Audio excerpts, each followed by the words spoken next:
Last round of the Prague Masters is going to start in a few minutes from now. Sagar bhai, welcome to the last day. Welcome, Harshit bhai. I'm just amazed that you woke up on time and we are here to commentate. It's a big surprise for me as well. What a day of chess we are going to have, and definitely a 5 hour day, Oh, but could absolutely. very well go for an hour more or so if we have the tie breaks. Oh, yeah, absolutely. I don't think that we will have tie breaks because I am not expecting the inform Arvind to go down today. I Wow. just think that Arvind is going to run away with the title. Can we have a look at the standings first? Yes. Let's have a look at standings and then we'll look at the pairings to tell you about what the situation is. So here we have the Masters standings. Arvind is leading with 5.5 out of 8. Prague is half a point behind and Wei is on 4.5. So effectively these three players can fight for the top spot. Yeah. On 4 we have a group of 3 players, Kaimer, Edis and Anish. Definitely surprised to see Ed is there. I mean, he has just been fascinating in this tournament. Is his first super tournament, and one might have expected him to struggle, but he has been shown really strong character by playing fighting chess against all the players. And today he's playing against Arvind Chidambaram. Yes. So now we look at the pairings and we see that a very important, this is the 8th round. If we can go to the 9th round pairings. Because this one, yeah, there we have it. The big clash is of course Edis versus Arvind. Yeah. Anish versus Prag. That's also super exciting to follow because if Pragnananda manages to outwit Anish with the black pieces, he has a small chance of joining Arvind. Yeah, To well, if Arvind uh, draws and Prag wins, that then there's we going have to a be a tie tie. break. Yeah. But if Arvind loses, Prag draws, and Wei wins, then we may have a three-way tie at the top because Wei is playing Liam Lei on the with the black pieces. So that also is something we have to watch out for. Yeah, I somehow don't expect Liam to go too crazy today. I'm expecting him to just like play a simple game and might go for a quick draw today with the white pieces. Right, and let's have a look at the challengers standings because the winner of the challengers will make it to the Masters next year. And look at those points that the first two players have scored. 6.5 points out of 8. Absolutely insane score. Beer also with 6 points out of 8. If they had the score in Masters, they would be leading. Yeah, it's a great performance by both of them. But today, if you see, Yakuboyev is up against Finnick, Yeah. and Jonas Beer is up against Nemec. And I think both of them have excellent chances if we can have a look at the pairing because both of them have white pieces. So Yakuboyev's future is in his hands. If he wins, he's the champion. Yeah, if Yakuboev wins, he's the champion. If he draws, he guarantees himself a joint first position. So he's definitely in a great spot in this tournament in the last round against Finnick. And I think he's just going to go for the win because Finnick is one of the lower rated players in this event. And Yakuboev, with his current form, I'm expecting him to score 7.5 points in this event.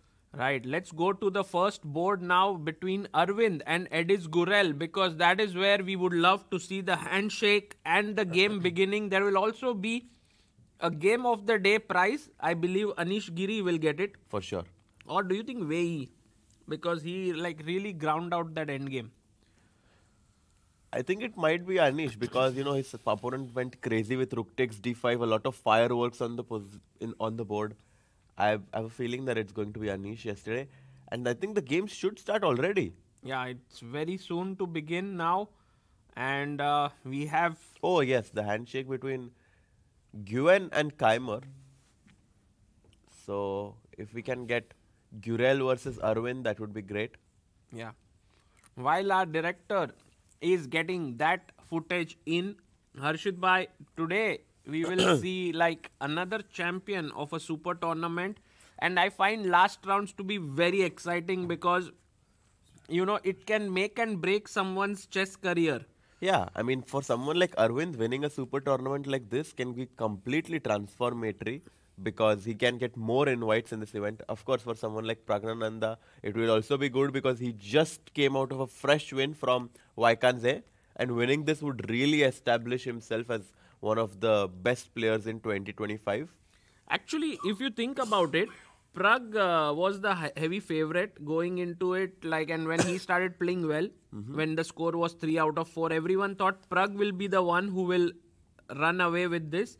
But actually, Arvind became the one who started leading. So, really, an amazing job by Arvind here. And people are saying Pranav won today. Oh, there's also World Juniors happening where Pranav V is leading. Maybe we can have, oh, there we see Arvind and Edis Gurel on the top of your screen. Maybe on the other one, if we can have Prague versus Anish, that would be really cool. Yeah. Gurel with the white pieces. Do you think in that game Arvind will be solid with e4, e5, or do you think he will go for something new? I think Edis will play e4, that's for sure. But what do you think Arvind will do? E5. I think keeping e5 will make sense, and Anish will go e4, and Prague will also play e5. I think both these games we are going to... No, Prague might go for no, Anish French. Anish might not go e4 because e4 Prague always goes for Berlin, and I don't think Prague has to win, Harshit bhai, today. No. Prague is very happy with should be happy with the draw, I think. What? Prague has to win the tournament. So you think he will go very risky with the black pieces? 100%. Yeah. I mean, Prague, how does a draw help him? Prague wants to win. But I mean, he has to first equalize, no, with the black pieces, or do you just think that... I think he's just going all out today. I mean, if there's someone who wants to win the championship, it's Pragnananda. Yeah, you're right. Who got the game of the day? It was Anish, indeed. Because we see the black we see. Oh, box. Nice. Oh, and handshakes. So we're going to see the first moves. It's very exciting, obviously. E4 and D4. Oh, E4 by Gurel, D4 by Anish. Wow. Okay, and we guessed E4, E5 by Arvind. And by the way, we have a big news coming in. If we can just look at the board of Moritzi, his opponent, Salgado, did not turn up. Ivan Salgado. And we've got the news that maybe he's not going to come to the round. Oh, really? Yeah, because of bad health. And so the last round... Mark Andrea Morizzi, and there you see... Oh, the arbiter is telling him that he's not going to come today. Yeah, I think there is some sort of a virus going on because I know a lot of players who are feeling a bit down. Oh, really? Yeah. It seems like the virus follows the chess players. Yeah. It was there in Vaikanze, now has come to Prague. And by the way, if we look at the standings, how this impacts, Morizzi was on 5 points, so he moves to 6. And so that's actually nice for him. He will finish third for sure. He will finish third for sure and get himself a nice rest day to go around the city of Prague. Or join us in commentary. I think it would be great if he joins us, but depends on the priorities. Yeah, let's see if we can get him here. It would be amazing. Meanwhile, Arvind Chidambaram surprises one and all by going for the Karo Khan. Oh, wow. Wow. I was definitely not expecting this because White has so many ways to play against the Karo Khan. No, but firstly, Harshit bhai, he could play the super solid E5, but he goes for the Karo Khan wanting to sort of imbalance the play. I think he just wants to keep the game going. I think he just doesn't want to make a quick draw and just wants to play a long game and whatever happens, happens. I think he just does not want to do anything forcing. But this is a risky decision. I must say that because Karo Khan is supposed to give White a lot of space. Yeah. And generally considered to be slightly better for White. You play it when you want to fight for the full point. I mean, it's one of the most played openings in chess. So I don't really think that it's a risky decision. I mean, it's such a common opening. I mean, Arvind has been playing E4, E5 throughout the event. Yeah. So today, let's see what Prague went for. Oh my goodness. Pragnananda goes for the King's Indian. Oh, wow. Let's go. This is really fighting. I mean, he comes in with the black pieces. He could have played something solid like Slav or Nimzo. Yeah. But Prague is like, no way, Jose. I'm going to go for the kill with... He goes for the King's Indian. Oh my God. When was the last time I saw Prague playing the King's Indian? I think when he was 7 years old, maybe. Doesn't play often. He doesn't play this. And by the way, here is a very key moment where actually Anish could have said, I take take and I go into this end game No. spoiling your chances to win. No, I think Anish is very happy that Prague went for Kings Indian Because he wants to win. He wants to win. Yeah.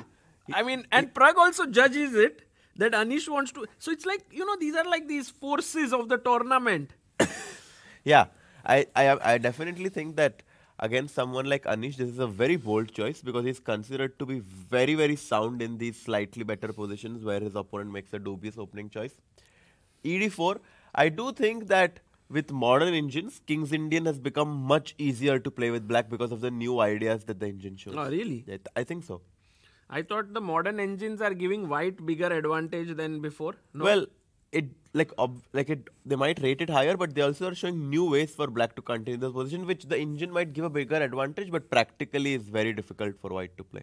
Oh, I know what he's going to go. He took, by the way, ED, knight d4, rook e8, attacking the pawn, f3 played by Anish, and c6. So very, very concrete line. Yeah, I mean, he's going for the quick d5 break at some point. Yeah.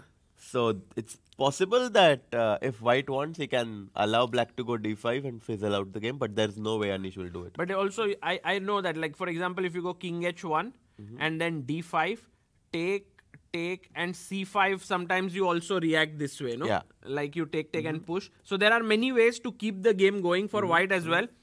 Now, at this point, Anish, after c6, is going into a long think, I am sure. Like, he knows the line, but it's not like he has revised it yesterday or today morning. Because yesterday he was eating dinner with us. I do think that this is a line which is very important for Anish to know. Because if he doesn't, that means that Prague is already... Oh, he played his move. What did he do? No, c6. Because No, he got up. I think he's going to remove his jacket. Oh. He's like, okay, Prague, we are in for a He fight didn't now. make a move, right? No. He got up. He was like, Just I'm to get- removing my jacket now. Serious stuff now. So maybe that is a sign that he is not in his opening preparation. Oh, he goes king h1. The move that we just thought. That And he's playing it quickly, which is a good sign that he has seen this position. What if d5 now? Yeah, I think d5. Maybe take and knight db5? No.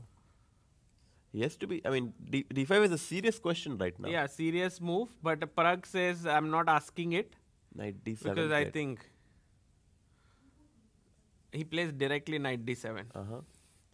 By the way, we have a super chat by Rizard who says Harshit Bhai is dressed up as a Bond villain.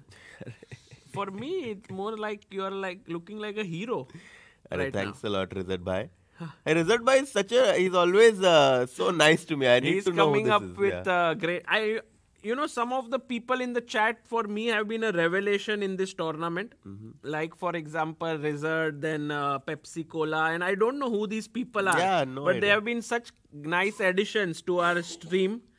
So, someday, it happened to me once. I went to an event, and there was once a person who came up and said, "Do you know me?" And I was like, "No, who are you?" Who are you? And then the person said the name on the chat. Like, they are... I was like, what? You are that? I might have spent like months taking your name. So, it happens sometimes in real life. You bump into the people that you see on the digital world. Wow. And it's a nice thing. Okay, so knight bd7 here. And we go back very quickly to Edis Gurel versus Arvind because, we are in for a treat. Edis went G4. g4. Yeah, he had many options to play this position. He could have gone for knight f3, bishop d3. But Edis is like, if you made a risky decision, I'm really going to test you. G4. For Edis, it's fun, right? Today, he's played well until now. Nothing to lose. Yeah, just go and if you beat the leader. Yeah, you spoil the party for everyone. Yeah. And by the way, Harshit Bhai, I used to play this line and I would play bishop g6 here. With H4, H6. H4, H6. Actually, I would start even with a little bit of provocation. Push F3, go back, H4, H5. And then E6. white would go E6. And then I would threaten here to come with a check. Take, bishop takes, and this is actually a very topical line. It seems like you were quite familiar with all these moves. Yes, I played it many times with the idea. Now knight d7, bishop f4, e5, take, and this is how. So that's how you were tricking all these young people, yeah? Yeah, young, old. I like this line a lot. But you will see that Arvind prefers not to go into direct confrontation. He goes back. And the bar doesn't like it because white has now space as well as black's bishop, which is generally you solve this problem in Caro-Kann, right? You bring it outside the pawn chain, is now inside the pawn chain. So what did you gain? Yeah, I think what he gained is that white has committed his pawn to g4, which means that whenever black goes c5 and puts his bishop on c6, this bishop is going to have a great future on the diagonal of a8 h1, and white needs to be careful because he's provoked the pawn to g4. So will be very interesting to see how white defends against the threat of c5 and black trying to put pressure against the central pawns, because white has made this committal move g4. Harsh, just a moment of appreciation for all these players for playing fighting chess. You know, there used to be final rounds of tournaments where people would make quick draws. And it used to be such a dull day for the spectators, commentators. But today, we don't have anything of that sort coming in. I think also the tournament standings play a huge role for that happening, because Prague has to win with the black pieces. Arvind, it's unclear for him whether he should make a draw or play for a win. So because of this uncertainty, I think the players are playing very fighting chess. Because if you see the game of Le Quang Liem and Wei. Yeah. I think Wei is clear. I'm okay with the draw. Yeah. Wei is like, let's not try too much today unnecessarily. He played this very, very solid Ragozin.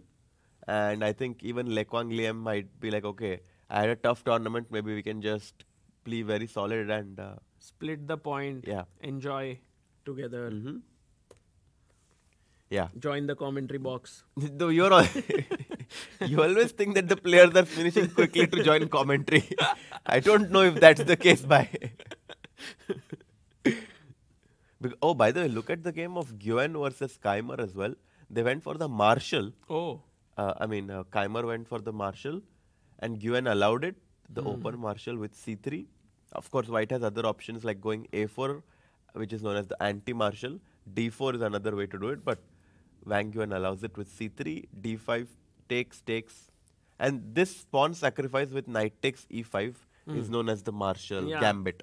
It is so famous that white players would not allow it these days. But now, it seems like Wang Nguyen, who is very well prepared, may have some idea here, although even this line is known to be very even. All of this has been played so many times already. So it will be interesting to see if Wang Nguyen actually has an idea or whether he's also happy with the draw. Right. By the way, just to see, this is hanging. So if you take the bishop, I have take King f1. King f1, and it's not like winning, yeah? Yeah, but I suspect rook f e8 is the best move here for black. And now you're threatening queen h1 mate, and if bishop... I have bishop queen h3 and bishop e3. If you go queen h3, I have rook e1 and queen g1, which would really be unpleasant, to say the least. Yeah, that's terrible. So, not queen h3, but bishop e3. Yeah, but then again queen h1, king e... Oh, not queen... First I'll take knight e3, I guess, or maybe knight f4. How does that move? Oh, that's a killer. That's just taking away the square and mating. That's a killer, yeah. So that these are few options after queen h2. So g3 played and queen h3. And I think knight d2 is the main move, if I'm not mistaken. You get your knight up. But I think knight d2, there is black goes bishop g4. And queen g2. And then goes queen h5 or something like this. Yeah, this is quite common. Yeah. Okay, so this is kind of interesting theoretical battle. Shankland, Navarra, they've played this crazy line in the Sicilian. Also a big theoretical battle. Yeah, very, very much fun, just so that people know, how this comes about in a very interesting way. And the first time I saw it, I was like, what, did he do some hand slip or something? Because here you go queen c7 and then queen b6, provoking f4, so that the e3 square is now available for the black knight to jump in, and that's what he does. Bishop. And when he gives a check, I was like, oh, very sure that bishop d2 will come in. But no one used to play this. Everyone would play king e2. Yeah. I was like, what? So one question to all our viewers here and the chat: why is bishop d2 bad? Queen e3. Yes. Whoa. Very sharp. Queen Super to sharp. e3 check. Get up. Can't take it. Exactly. Taking advantage of the pin, and now the f4 pawn is hanging. Perhaps just queen takes f4, and black is doing, or queen e2 first, and then take the pawn on f4. Queen e2. It's winning. Did you know this, Harshit? By the nice opening trap. Yeah, but how to win for black? Wow. Bishop d2 check.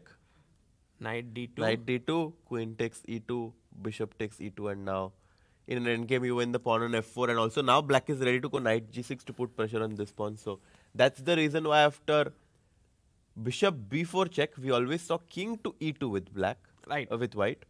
White goes for, black goes for f5, ef, knight f6, bishop e3, nice intermediate move attacking the queen.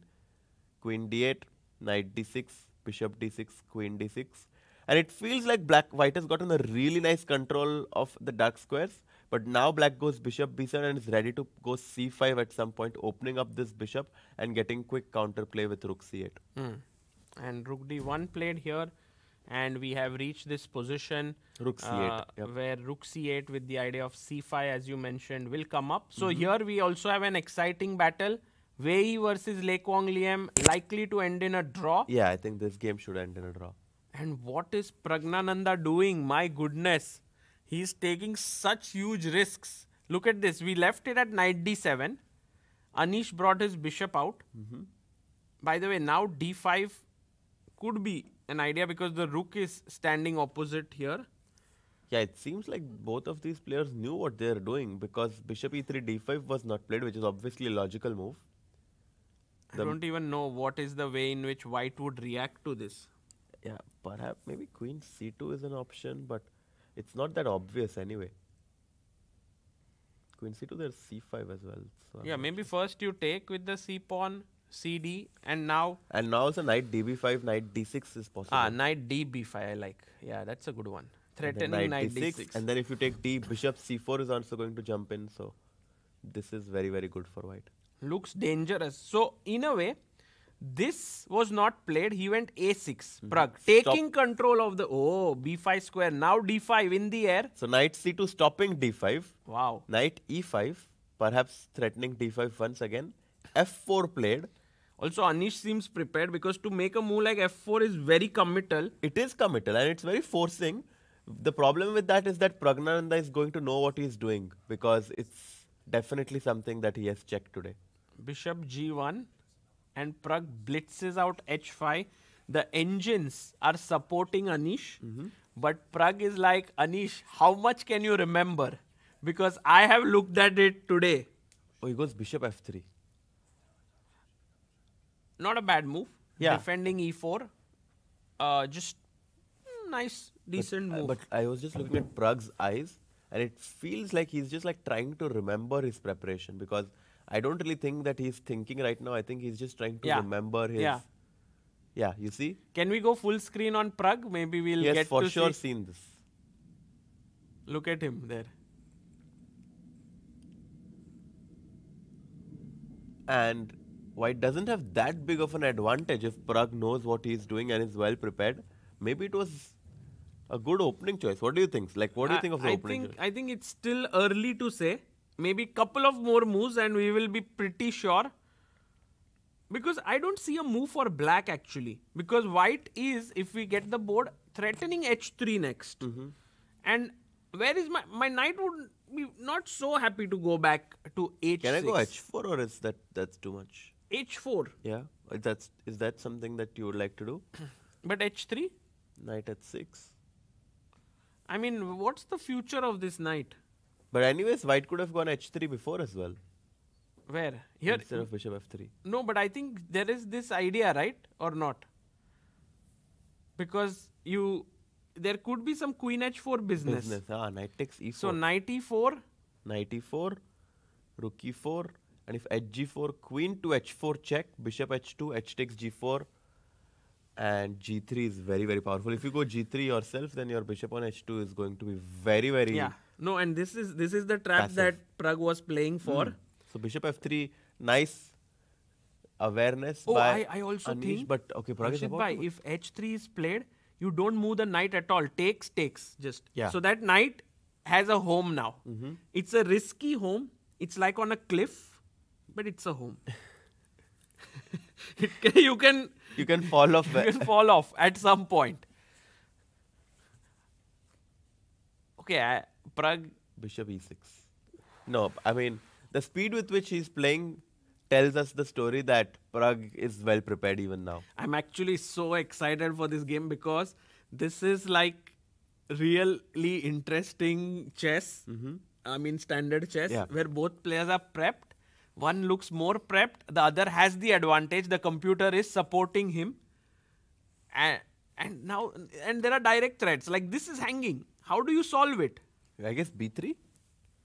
Wow. But you that just would let open your up- knight. It's not a bad move. Yeah, because you can't really take on e4. Oh, he plays queen d3. What if Anish is better prepared?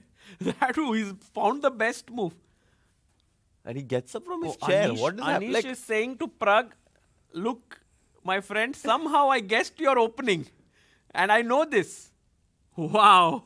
Do you think Anish is using the strategy that I was talking about? That take your time so that his opponent makes this move knight g4, h5, bishop e6. And perhaps Anish is all of it prepared. He was just Yeah. baiting black into going for this line. But I mean, 3 minutes that Anish has used, I think he was also just recollecting. So now White's idea is to obviously go rook a d1, Yeah, and go just- b3 and put pressure on the d6 pawn. And just say that you are positionally lost. Yeah, because if White ever gets h3 and you don't have enough counterplay, if you're forced to go knight h6, Yeah. Yeah. that's very bad for You black. know, I learned something new, Harshit bhai, which I want to share with our viewers and you. Uh-huh. Once you build an advantage, there are two ways to convert it. One is that you do something and convert it. The other is you stop your opponent from doing something and your advantage keeps rising because you are better. Yeah. And so here, because White is strategically better, even if he doesn't do something, but just make sure that Black doesn't get counterplay, after a point, Black will keep on, his advantage will keep, I mean, Black will go down. Yeah, at some point Black will run out of ideas. And in this position, I was Yeah. very curious if b5 is a possibility for Black because it's the move, I think he'll play it. yeah, because you're trying to put direct pressure on the White's position. You're attacking the c4 pawn. If you take cb5, a takes b5, I think Black should definitely be happy now that the rook opens up. True. Bishop c4 is an idea. b4 can come in. So I think this b5 move is something that Prague is definitely going to think about. Do you get the sense that Prague is not very excited about his position? Or maybe it's too much. I'm just reading into the evaluation. He's definitely excited because he chose to come into this opening. I know, but sometimes you get into it and just with the hope that opponent will take a lot of time and your sort of dubious choice is fine then. But here Anish is also blitzing out. Yeah, he definitely wanted to use this as a surprise weapon, and there would be an element of surprise that would counteract the dubiousness of this line. But if Anish is well prepared, then it takes that away, and Yeah, exactly. it would give. So, guys, what do you think? What should be the next move? Yeah. By the way, if Prague loses, then Arvind doesn't need to do anything. Yeah, Arvind is the winner because He's the winner because- Liam and Wei is going to be a draw. Yes. So even if Arvind loses, he'll be the winner. But let's have a look at Arvind because in his game after G4, Bishop E3, this happened. C5. He gained some space with This C5. is risky though. It can go either way. DC5, Queen C7. Although White, Double attack. yeah, White is up a pawn, and let's say Knight F3, Bishop takes C5. I can definitely see this going in White's favor. Let's say Queen D2. If you take, I quickly go long castle, go Queen G5, put pressure on your G7 pawn. I somehow like White's position But here. in this position after queen d2, if one goes, let's say, knight e7, quickly castles, is that Let's say bishop it's d3. Like, if you castles, I'm always going to have ideas. it's an attacking position Yeah. for white, and Yeah. black will long cast. White will long castle. So it can go either way, which is risky for Arvind, but maybe it was his strategy today that he wants to play for all three results. By the way, in the Prague game, some people have mentioned some moves in the position. Oh. Knight h7. Really? What's that? Oh, they want to bring the queen into h4. And also creating a square back for the knight, other knight on f6. But it seems a little passive, no? Yeah. Trying to go back knight h7. No way. I don't think Prague is going to do knight h7. Any other suggestions that are there? What do you think? Black to play. B5, yeah. B5, yeah. Yeah. That's what also Harshit feels, and Yeah, I think that's... that's the very likely move. Harshit bhai, should we check our database to see how many times this position has happened? Because it will reveal a lot of stuff. Maybe Anish has played it before. Let's check. By the way, we have Namaste, who's become the supporter of Indian chess on our channel. Thank you so much, Namaste. A big namaste to you. ED. Rook e8, f3, c6. By the way, just to tell you, this line is quite popular. Yeah, and Pragnananda has played this himself against Ding Liren. Oh. H1. But Anish has not played it with white. It's first time for Anish. Well, he might have played it online or in training games, but it doesn't seem like he has a game in this position. Yeah. Ding Prague was a draw. Yeah. Knight e5, f4. Kramnik has played a game in this line. Kramnik Ponomaryov with bishop g1 h5 also has happened. Bishop f3 also We have has happened. 15 games with bishop f3 and 14 games continued bishop e6, 12 games queen d3. Also, all of this has been seen before. And in the game, Kramnik, by the way, Harshit bhai, you should be proud of yourself because Kramnik, instead of going queen d3, had played b3 Yeah. with the move you recommended. Yeah, I mean, I'm not sure if it's the best move, but it's just one way to protect the pawn on c4. But Anish played the improvement over that game, queen d3, and it turns out that there are 12 games played here, but most of them, it seems, are correspondence games. There are human games. And White has a very good result. Oh my goodness. That's great. And out of all of these games, 11 out of 12 games, 11 times b5 was played. So I think nice. that... But there's also one game where d5 was played. That was a human game, I guess. Yeah, that was maybe a mouse slip. I mean, human or a... I don't think Black wants to go d5 right now. Because it's like all the pieces are here. Why are you giving up? So, okay. I am pretty sure he'll go b5. But Prague thinking here is not a good sign. It's definitely not. Was it B5 and B3 and then? B5, B3. That's an interesting question. But maybe you just take and then you get this very nice square for your pieces Maybe somehow. queen a5. Putting pressure on the c3 knight. But b3 is not like a mistake or something. Actually, but after after b4, now knight d7 might be a move. Yes. Because the bishop is opening up to the knight, you can't take the pawn, and then our knight settles down. So,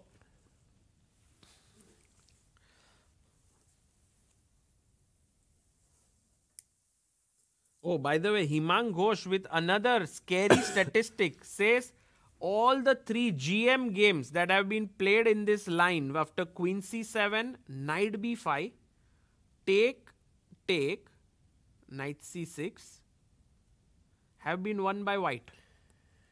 Wow, that's definitely scary for Arvind right now because h5. Arvind in his prep, it seems to me. Can we also look Opening at... theory has advanced so much now. Yeah. Like, like especially in the top level, like all of the players really know what they are doing in the first few moves. Because who would have thought that in a line like Bishop G4, Bishop D7, there would still be so much theory? Yeah, no, they are working so hard. These top players. I was actually discussing with Anish yesterday over dinner that isn't it very difficult now to be a top player? You have to keep revising your lines all the time, and yeah, it's just become a part of chess now. Yeah. Yeah, Harshit bhai, when was the last time you did heavy revision of all your lines? So usually I used to love revising the poison pawn variation with white, and I used to do it like every few days if to check if there are any new games played in that line. But now actually it's been I think a few months since like I really looked at some openings. I think it was during the Pan American Championships in January. So if you now that tournament you will play on 27th of March, and you will have 20 days in between or 15, Yeah, 18, so 19 days. You will after- be working a lot on your yeah, openings. after I go back tomorrow, I think I'm going to start working on some openings. Wow. Especially from this to check a game from this tournament because we saw so many new ideas. Exactly. By the way, I want to correct Himank here because the position now, maybe he was talking about a different position, but this position which we have on the board, h5 is a novelty. It has never been played before. The moves that have been played before are queen takes pawn on e5 and knight ge7. These are the two moves that have been played here, but h5 now. And the way with which he played it makes me think that it's all preparation. Yeah. Because if g takes h5, perhaps he wants to go knight. Now that the f5 square is in black's control, maybe he now wants to go knight h6 or knight e7, knight f5. And say that you had your pawn on g4, but now it's on h5, which gives me control of the f5 square. And if the bishop on e3 is attacked, that would mean that the c5 pawn is under pressure. And suddenly all of white's central pawns are going to be under pressure. You know, Harshit bhai, sometimes I know that in such positions, white loves to put the bishop on d4. And although it's like a pawn now, defending this, but it's useful. Very good point. Absolutely. I just think that in this exact position, black might be ready to go long castles and f6. And when you take e takes f6, he will go e5. Oh my god. And suddenly his pawn storms are going to advance. So, in a way, both Anish, both Prague and Arvind have played risky lines. Yeah. But I get this feeling that Prague's decision was a bit more risky than Arvind's. I mean, he goes for the King's Indian, which I think Indians already give like 0.6 or 0.65, which is obviously a big risk. Also against someone like Anish, who loves these positions. Like, he loves to stop his opponent's counterplay. But I think Pragnananda was not expecting Giri to be so well prepared. Yeah, I agree. And now, good news for Arvind because Ediz has started to think. And you rightly pointed out, taking the pawn is one. What else can white do here is a big question. Can we go queen d2, just give up this pawn and long castle? That doesn't seem right. Yeah, I'm curious if I can go f3 is also too much because... f3 queen e5, no? Yeah, f3 is way too much. So I guess gh5 kind of seems likely to happen. And if you play g5, that's also possible. You are giving up that But square. I mean, even though the Indians like it, I don't like it myself because you really weaken your light squares now. So knight e7, knight f5 seems very good for black. Okay, so this one here, meanwhile, Prague still thinking. He's been thinking for close to 16 minutes now. Hasn't made a decision. Wei Yi versus Le Kwang Liam. Last move, AB3. I'm kind of thinking he'll take the pawn. Yeah, he has to. Otherwise, b4 will come. So I think he has to take the pawn. Yeah. Now, maybe he's considering b6 actually. Might be something he's considering. So that's after cb6, ab6. The rook on a8 opens up. And he gets some counterplay. But I think he'll just take the pawn on c5 now. Yeah, just take here and shake hands pretty quickly. Or I mean, White is definitely press, White is definitely going to try. He'll go king d2. He'll go rook c1 and say that your pawn on d5 is isolated. Maybe g6 first, and then you can do it. And now rook c8. And then after rook c1, you can even consider knight d7, knight e5. Oh, wait, knight d7 is a mistake. B4 maybe. And B4 and the D5 pawn, I guess, yeah. So, slightly unpleasant for black, and he still needs to be careful, but I think this game is surely going to end in a draw. Okay. Let's look at Shankland versus David Navara. A very pleasant position maybe for David if he trades the queens. I don't know. But look at Shankland's clock. Oh, 134. Yeah. My goodness. So maybe it's too much to say it's very pleasant. It must be Shankland's prep. For sure. And Keimer Guen here. So, I think what Guan wants to do strategically, he wants to exchange these dark squared bishops. And now black does have this bishop, and my light squares are indeed weak, but it's hard for you to take advantage of that. And if I'm able to put my knight on d4 and exchange the queens, I'm going to be super happy in this endgame because I have a good knight versus a bad bishop. And I say that this is a bad bishop because all of black's pawns are of the same colored as the black's bishop, which is obviously a hindrance for black's bishop's mobility. True. So I'll just be right back. Yeah. So this position is looking very interesting. After bishop f4, Guen can also later play a4 to strike on the queen side. That's possibility. And Vincent is out of prep. He has 1 hour 10 minutes. Van Guen has 1 hour 35 minutes. So this is looking good for Van Guen. Let's go to the challenger section and see what's happening in the game of Nodirbek Yakuboyev, who is half a point ahead of the field. He plays a4 here, and now you will see that this bishop is opening up. His threat is to take. What should be a good move here for black? Any suggestions? I believe that might be the only move. I'm also a bit curious that black is thinking here.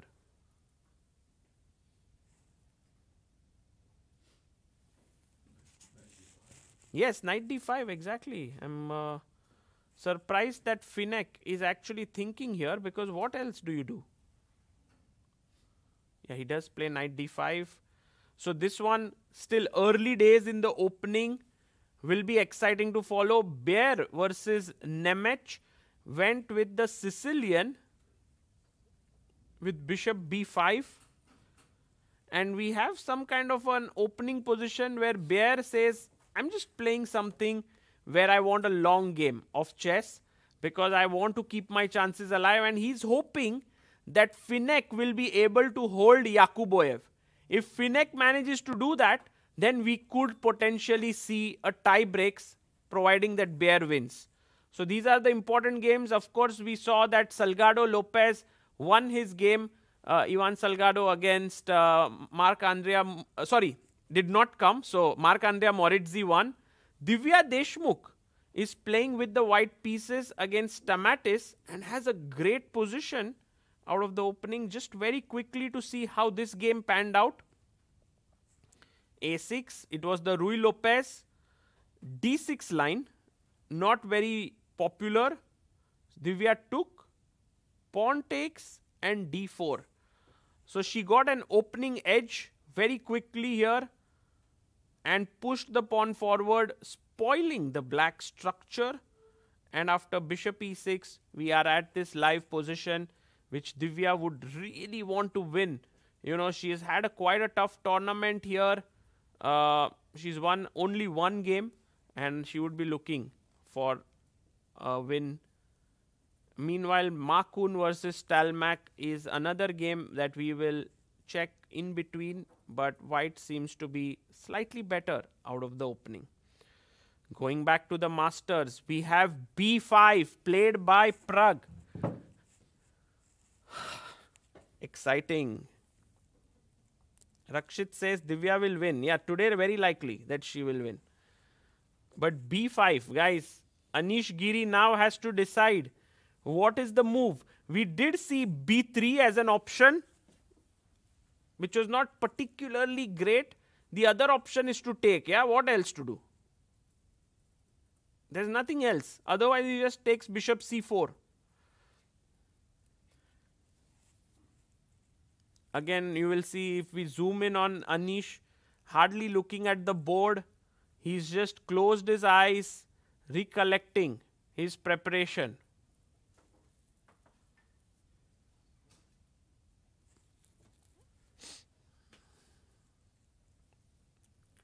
All those who have just joined, we see this on our screen. Anish, Prague. Maybe we can also have Arvind, Edis. Yeah, these are the two key games to decide the title. And I say this because Wei versus Lei Kwang Liam looks very drawish, and both the games are crazy. B5, Anish trying to recollect his line. Let's see what he will come up with the white pieces. He has a small edge. We go to Arvind versus Gurel. And you will see that Gurel actually plays G5. And Harshit actually mentioned about this move that it's preferred by the engines, but it doesn't look very human.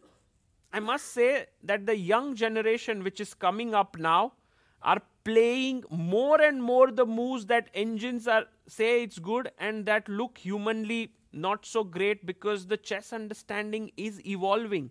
Edis just plays G5, says to Arvind, take away this square if you want, but I have an extra pawn, I have more space. He could even capture this pawn on E5, but it is not a good idea to take queen E5, because after knight F3, queen goes back. I simply do something like even queen D2 and long castle. White is way ahead in development. Not to forget, there are moves like G6 just simply breaking the structure completely. So, knight E7 played, trying to come to F5. Edis brings his knight out, defending the pawn. Knight does go to that beautiful square. And now bishop D4 played by Edis here. And this is the live board position. Maybe instead of bishop D4, there were other possibilities which were nice. One was B4 perhaps. The other was bringing the queen up, but he goes bishop D4.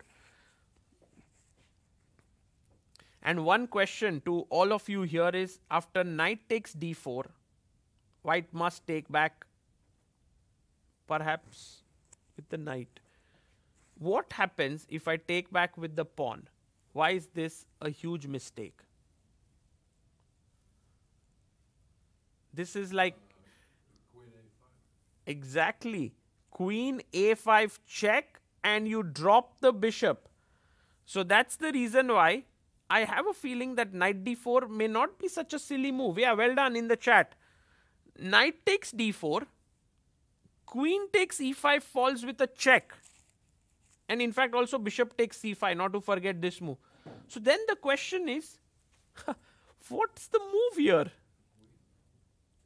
Exactly, queen takes D4 is the best move, because the knight is pinned here and your queen defends this pawn. And then white is just saying to Arvind that I'm a pawn up, where are you getting back your pawn?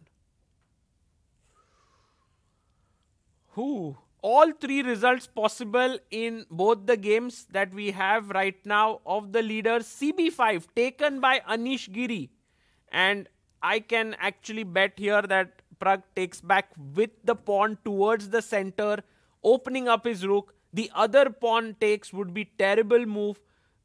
It gives away the d5 square, it opens up the bishop.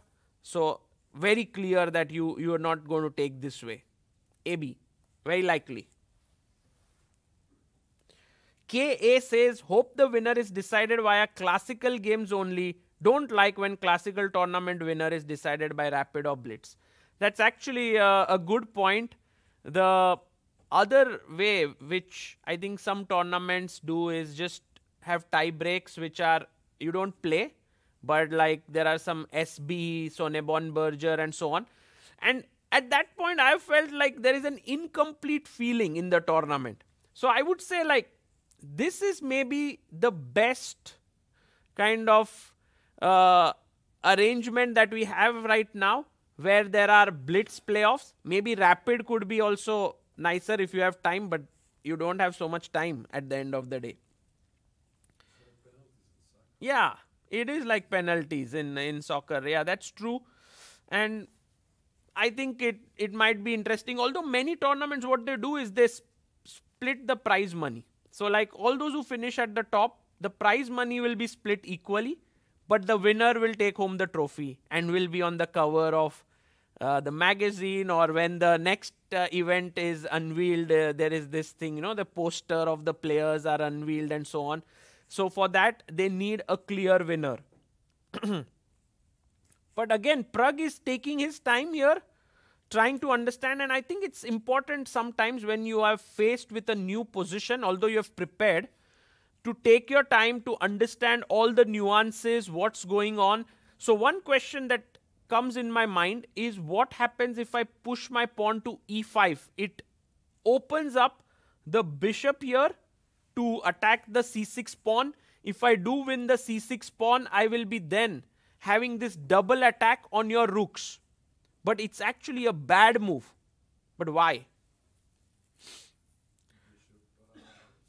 Oh yes, bishop c4. Not to forget this tricky move that comes in and attacks the queen and the rook. Well done.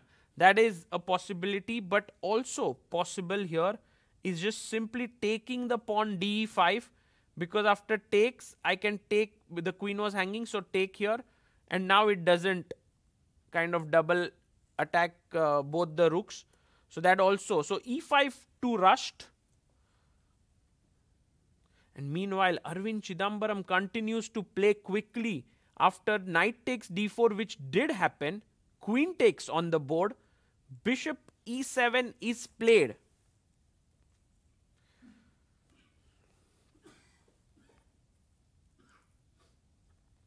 So I'm going to put a poll in the chat here and going to ask you, what do you think will happen? Who do you think will win? Who do you think will win Prague Masters 2025? And there are a few options that I would like to put up here. Prague, Arvind, or tie breaks, playoffs.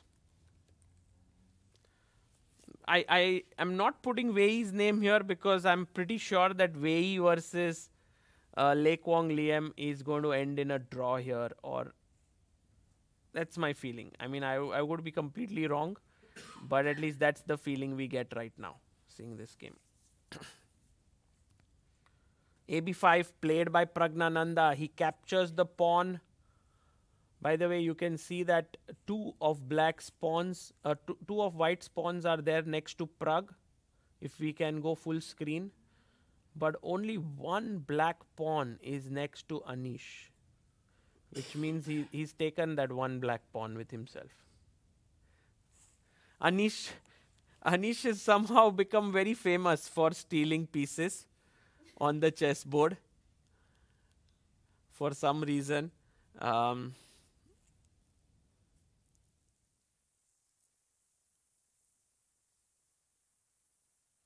Okay, we see Anish not on the board here. AB5. Oh, Anish actually played his move and left. He went like rook f d1 in a jiffy. That's a bit scary, no? He just played rook d1 and he left. It's a natural move, but still. Queen takes d6.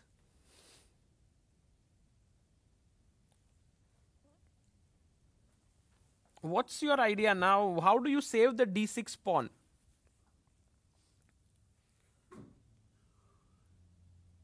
Maybe bishop f8, but that's just so sad. You don't want to bring your bishop back.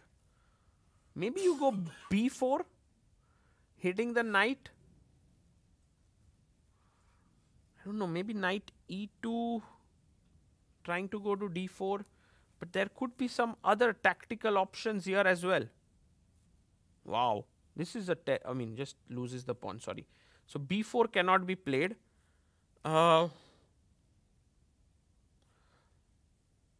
Madhesh Kumar says, does bishop f8 e5 work?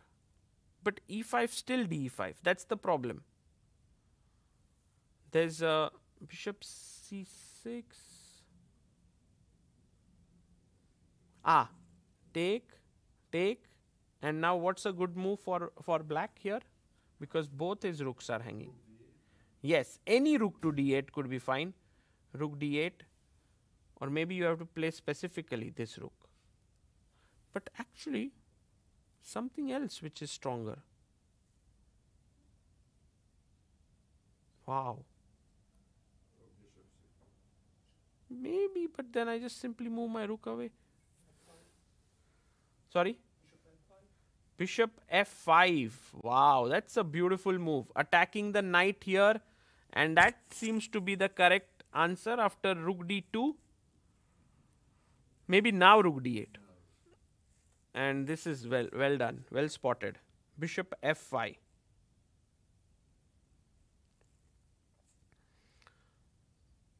Oh, Prague has gone d5 now. And actually, if you look at the bar, it has risen up in white's favor. So Anish's advantage rising here. Okay, first question is, can we just win the pawn here? ED. Oh, now we know what is the point of ED. Just the last move was a good enough indicator. Bishop f5, attacking the queen and the knight.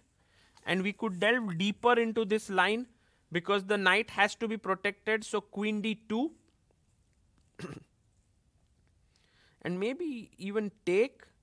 Queen takes and b4 is what I was thinking, but maybe just d takes c6, attacking the queen. So not this. Queen d2, cd, 95. How does one continue here? Because it seems roundabout even. But the move is not so clear.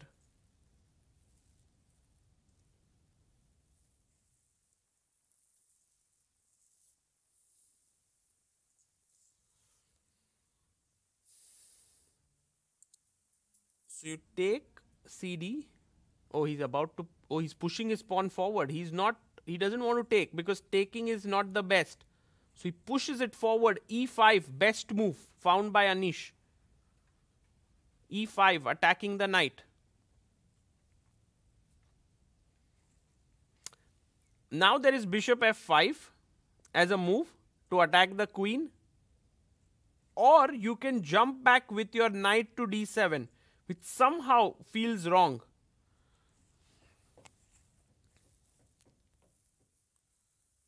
I don't know. Maybe there is knight to b4, knight jumping in here, creating these threats. I also want to look at some f5 ideas at the right time, although it's not coming up here. Knight d4, just coming in, attacking the bishop and the pawn. So maybe the correct move could be bishop f5, attacking the queen. I drop my queen back to d2. Your knight jumps in to e4.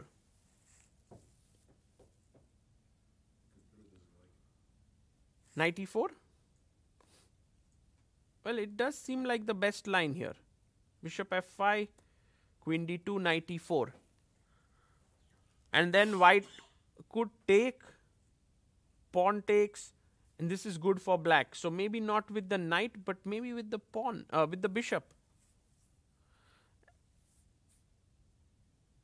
Pawn takes. Now I have a feeling h3 pushing away your knight. Because e3 should come in at some point here. Because if you have to go back, like let's say queen takes queen, rook takes, knight h6, then my knight just sits here on e3. And I thought this is very good for white, but turns out that maybe it is not.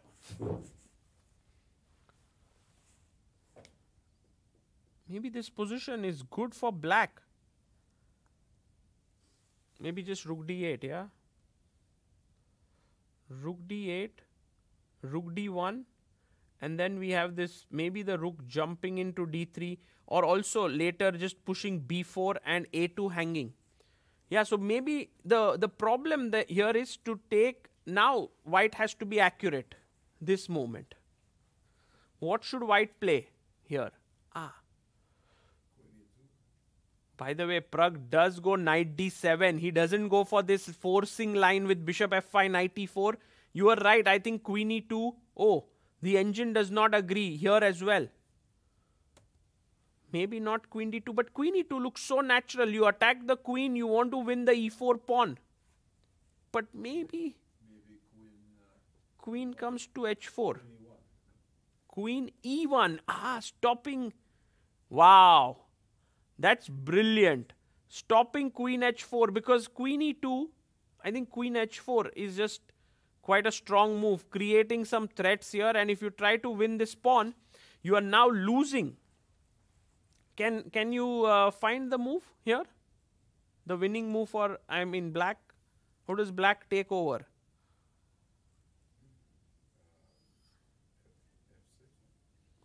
Maybe f6 looks like a nice move. But yeah, maybe f6 is the move. Wow. I was looking at some very cheeky tactics, but I don't think it's the best. Which started with bishop e4, queen e4, and queen h2. And then checking here. But it kind of leads to equal position. But your move may be f6, or someone in the chat mentioning Adiban, saying bishop e5. Wow, that's a beautiful move there. Bishop e5, pawn takes, rook takes, and this could become really, really dangerous. So, in the game, Prague does go back with his knight to d7. And now Anish can simply block the pawn. Like, what a move. Knight d4 is such a pretty move, attacking the c6 pawn. How is Prague going to continue? Maybe will Prague play queen c7 to defend this? But then all of a sudden I'm taking on e6, rook e6, and this f5 ideas are in the air. Okay, I have to be careful.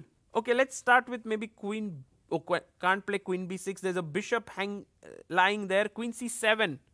But then maybe just the rook comes opposite the queen. So maybe not queen c7. How do you defend this pawn? Rook c8. Because you don't want to be pushing your pawn.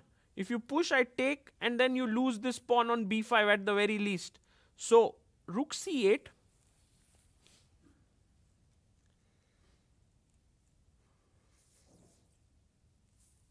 I don't know. Maybe this is the way in which Prague wants to play. Guys, just to tell you, the evaluation of this position already is 1.09.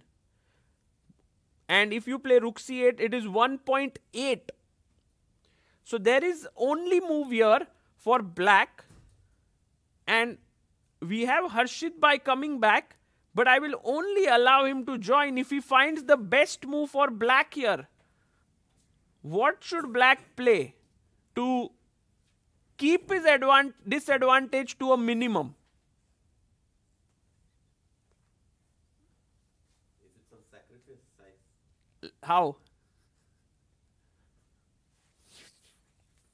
Yes, guys in the chat, Azmain, Itachi, you will never know my name. Oh, okay, I will never know your name. Legend Reborn, you are right. Knight takes pawn. Pawn takes, knight takes, and then Prague has to play such a position where he has two pawns for a piece. You can see that our spectators here are not very convinced by this sacrifice. Definitely looks, but I think just the nature of the position, yeah, or the decisions that Prague has made. Wow. I leave for 1 minute and they're already sacrificing material, yeah? Yes. They were all like, let Harshit Bhai come. We are going to give him like nice surprise. By the way, knight d4 on the board. And I am expecting Prague to chop off the pawn on and e5. what's the evaluation after that?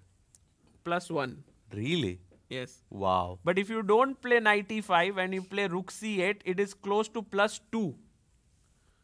No, I think he will take. He has to. He has to. Yeah. By the way, AD in the chat here, let's go to Arvind's game, because whenever Adiban is there around, Arvind wins his tournaments. Oh, really? Yes, in in Chennai GM, also. he was commentating, he won. So, By the way, white is having quite a pleasant position, right? He's just This up a happened, pawn. by the way. Eddie's played g5. G5, yeah, I think G5, Knight F5, Bishop Castle, D4, Castle, Queen e3. Because, yeah, now the queen is hanging, the king is out. and now white is already threatening G6, I think. So black goes G6 himself, and I think black is creating a blockade. Like white has no breaks now. F4, F5 is no longer possible as well. Yes, white is up a pawn, but I think with opposite colored bishops, black is saying that I'm just going to be super solid. But it's not for given that black is fine here. I mean, let's say b4 at some point, you just chop this knight off and get knight d4, f4. I mean, white is up a pawn at the end of the day. So why don't we start right now? Straight away. Bishop Take. c6. Well, I want to. Queen takes or pawn takes? Well, I thought b4 is more flexible. Just go b4 and ask him what he wants to do. Okay, but this is also nice, no? Yeah, also looks pleasant, because the problem with b6 is that knight d4 and c6 can be a problem in some of the lines. c6. Also this, yeah? Yeah, c6 is very good. So then... Queen a4 might be a way to get some counterplay, and if c6, then the point is that you already can break the position with a5, I assume. So queen e3, g6? And perhaps b4. Oh, sorry. Queen e3, g6? He's thinking, right? b4... No, b4 immediately, I meant. Ah, okay. Directly here. Knight d4, queen d4. We are at, by the way, this position. So b4. Oh, and Here. it's too early in the morning, yes? Also speaks volumes about our commentary, Harshit Bhai. Arey bye. That it is like, imagine this, maybe someone will have to shoot it, not wake him up. Yeah. Just capture it like there, angle, and then us. That would be a nice shot there. But oh, by the way, what happened? Oh, Prague is Sacrificing. He sacked his knight for the 2 pawns, guys. Let's go. Knight d5, fe5, knight e5 on the board, attacking the queen. Yeah, I don't know if Prague is happy to sacrifice his knight, but No, sometimes you just have to do it. yeah, queen. You have no choice. But do you think he has enough compensation? I think in general the nature of the position has changed now. And imagine that these pawns start moving like an avalanche with taking away this bishop, and you have these 2 bishops. Okay, you can't have 2. He will take one of yours. It doesn't seem very... It's not that convincing to Yeah, me, I agree. because queen c2, let's say. I would love to go to f1 actually. No? I like the queen on c2 because, for example, c5, now you already have to be careful about the b5 pawn. I'm now threatening knight takes e6, obviously, because if I get this bishop, I'm going to be super happy. And if you go back bishop d7, which might be the best move, I might consider... I want to somehow go knight b3, but I don't want to give this bishop away as well. So, bit of a tricky spot. Of course, I can just go bishop f2 and develop, but that's suddenly bad because black is threatening b4, c5. Oh, it's interesting how you saved that bishop, yeah, on d7. I think that's a very cool move. I think black has to save this Because bishop. if you play something like b4 now, Yeah, I think knight takes e6. This is a very, very good trade for white because also rook e6, maybe already some sack. boom, bam, already possible. Knight But takes d5. knight f3? Knight f3, Knight b6. knight b6. Knight d4. Ah, okay. Knight d4 we just take and then take the rook on 8 and white is doing well. Yeah, lot of sacrifices and dynamic possibilities for black, but I think it all starts with him preserving his bishop on e6 by going bishop d7. Very important to keep that bishop and realizing that your counterplay and initiative lies with the bishops getting counterplay. By the way, Travel with Nikhil Roshan says, hi chat wale dosto, please hit that like button. Make it 500 likes while 2500 people are watching, so that 2000 likes is also not bad. Yes. Arey bhai. Thanks a Please lot, do. bye. Thank you, thank you. Or if you have not subscribed, then subscribe to the channel as well, so more and Yes. more people will join in the action. Queen c2 played? Or? Not yet, not yet. Anish does look a bit Like it's like as if one phase of the game is over now. By the way, what is Shankland's and Navarra's game? Is it some chess 960 position? What is that? What is happening here? Oh my! Where is the king going, Sagar Bhai? And look at Shankland's time. Oh my god. I'm like, I don't want to face Shankland here. Does he know that it's 1 hour and 34 minutes and not 1 minute 34 seconds? Because he is not thinking even for a single moment. He's completely blitzed out all of his moves. Starting from Rook G1, Queen C7. I think Harshit bhai, we must check on our database if this has happened before, because if it is not, then it means Shankland today has come up with some new ideas in this opening. Sagar, by the way which you use the laptop and all the resources that you utilize with ChessBase, I think you should make a video Yes. once, because there are so many things that even a player like me are not aware about, and I think it could save us a lot of time and efforts. Sure. Harshit bhai, many times I tell you, should I give you a one-on-one workshop? You are like, no, I'm busy today. What? Yeah, I have other things to do. And you are the ones who's always busy. Okay, by the way, just to tell you, Oh, this has all happened, this yeah? final position which is there on the board right now, not this one, guys. This is not the position. This one has been played after Queen G7 6 times. Yeah. By the way, look, people are also saying, you should make a video on this. It would be great, bhai. Okay, sure, bhai. Sagar Blazing bhai, you Cloud. got a super Love chat your saying, work. I love your work. Arey, fan of Samai. Samai. Thank you, Blazing Cloud. By the way, Nguyen Thaidai Wan, who is playing there, has played this. And look at how Shankland is making his moves. He's making his moves as if he's just not interested. Yeah, he's like, I saw this 14 and a half times. It's all a draw. Also, Queen B6 is the move in all 6 games. It seems everyone knows what's happening. But maybe Navarra also knows it. It's just that he's thinking. Like he's recollecting. It's possible he doesn't know it and is finding all the best moves on the board as well, because Navarra is super creative. And I one of the best ways that I resonate with Navarra's style Yeah. is with his game against Radoslav Vostasek, Oh, where yes. he marches his king From E1, from E1 to G7, H8. H8 even. Yeah. The journey of the king, the long journey of the king in the Sicilian Najdorf opening. It was Yes. incredible. It was Navarra, right, who was white? Yes. And not Wojtaszek. No. Navarra versus Wojtaszek. Right. And it was in Tata Steel.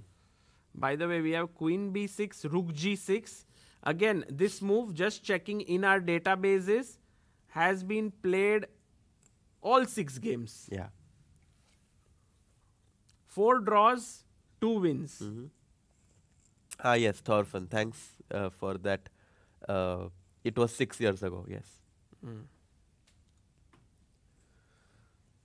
Okay. So, this game, I mean, we could analyze all moves, but also it's like really kind of people know it. Can we actually check the challengers section? We did check a bit. Uh-huh. Do you want to see like the leaders? Oh, Rook C7 on the board. Which was also the move that was played all the times. And now I guess Rook GD6.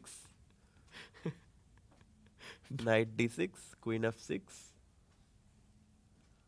King C8. Bishop H3 maybe. Let's just put the moves on the board. So Rook takes, Rook C7, Rook takes. What a crazy move, yeah? Yeah. Knight takes. Oh, this happened.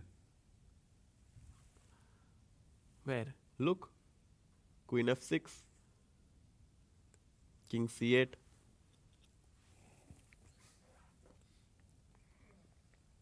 Bishop H3 check, I guess, after King C8. Oh, look at how Thaidai 1 is looking at this game. He's like, wait a second. That looks familiar. I've played this with white. And Thaidai won and actually won that game.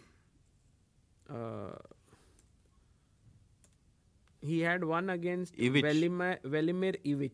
Yeah, who's also an opening expert. Yeah. So Queen F6, King C8 played, Rook takes D6, and then rook c6. Whoa. Some crazy opening preparation. White has 3 pawns for the exchange. This is 29 moves already, and maybe a very good moment to see like where chess has reached. Yeah. And also, one of the reasons why top players sometimes want to switch to some new positions like chess 960 because of the depth at which normal chess has been analyzed and the freshness that sometimes can seem to fade away from openings like this. However, we can still see from Thai 1's game that even if you know all these openings, it's still possible to get a result. So Here you mean this game? no, the game that Thai 1 played in the same line against there Ivic. one. There one. Yeah, but also here we are seeing some preparation, and I Yeah. think today is the day of preparations. For sure, because we see Anish's game, which is also some sort of a theoretical battle. This game, where the engines rate it as absolutely dead equal, and I think I disagree a little bit because White does have a lot of strategical aspects that he's fighting towards. Like let's say I ever exchange the queens. If White ever manages to exchange the queens, the end game is going to be very hard for Black to defend. I also have this idea of going a4 at some point, and if you take with the b pawn, my rook suddenly joins in and not only attacks the a6 pawn, but it's ready to shift on the king side with rook h4 or rook f4. So, lot of I ideas won't be for surprised if a4 comes up anytime soon. yeah. Right now, White plays rook to e3, it's stopping bishop to f3. You would love to go bishop f5, bishop e4, but the problem is bishop f5 runs into queen takes d5. And if rook d8, how would you do? Would you go rook a1? What would you do with White in this one? Exactly. You know how I. He's there, like for now. Yes, he knows. At least, he knows your style. That there are no straightforward questions. Queen takes d5. If rook takes d5, there was rook to e8 mate. Yeah. And that's why White is winning a pawn. So, Black still has some problems to solve. By the way, Arvind game, Edis did go b4 Yeah. here. Yeah. Keeping all the options open. And right now, if we see the engine evaluation, it shows 0.6 Yeah. for White. So that's a decent edge for White. Quite a tough moment for Arvind. Yeah, and by the way, I think Queen c2 was played by Anish. He played your move. And this game now, think about it, like Arvind, in a way, if he comes to Prague's board and sees what's going on, he will get a lot of confidence as well. He's like, Prague is in trouble. I don't know if that's what he will think, because he might think that Prague has sacrificed a piece with the black pieces. Yeah. And is putting pressure on Anish. Maybe Prague will win, which means that I really cannot afford to lose. It might change. I mean, it's unclear how he will rate Prague's position. You think that if a human looks at the game of Anish and Prague, they might think that They Prague is sacrifice it. better? It's possible, right? Because the bishop on g1 is a bit weirdly placed. I don't know. Maybe, yeah, it's hard to rate it as black being better, though, because a piece is a piece. So, queen c. I like your move, by the way, bishop d7. I think it's what is going to happen. I clearly don't want to give up this bishop. I already am a piece down. Uh-huh. So,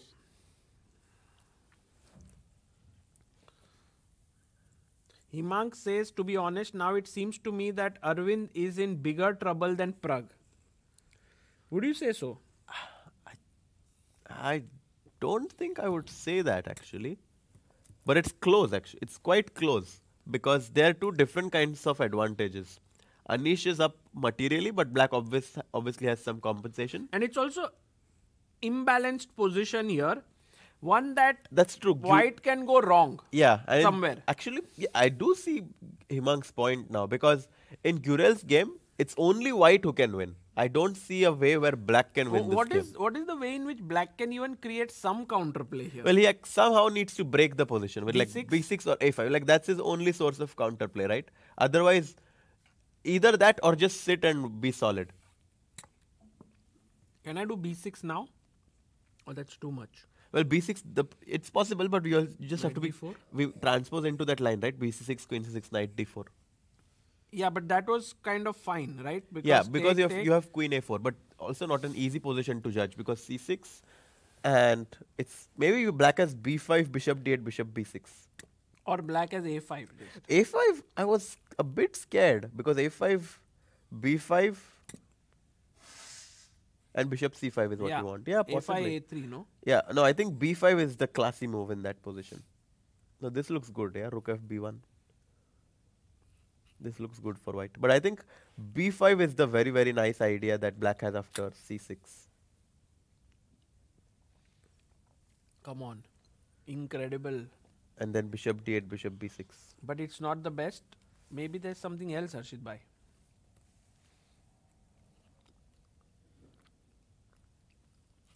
Rook c8 with the idea of b5, a6. Hmm? Yeah, maybe. Queen a6, queen c4, rook c8.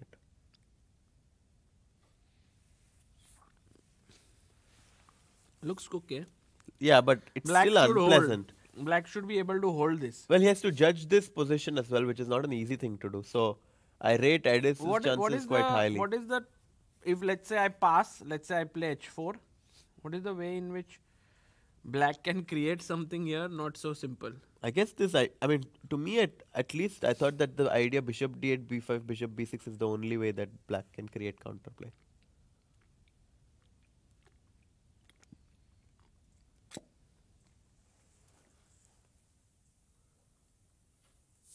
Because once he gets his bishop on b6, he's obviously going to put pressure on the c6 pawn.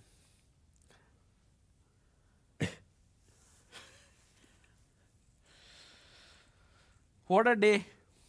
Again, it feels like a reminder Oh of wow, Tata Steel. Prague played bishop d7. Wow, finds the Okay, that looked very obvious move, no? a very important move Yeah, though. very obvious and important move. But yeah, this But can white go crazy now somehow with sacrificing his own piece, or it's too much? knight c6. Or yeah, knight c6 or knight d5. Knight c6 makes more sense. Because knight d5, I thought knight f. Yeah, I don't want to give that. So knight c6, Attacking the queen.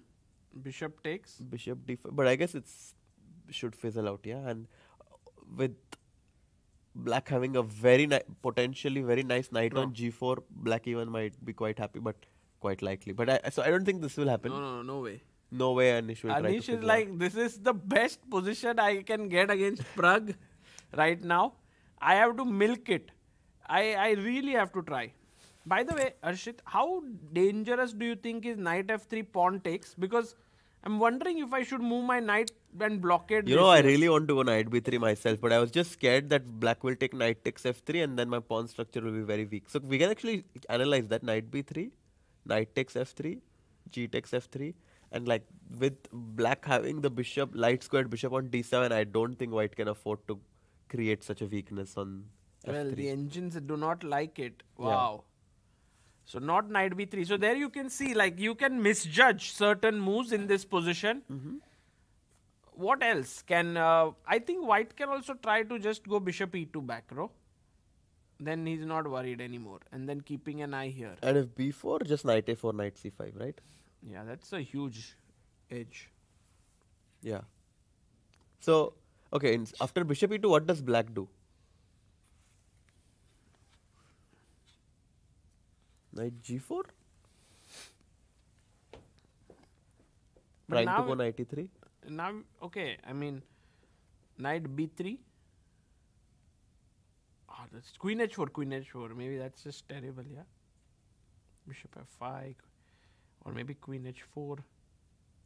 No, I think the reason is that after knight b3, there's b4.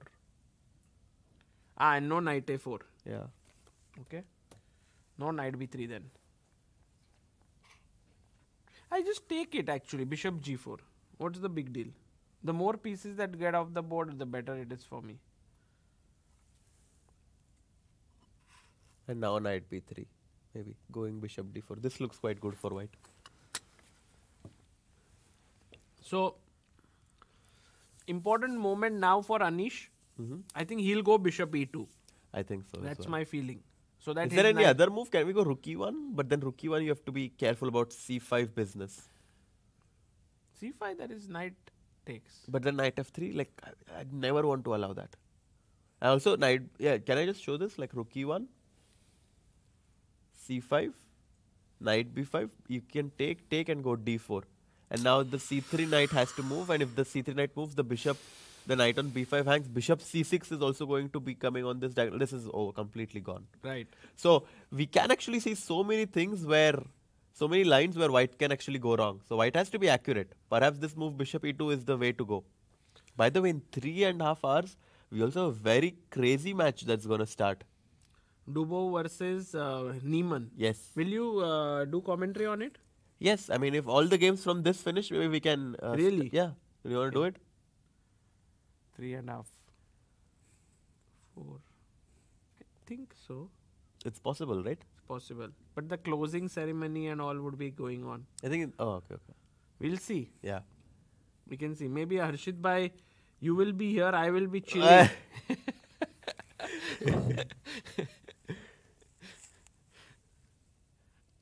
Okay. By the way, if you had some more time in Prague, what would you do here? Like, I think you are leaving tonight already, right? Tomorrow, early morning. Very early. Yeah. So you don't have much, but what would you do? Like, if you had few hours here? I would probably do a guided tour and learn more about this city and The history. and the history of the city. You like history, huh?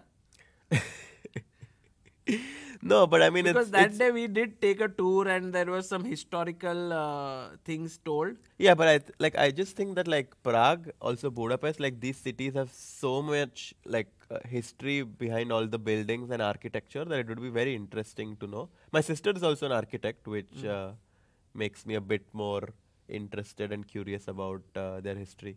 Nice. Ask you a question. Vlastimil Gord, is he here or not? Who? Vlastimil Hort. Yeah, I think I saw the older gentleman, which was like here. You mean in this venue? I don't know. We didn't see him yet, Vlastimil Hort, but he could be here. Not sure.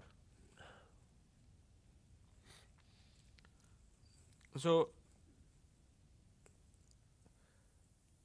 Jaikar says, can we analyze B4? Oh, Very nice, very interesting wow. move. Very Jaikar interesting with move. all the key ideas here. I think this is Anish's move. I can even say it like he loves stability. And B4 just gives him that. No, he'll play it. Harshit bhai, Yeah, I mean it stops c5, which Don't is even obviously doubt. you think so, yeah. it's just straightforward. What a move. It's like love at first sight. You know, that kind of a move. Just everything is sorted. Hasn't happened to me before. Or not on the chessboard, never. You have never found a move that you No, of fell course, in love for with. sure. I mean, there are some moves like you are just like so drawn by that you just play it immediately. Like yeah. 1 e4, yeah, for you. Yeah, or Nachdorf Bishop G5. Like I like it so much that I always go white? for it. Yes, Oh, it's your favorite. it's my favorite opening. It's so much theory. It's so much theory, but I have a lot of experience, and I know a lot of ideas in that line that I really like going for Bishop G5. Wow. Yeah, By the way, look at what Arvind has done. Harshit bhai, he did go b6 and we might see that entire line pan out. oh wow. Because guys, remember, the one point which white can do is take the pawn. But after AB, what happens is that the A file opens up and the C file opens up. So this is opened and this is opened. And here in both cases, here gets black good has count, yeah. enough compensation. Because the rook can jump into A3 at some point. Yeah, the rook can come in here. So this is very good compensation. And by the way, a big news coming in that Divya Deshmukh is winning the challengers. Really? Yeah, that's a good news for all the What is Divya rook fans. B8? Bishop D6, knight C3. How does white win? Queen G7, just snatch a pawn. Queen G7, rook G8, knight F7. Nice. Boom. Wow. Yeah. And what if I just simply come back? Like, even that's good, right? Sagar Bhai is like, you found that fancy move, but why I not just queen? wanted to grab a pawn and get out from there. And the point being that bishop e5, rook e5, knight g4, you always have rook e6 ideas. and white is completely winning. Yeah, this one I think it's going to be mate. No, e6 just Just take this. chop pawn. chop, yeah. Yeah. Bishop h3. Yes, h3 is very nice. H3. Yeah. Nice. With the idea of this check, but maybe rook g6. Let's see something strong. Let's finish off the game, Harshit bhai. I think bishop e3, you know. Bishop e3, knight e3, fe3 with the idea of rook f1. Oh, not so good.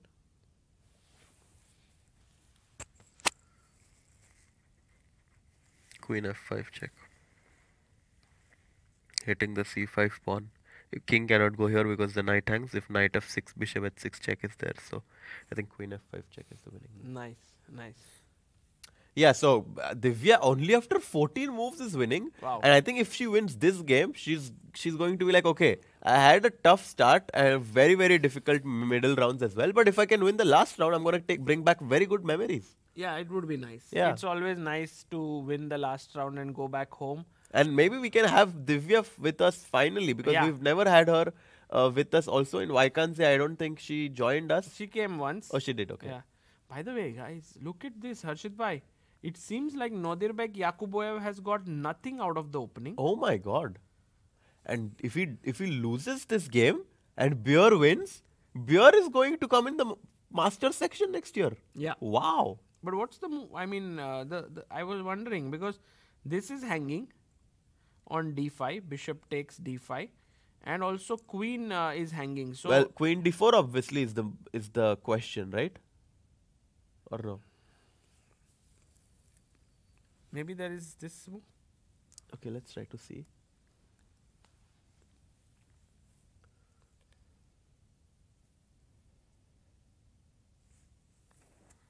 Because if you take here, rook takes, and maybe a6. I Yeah. see a very, very interesting move. Queen to b7. The idea being that I want to push your knight from e5 away with the move f6. But I feel, Harshit bhai, this is safe. Take. Now d5 and b5 both are hanging. Let's save one of them. Bishop e6. Bishop e6 is one way. But I would even say a6 perhaps, very strong. And bishop d5, Bishop rook a7. d5, rook a7, and Uh-huh. black is not worse here. Yeah, but it feels as if he is worse. Yeah, he is. Rook It a1. feels as if, yeah. So I think queen b7 might be the best. Okay. Queen b7, tough move. And here, Jonas seems to be doing well. Yeah, he's slightly better. I really like these kind of positions with white because it's all about understanding. He plays his queen up to e3. Yeah. Getting rid of the pin from the g4 e2 diagonal.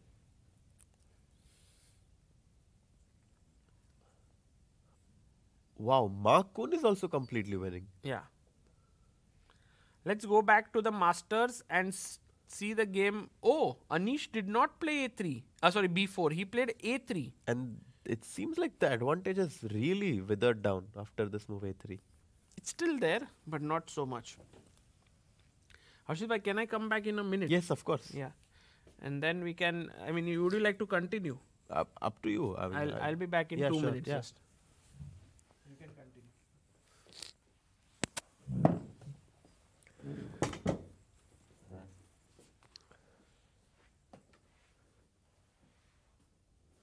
So we get this board, joint scene of Prague and Prague who's playing against Anish and Arvind playing against Edis Gurel.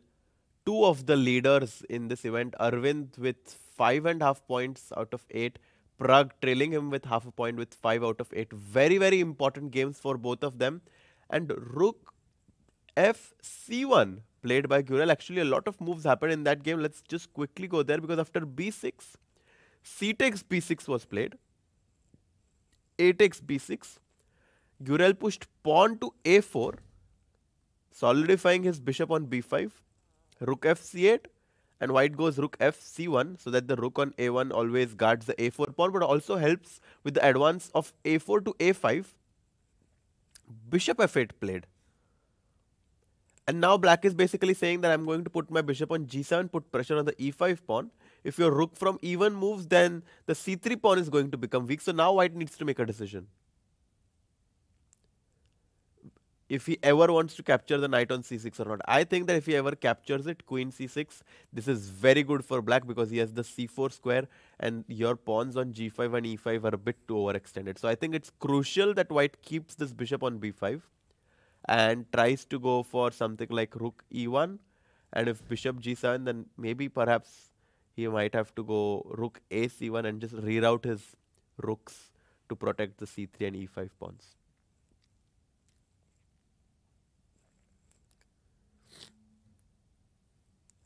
And guys, what are your predictions? Do you think Prague will somehow manage to win his game and join Arvind? Do you think Arvind will hold? What are your predictions?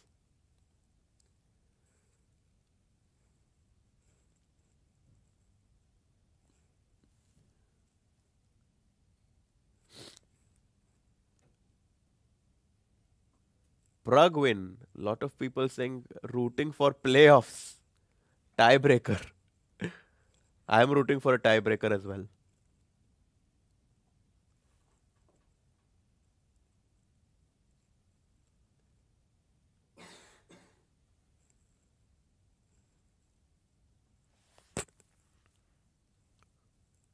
Tiebreaks are definitely fun.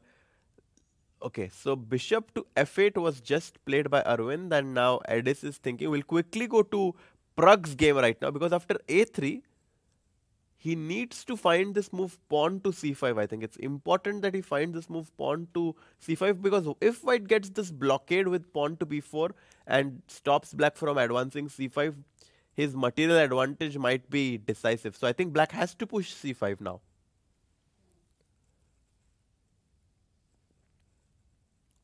If he goes c5, you cannot take the d5 pawn now, of course, because your knight on d4 is hanging. But maybe that might be some sort of a variation, like c takes d4. If bishop takes d4, maybe white is doing quite decently with two of his bishops eyeing towards the black king. Maybe this is the way that black plays, but maybe rook c8 and black is still doing quite okay. So after a3, c5, does black have any other ideas? Because I didn't want to go knight b3 because I was afraid that black will get bishop f5 and then knight takes f3, d4. I thought that this is quite good for black. 55 minutes for Anish and 57 minutes for Prague. So they're very evenly matched on the clock.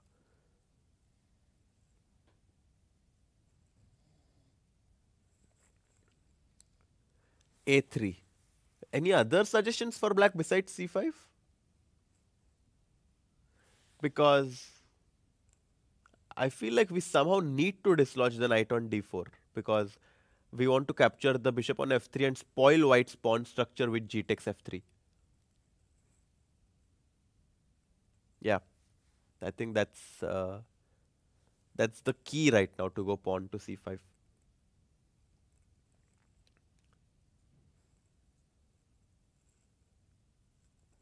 Pawn to b4. No, it's pawn to b4. What's the idea? We will just take, right? And then we get even a better version because we are up a pawn and we also stop c5. So I don't think b4 is a move right now for black. h4? Yeah, I think h4 is very interesting because we want to push h3 and put pressure on the g2 pawn. And if white pushes h3, then the g3 squares becomes a little weak. So h4 is definitely interesting. But I think Prague right now is calculating a forcing line with c5.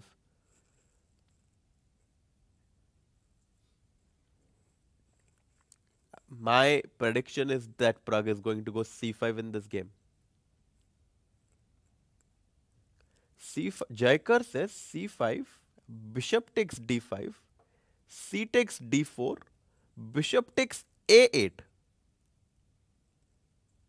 But I was a bit afraid that after queen takes 8, the queen is going to come on this 8 h1 diagonal. The bishop will then come to c6. Okay, like we can try to analyze. Bishop takes d4. Maybe knight g4 now, followed by bishop to c6 could be a very good compensation for black, because if bishop takes g7, wow, black to play here. Black to play. Can you find the best move for black? Incredible idea.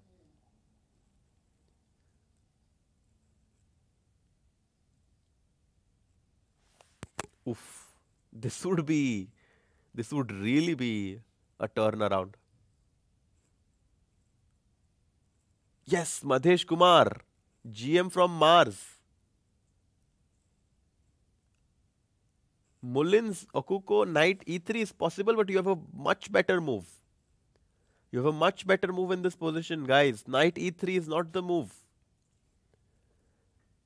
Shashank also finds it. Queen to b8. Exactly. Incredible intermediate move. Threatening queen takes h2 checkmate. And if pawn goes to g3, bishop c6 check. And the white king is completely coming under fire, because after king g1, king takes g7, we are ready to go queen b6 check, and suddenly black is completely winning. So queen to b8 is a crazy intermediate move. After knight g4, bishop g7 would be a big blunder. So all of these tricks is something that white needs to be careful about, and I think Prague is spending time so that he finds some sort of an idea like this. a3, c5, very important move for black right now. Will Prague find it? I think he has to.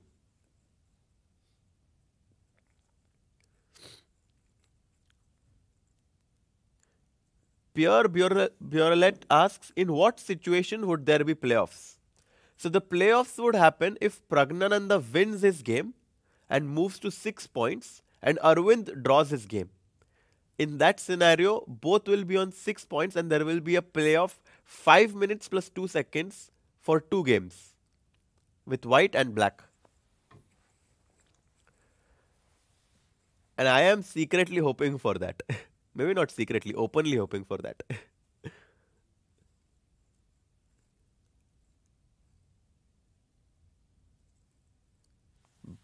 In the meantime, let's see if we have updates in any other games, because I think that Navara's game is super interesting, because we left it here after rook takes d6, rook c6 was played, and bishop h3 check perhaps might have been the best move, but rook takes c6, bishop takes c6, king f2, bishop d7, Shankland still blitzing out all of these moves.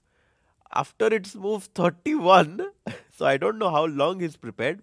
Queen b6, a b6, pawn to b4, and white has 1, 2, 3, 4, 5, and black has 2 pawns, but black is up on exchange. So a small material advantage for white, but I think with such little material, I'm expecting this game to fizzle out.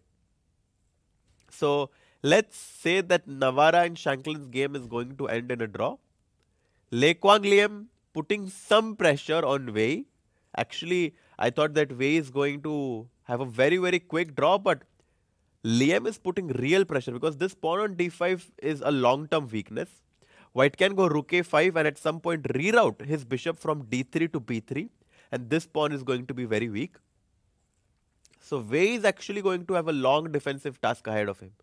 So that's the evaluation on this game. Giri Pragnananda, this obviously is the most exciting position right now, with black being a piece down but having 2 pawns for it, and a central mass of pawns which can be advanced with this move pawn to c5.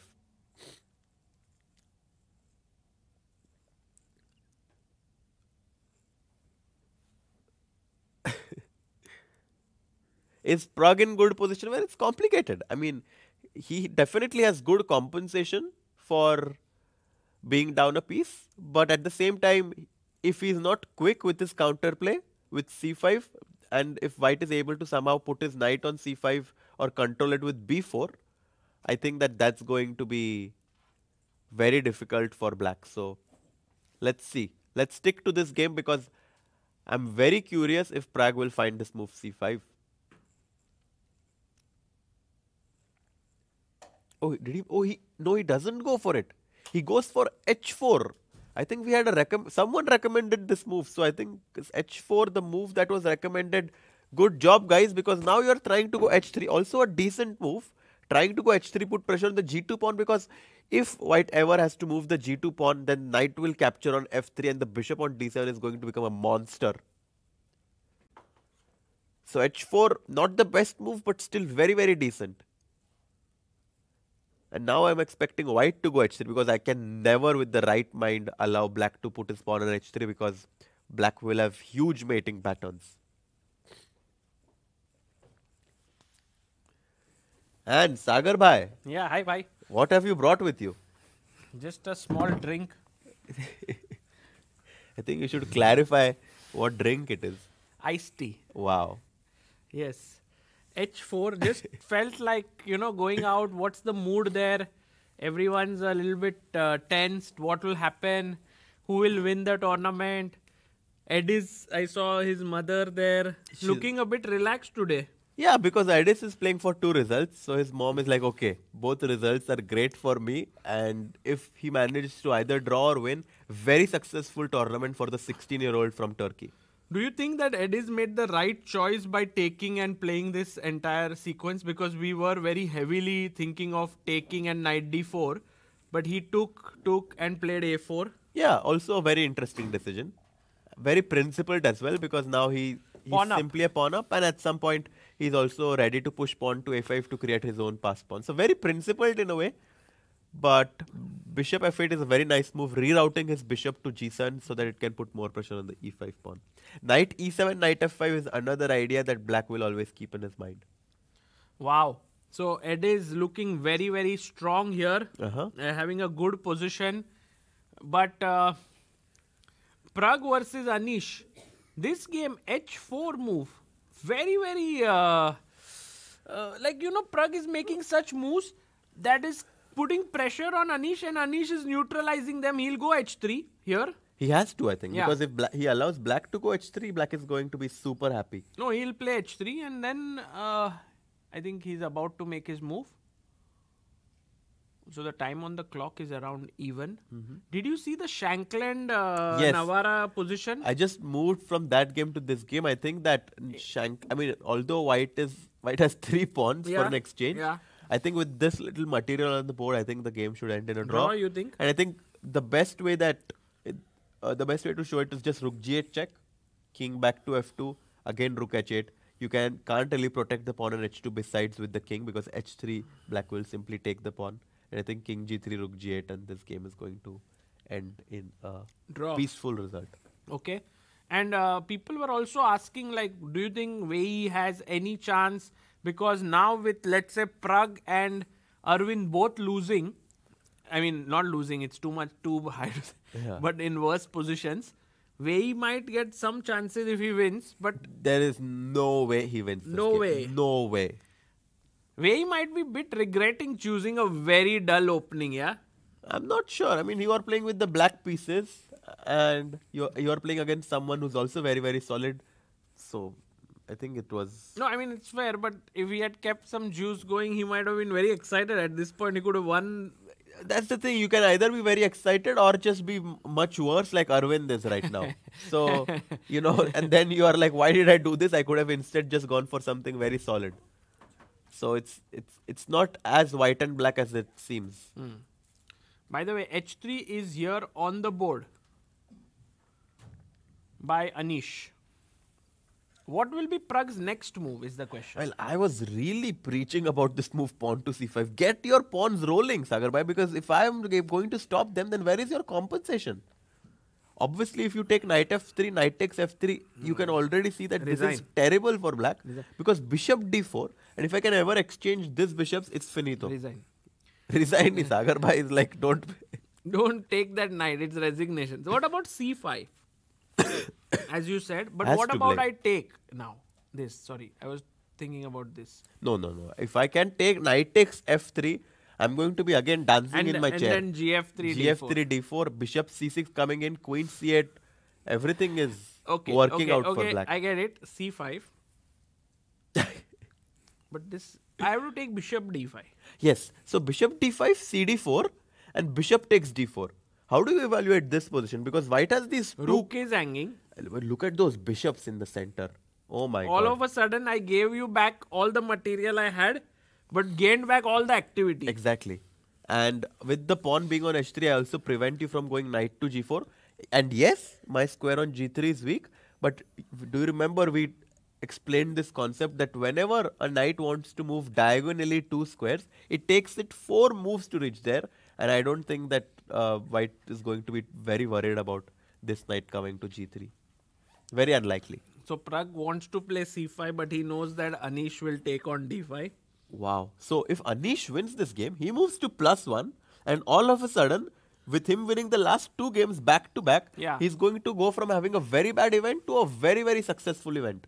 Yeah, very good feeling for him, because I think he would also gain some rating. Yeah. If I'm not mistaken, right now he's at -3 elo in this tournament.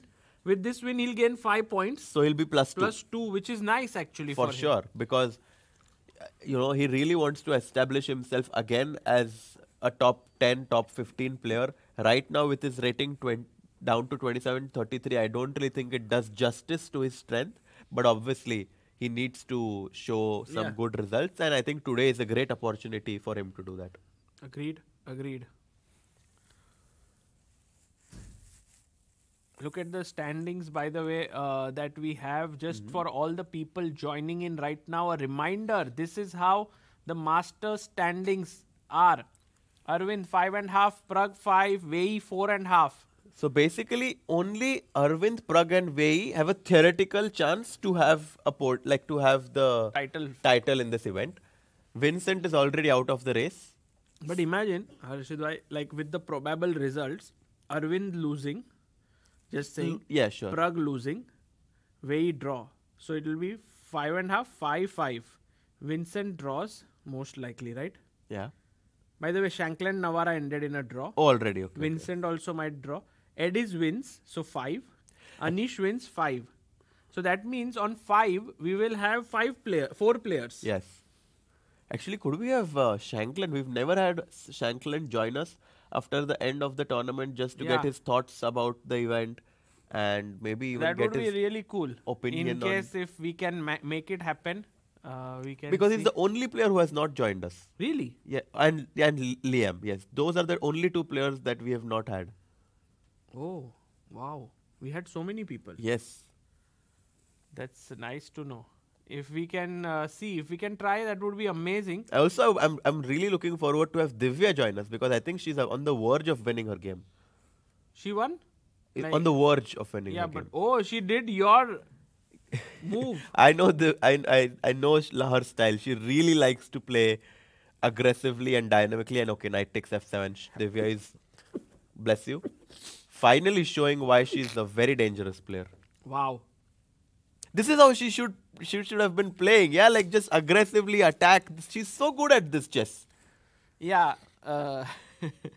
But okay, she was not getting those kinds of positions, no? Yeah, but she was also choosing to be kind of solid. Yeah, and today she just like went Unleashed in for herself. a kill. Yeah. Yeah. So the point being, take knight d8 and then e6 is hanging, and then she's 2 pawns up. 2 pawns up I think and her opponent is already can resign, yeah, this position. It wouldn't be premature. Yeah. Okay, so that's and by the way, this did happen in Finek game. He did take and play a6. But white is doing quite well. Yeah, white has a nice position. I suspect Yakubov to win another game. And Jonas looks very likely to win. The thing is, like, as I said, this position is all about understanding. Jonas understands that now that black has taken b takes c6, he can go queen d4 and knight b3. Actually, he has direct problems. Queen d4 attacks the bishop on g4 and the pawn on g7. White might just be winning because of tactical reasons. Yeah.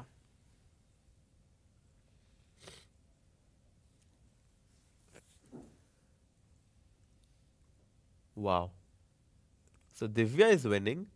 Yakubov is better and Beer is much better as well. Queen e7 played. Can we actually just analyze Divya's game? Like how exactly is she going to finish it off?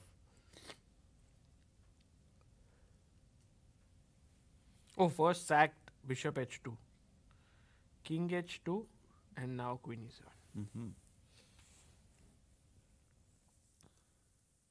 Wow, it's not that easy, no, for white to find a way. Because if you go queen h6, knight g4 check. But, oh my god. Maybe we should do a dance, yeah? Maybe it will wake some of us up. Dance a bit. Cannot believe. I wanted this clip, but like we are commentating and someone takes it like there. I think It'll be a memory forever.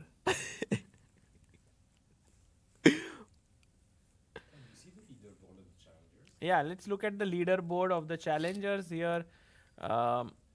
We have that's the Masters. Yes, that's the Yes. challengers. If we can just have that on the screen. Yakuboyev is leading with 6.5, with Jonas on 6. Marc-Andrea Morizzi won his game So already. he moves to 6 points. But I think that Beer is much better against someone who's also lower rated than him. So I expect Beer to move to 7 points. But imagine an event where you are scoring 7 out of 9 and you still don't win. So Beer is like, what should I do? Like, I'm scoring +5 in this event and I'm still not winning. Well, that's because you have Yakuboyev who is also doing it. And by the way, my feeling is if we go to the Yakuboyev game, It's I feel the chances of this ending in a draw are not that no, impossible. I mean, white's structure is incredible. No, like these central pawns, like I think that it's very hard for black to advance these pawns. Whereas with white, like I have a very, very solid structure. I'm attacking the f7 pawn. Rook a1 already. But Threatening also, rook takes b5. I have not a bad structure. Like for example, did you play Rook A1? Yeah. Threatening rook b5 already. So it's a bit unpleasant. But I'll move my rook away. Yeah, also very, very Knight? possible. Knight c6. But I take. First move. Instead of moving the rook. You mean here? Yeah. But I just take. Bishop takes. And rook c7. I have a feeling that this should be okay for black. If Vaclav manages to hold this and Bear wins, Wow, we will have a tie break. I think Playoff. we just want tie breaks. Yeah, we are just finding ways to get a tie break. Yeah, true. Let's go to the Masters section Sure. and to the game of Prague and Anish. It's- Prague has had a very long think, yeah. Like he's not made his move for last 10 to 12 minutes already. Yeah. Meanwhile, Arvind has just dropped his queen back to b8. And I think it's hard for white to find a plan because I can never push a5 because it's just going to open up too many files for the rooks. And it's also a bit weakening. I don't even think I can push c4 because of my b4 pawn being weak. So I think even though white is a pawn up, because you have these advanced pawns, I think black is just very solid. Yeah, also now if I give up my bishop for the knight, which I want to, because I want to move my knight, and I cannot do it straight away because the e5 central pawn is hanging always. Yeah. So I want to take, let's say here, this pawn is hanging in the center. So the thing what I want to do is, I want to take on c6, rook c6. Yeah, but then the c4 square. What about your c4 square? and also the a4 pawn. Yeah. So it seems like I think that Arvind... the worst seems to be behind Arvind. Or somehow. maybe we just misevaluated it. Maybe he was always fine. We just thought that he's down a pawn and that he doesn't have compensation. But I guess Arvind saw the position a lot more deeper than we did. And he always had good He likes it, compensation. huh? Yeah. So then if Arvind manages to hold, then his chances of winning this tournament are very good because I don't see how Prague Prague cannot wins. win this. No, he can unless... I don't see how he wins unless Anish goes berserk. And also, if right now Anish had like 10 minutes on the clock, it would have been very different. But with 52 minutes, I think Anish is also very, very comfortable. Confident. And also he won yesterday. Yeah. And Anish is someone who definitely loves to ride on that momentum, and he's going to try and win this game as well with Prague. Yeah. And he beat Prague in Vaikanze as well. Yes. So he also has that like psychological advantage that he just is off of a fresh win against him, and maybe he wants to improve his score against Prague even more. Yeah, let's see if Prague manages to create some mess. He needs to create some mess, guys. The main problem for Pragnananda is that he's piece down. He does go c5. Oh, he does go for it. And now, it's a key moment in the entire game, in the entire tournament. because if Anish goes wrong here, then he will be in big trouble. I mean, let's say he moves the knight, it's black is completely win. Finito. Knight takes f3. Finito la comedy. G takes f3, d4, and boom bam, bishop c6, queen c8. Everything is coming. All black's pieces are shifting towards the white king, and look at that king. Too bad. He's going to sing that song that you very well sing, Sagar bhai. Lonely. I am Mr. Lonely. Oh, look at Anish. Oh, He's- instantly. He's like, I don't want no one to be lonely in my position right now. Quickly chops up the pawn on d5. Wow. And Prague takes the knight. Prague quickly captures the knight on d4 and bishop takes d4. The material is equal, but I think Anish has a fantastic position with these two bishops. Queen p3 is going to come next. The rook on d1 is very well placed against the queen on d8. I think that Pragnananda definitely is going to be feeling the heat of the two bishops right now.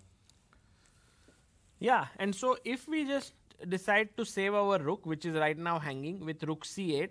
Okay, let's say I go queen b3. Trying to put pressure on the f7 pawn. Can we turn this off?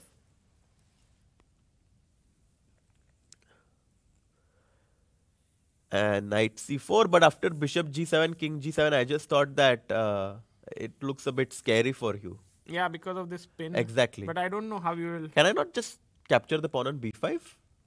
Or am I too greedy with this? Maybe bishop b5, queen b5, knight e.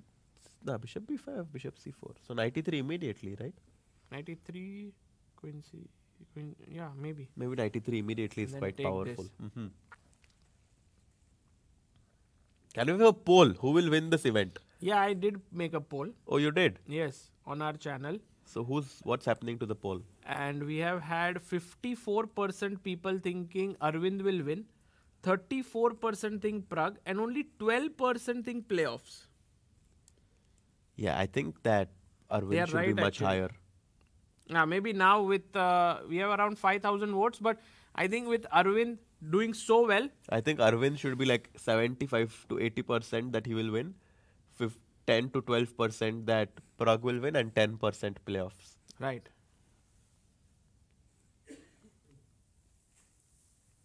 By the way, people have been asking what is the situation of the FIDE circuit this year, because this tournament will be part of the FIDE circuit, and last year we know that Fabiano Caruana. What happened? No, nothing. Why are you laughing? No, I was just looking at some comment. Can you tell us? Sorry, no, it's fine. Chat is crazy.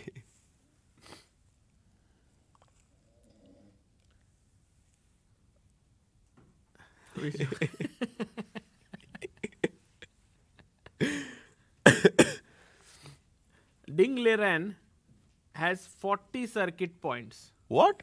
Yes. Pragnananda has 25. Yeah.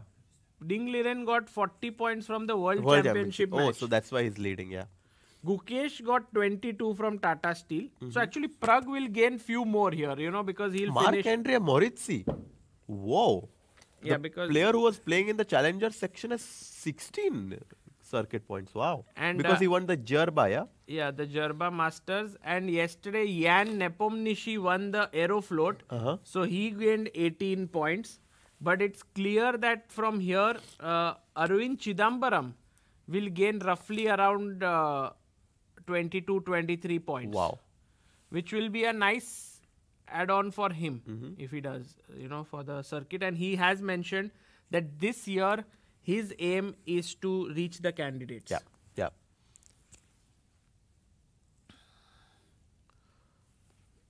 H3 played. Look at Eddie's move. He's like, I don't know what to do here, so I'm going to play H3. Yeah, he's just waiting and asking Waiting. black what he wants to do as well. And I think black can simply just go queen b7 and wait himself. Or knight E7. The thing with knight e7 is that it does allow knight d4.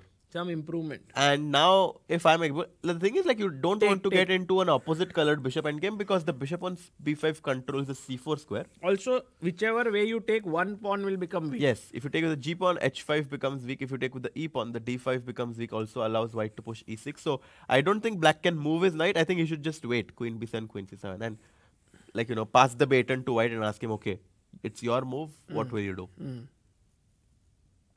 So we might see a very, very patiently improving position for both sides. Rook b8 played by Pragnananda, which I don't know if the engine likes. The bar is shooting really high up for Anish. Oh my god. Because rook c8 was so natural, right? Is it plus? Oh my god, this is almost winning for Anish now. Anish Giri in the driver's seat, very comfortably here. Very nice position. He must be enjoying himself. He must be really enjoying himself, and I don't think that any other tournament he's going to eat anything besides hot pot. Hot pot is his secret. Yeah, 2 dinners at hot pot, 2 wins. Yeah, that's huge. And he didn't win a single other game. He didn't, and also yesterday, Sagar bhai, you lost the bet. So. Yes. Today I will make him pay for it. I cannot keep on spending. Yesterday, guys, by the way, we had Sagar bhai had a friendly bet that if Guen does not manage to draw his game, then he will pay for the dinner at hot pot. I had said I'll pay for Anish's dinner, but Harshit bhai also didn't pay. So turned out that, but it was good fun. Yeah, it was amazing fun. Of course you had fun. You didn't pay for it. Yeah. But no, today we'll have Anish, who will because he might finish joint second. Yeah. No, I mean, finishing with 2 wins, it kind of reminds me of Arjun's event in Vaikanse, where he won the last 2 games and finished very, very strongly. But Arjun had like a so bad event. Yeah. Like Anish has not had such a bad event. But he was on -1, which for his standards in this event was definitely -1. But now it's +1 after this this win, which will be great, for Anish.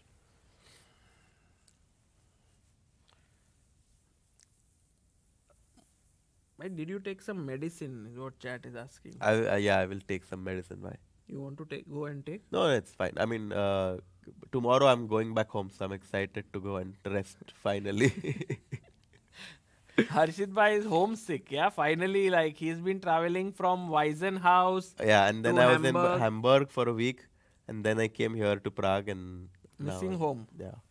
Although you're home in India, you will come in May. Yeah, I'll go back to India in May. I'll go to Portland right now, and I'll be there with my sister, and I'll work on chess for a few days. Also take some rest. So I'm looking forward to just relaxing for some time before I play my tournament from 27th March, and then again it starts. 27th March to 31st March I will be in New York, and then from 6th April I will be in 6th to 7th April I will come to Paris with you for the freestyle event. Then I will go to Grenke in Karlsruhe in Germany to play the freestyle event, and then to Sardinia in Italy to play a classical event. So I'm going to have an incredibly packed summer. That's amazing. The amount of travel that a chess player can do is just, that's one of the perks, I would say. Perks? But at the same time, people think that we are traveling, that we must be doing a lot of sightseeing. And Sagar bhai, from your experience, you can say that you went out of this hotel twice, and most of those times are only for dinner or something. Yeah. Yes. No, and I mean, tomorrow I intend to look at a bit of the city. But tomorrow I think very likely that I'll be interviewing Hari Krishna. Oh wow. Who lives in Prague. And on the streets of Prague we will go, and so that would be a nice. That would be nice. Yeah. Yeah. Don't get lost by.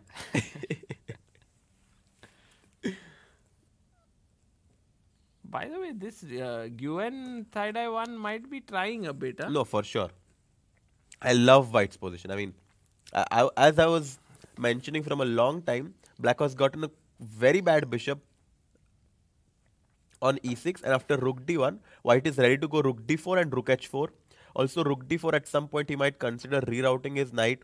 Rook e5, knight e3 is another idea that comes to mind. White has a lot of ideas that he can play for in this position. Can we just try to analyze why is Prague so worse? in this position, what went wrong? Like, my first thought, Harshit bhai, was to take here. You'll take Oh, back with the bishop or rook? why do you want to give up your bishop? Because I want to win material after bishop c6. Oh, very nice point that after bishop takes e5, bishop c6, black can simply capture. Bishop takes c6 and Oh, by the way, that's, oh yes. can we After, ask our viewers?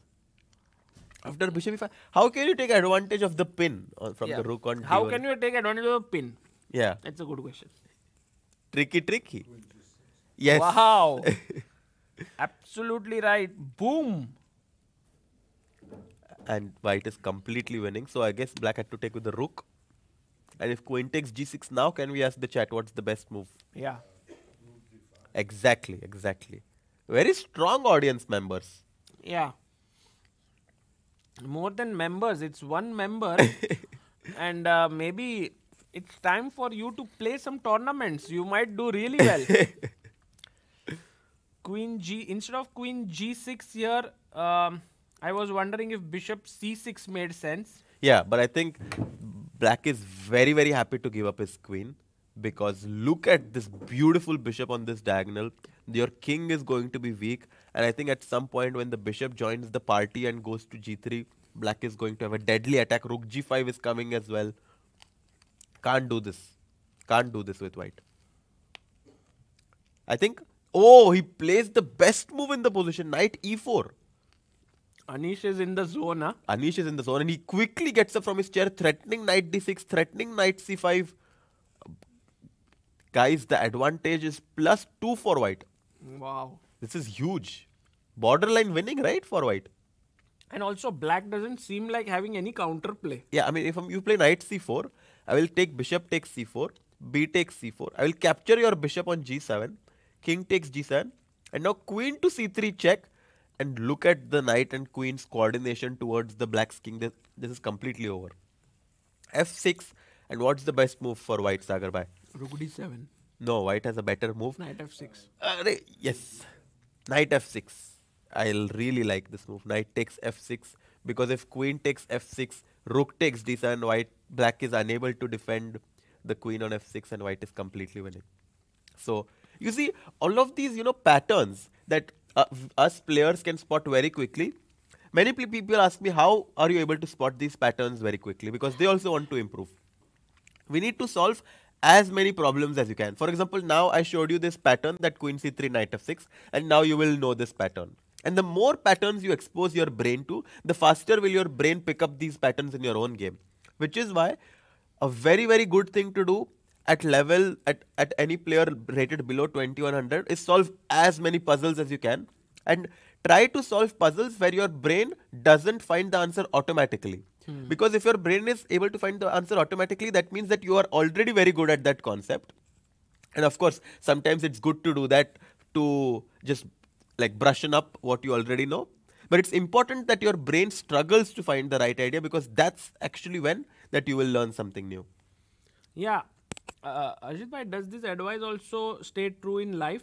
Like, the more problems you solve in life, you get better. I think you should know that better. Yeah, I'm always trying to solve problems with different people in my life, but it's like in chess, maybe the number of patterns are limited, but in life the number of problems are unlimited. So every time a new problem comes up. Yeah. I wouldn't exactly agree with that. In chess, the problems are limited. Here but also. yeah, I do completely understand your point. Really? I do understand the point. I don't think I relate to it, but I understand Oh, it. right. Okay, knight e4.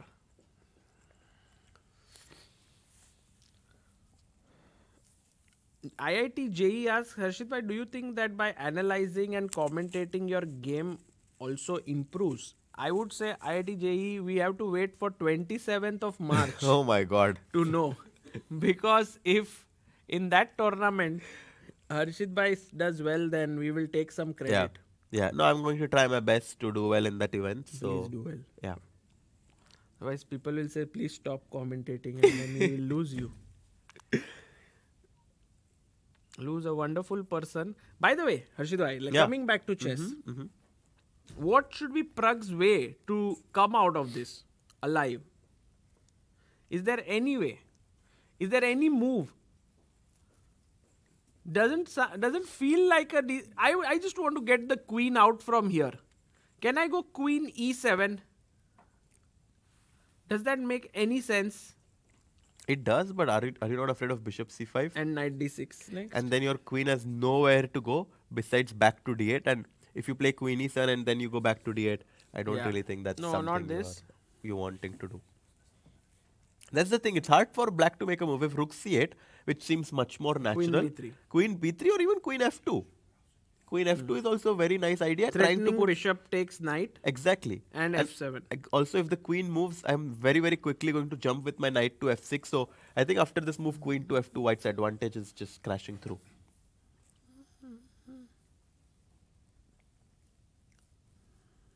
Yeah.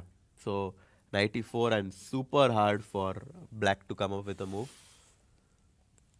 Yeah, tough. Actually, for Prague, this tournament had been so good. He had been unbeaten, right? Yeah. And he had 2 wins and 6 draws.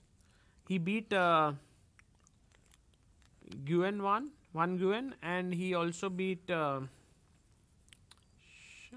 yeah? Who? Prague. Prague beat. No, he did not beat. Vincent. He beat Vincent, yes. Yeah. And he had a good position against Navarra in the first round, but he did not. He couldn't Yeah. manage to cash in that advantage. But he's on +1, +2 right now. No, he's on. Yeah, he's on +2. He will finish with +1. Yeah, if he loses this game. Which is okay, I mean, but Well, he chose a very risky line today. yeah. And that's the thing that can happen when you choose a risky line. Like, it can pay off quite well, but on the other hand, you can just struggle. And Anish just showed why, Anish will go back with such pleasant feeling, no? for sure. Like this last 2 wins. I was thinking for when Anish lost to Arvind, that his tournament is ruined Yeah, at that point. But it wasn't. it wasn't. I mean, but it was super important for him to believe that his tournament was not over, because many players would have just tried to kill the game in the next round with the black pieces, just play solid. But he chose to play the classical Sicilian, He came. and it paid off. Yeah, and black is just waiting. Rook a7, rook a8. Can we see a repetition happening here with Queen It's e3, possible. Rook a7? It's quite possible. And then maybe Arvind then becomes champion They'll become the champion guaranteed. without doubt, because Prague will definitely, I mean, it's only a miracle that can help him win there. Yeah. I like how Arvind realizes that there is nothing much he can do. So he's just waiting, He's yeah. waiting. And today is the last day. If you want, we can even show our directors who have always been Oh, helping yes. us. If Yes, our directors will join us. that would be great, yeah, Yeah. because they have Uh, been working tirelessly to Absolutely. make sure that Absolutely. we are able to do this. We didn't have to handle anything apart Anything, from yeah. the chessboard. Yeah, So that really made our life easy easier. for sure. Just to quickly round up today's Masters section right now, maybe we can just round it up and then take a short break just to understand what's happening. Navarra drew his game against Shankland. Shankland showed excellent preparation. So if you guys are curious how to play in the 2 nights with black, definitely check out that game. Nguyen, Thaidai 1, playing with the white pieces against Vincent, coming off a tough loss yesterday against Wei. But today, he's back. He's putting a lot of pressure on Vincent in this isolated pawn position, and he's pressing. Le Quang Liem, Wei, slightly pleasant, but I think Wei is not going to lose this. I think we've seen Wei in much worse positions, and he's a supremely good defender, so I expect Wei to defend this. Anish versus Prague is obviously going to be, in my opinion, the only result in this round where he's going to cash in this advantage with his pieces really controlling the center. By the way, Queen e3 in Gurel Arvind game. Oh, so they are repeating. They are repeating Rook a7. Maybe this is the moment where we crown the champion. Oh, yes. Queen f4. Wow. Repeating. Wow. And Rook a8 back. Does that mean that Queen e3 is going to... Can we go full screen on Yes, this? this is a huge moment, of course, in And it's Arvind's Gurel. career, because he's been playing fascinating in this event. Slightly worse today, but if he manages to hold, which it seems like he is, He's going to be the champion of Prague Masters. Yeah, and Eddie's made 2 repetitions quickly. Arvind is looking at the screen just to check if Prag's position, whether he should be continuing or not. And I think anyone can clearly see that Prag is in trouble. So I think Arvind would definitely understand that and is ready for the draw.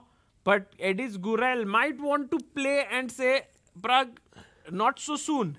You'll have to play for another couple of hours. But I don't think so. I think Gurel will be happy with the draw as well because you can see like Gurel is a little bit sort of fidgety. He's not his calm self, like sitting and completely focusing. So yeah, he has a draw in his pocket and it's hard for me to... Oh yes, Queen. Oh no, King G2, you're right. No draw. No way. No way. Edis Gurel. No sir. What a guy. He's like, not so soon. No. Amazing moment in this tournament. Again, a very key moment that shows how the youngsters has so much fighting spirit. Yeah. They're not afraid.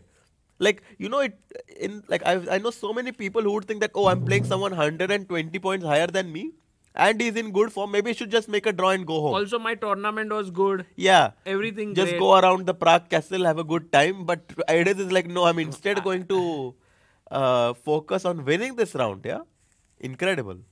Yeah, I think overall, just great attitude. Oh my God. What? Look at Prag's move.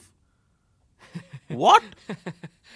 There is a pawn on h3, bhai. Mouse slip. Prag has just played his bishop on g4 and is telling Anish, I have just what is gambled that? Everything. No, he just wants to take the bishop on d5. So if you take hg, let's say. What is bishop g4, bhai? Attacking the rook. Queen takes d5, black is better. Yeah, of course I'm not going to take the bishop on g4. But what a move. Yeah, look at Anish. He's like, what? Again, yeah, Anish is like, okay. Time to take my jacket off, Sagar bhai. I have to get, let's take our jacket. We also have to calculate a bit. Yeah, we have to calculate a bit, yeah. Get serious. Like oh, and all three of us. Look, Anish, you and me are all wearing blue. Oh, wow. Also, the strong audience is also wearing blue. Yeah, blue is the color of the day. Also, Prague is wearing blue. Arey, bye. Oh, bishop what? Bishop e5. Bishop e5, yes. Because if...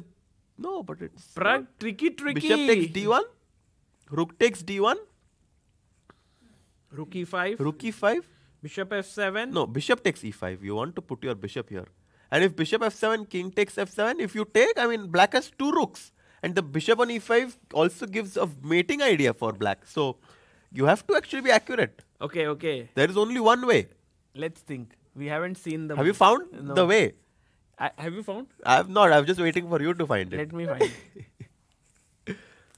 Bishop f7. Bishop c6, knight c6. Ah, no. Not knight c6. We have to, like bishop f7. What if just knight takes f7? Also possible. Oh. King takes f7 also possible. Like there are many possible because our rook. What a move, by the way, by Prague. Like let's take a moment to appreciate this move.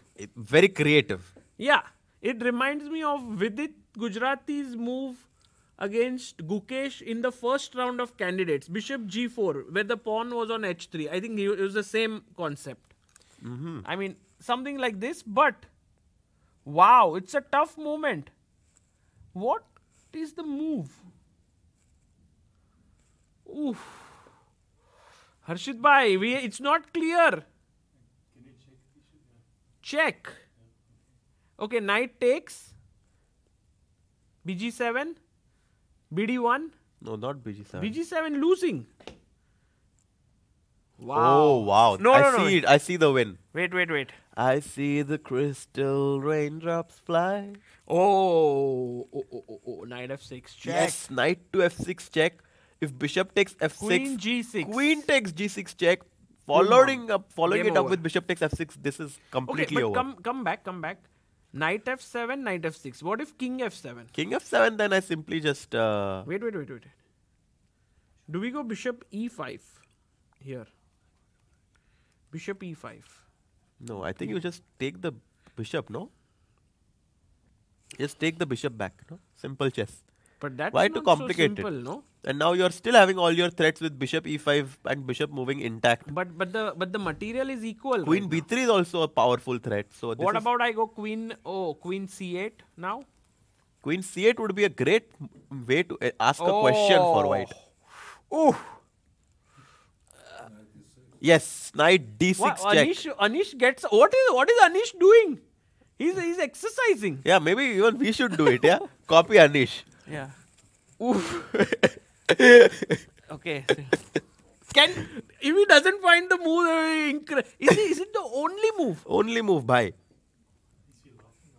Oh, it's the only Oh, move, guys. well, what is happening, Sagar bhai? He cannot believe that he has this opportunity. If Anish doesn't find this, I will today take him to a hot pot. If he finds this anyway, he will take me. Big moment. I hope he doesn't think that I hope he doesn't think that black is fine right now, because it's important to believe that you have something. Of course, he believes like for the last 10 moves he was better. Suddenly, Bishop G4 can't equalize. Yeah, this. but Bishop G4 is a cold shower. No, like look you would have- look at him. He's having great time there. Rocking the chair. Max Maddow is like, I will also take him to hot pot. Arey bye.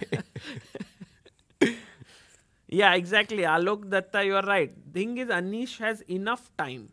Yeah, that's one of the. If he had 10 minutes, maybe we could have had some excitement. I've never seen Anish thinking like this though. No, he's just very happy. He's very happy, Very yeah. excited. He just looks like, oh, this is my game to be. But on the other hand, Edis Gurel is just playing with his king rare. It's not drawn, He's guys. toying with his king and he's Yeah. toying with Arvind's emotions, Yes. because Arvind really But wants Arvind- to finish the game. Arvind is like, if he comes here and sees, he can be like, even if I lose, I'll be the champion now. Oh, true. Yeah, Yeah. yeah. If Anish wins, and then he doesn't even have to. But of course, he doesn't want to. No, of course, win you don't want to end in that loss. way. Yeah. Vansh Desai says this is the Giri redemption arc. Yeah. Could be. Guys, you never know. Look at Prague walking around there. Prague is also trying to maybe create some pressure. Who knows what's happening? Like Bishop we F7 have, is the only move. It's not that easy. and also Bishop F7. If I move my king away, then just E8 is hanging, Yeah. right? It's not. I mean, it's. Also, at G4 is hanging. Yeah. I mean, also we know that there is a winning move for white, which made the job of finding it easier. And I don't know if Anish knows that he's completely winning. Okay, but this is huge, by the way. If he doesn't play Bishop F7 and then comes back home and looks at the engine, he won't be able to sleep. This would be the I can even say to that extent that he might just say this is the worst blunder of my Yeah, I mean, everyone says after a game that it's the worst blunder of their life, but it's not actually true. No, but this one definitely. By the way, just so that people know, we are not taking this bishop straight away because our own bishop is hanging in the center through the black queen. So that's the reason why we cannot. So once you sack it here, if black moves away, we just take the bishop, will be a piece up. Yeah. So this is the very beautiful line here where such a move works, no? This is so cool. Yeah. And if queen f6... Well, then bishop takes f6 and you just don't have enough because I can go queen takes g6. No. Yeah, because this is fine, yeah, for black. Yeah. Queen takes g6 and yeah, it's game over.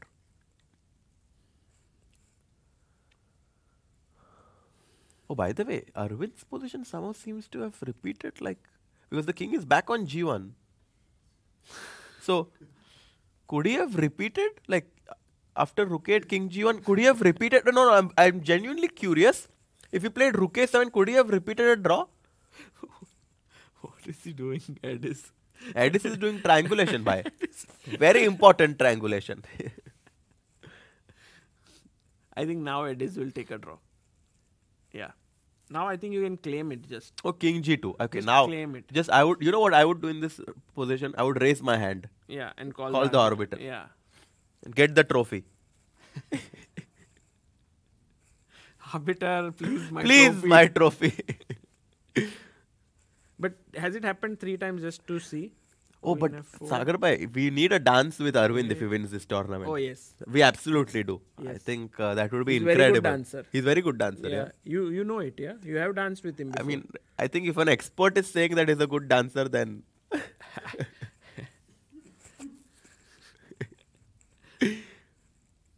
We are all experts until Harshit Bhai starts to dance. everyone is a superhero until the real superhero comes in. Yeah, no, I mean, clearly, I think one of the things that Arvind doesn't want to do is claim a draw somehow. I don't know. He just wants to agree to a draw. I don't know the difference, but okay. Like claiming a draw means you have to be like you look too It's a beta eager. move, yeah. You look too eager for the draw. Here it's like, okay, I believe in my position. If you want to play, let's play that way. Okay, I have a very important question. Do you think he will find Bishop F7? Anish, no? Yeah. I think we should stick. I don't know where to go because this is also. Oh, he's about to make a move. Yeah. Okay, what are the chances, Sagar bhai? 99.9% he plays it. Really? Yeah. If he doesn't, what will you do? That's what I said, right? Like he'll take him to hot pot. No. Some. I'll pay for his next 10 dinners. Really? Yes. Can I also join?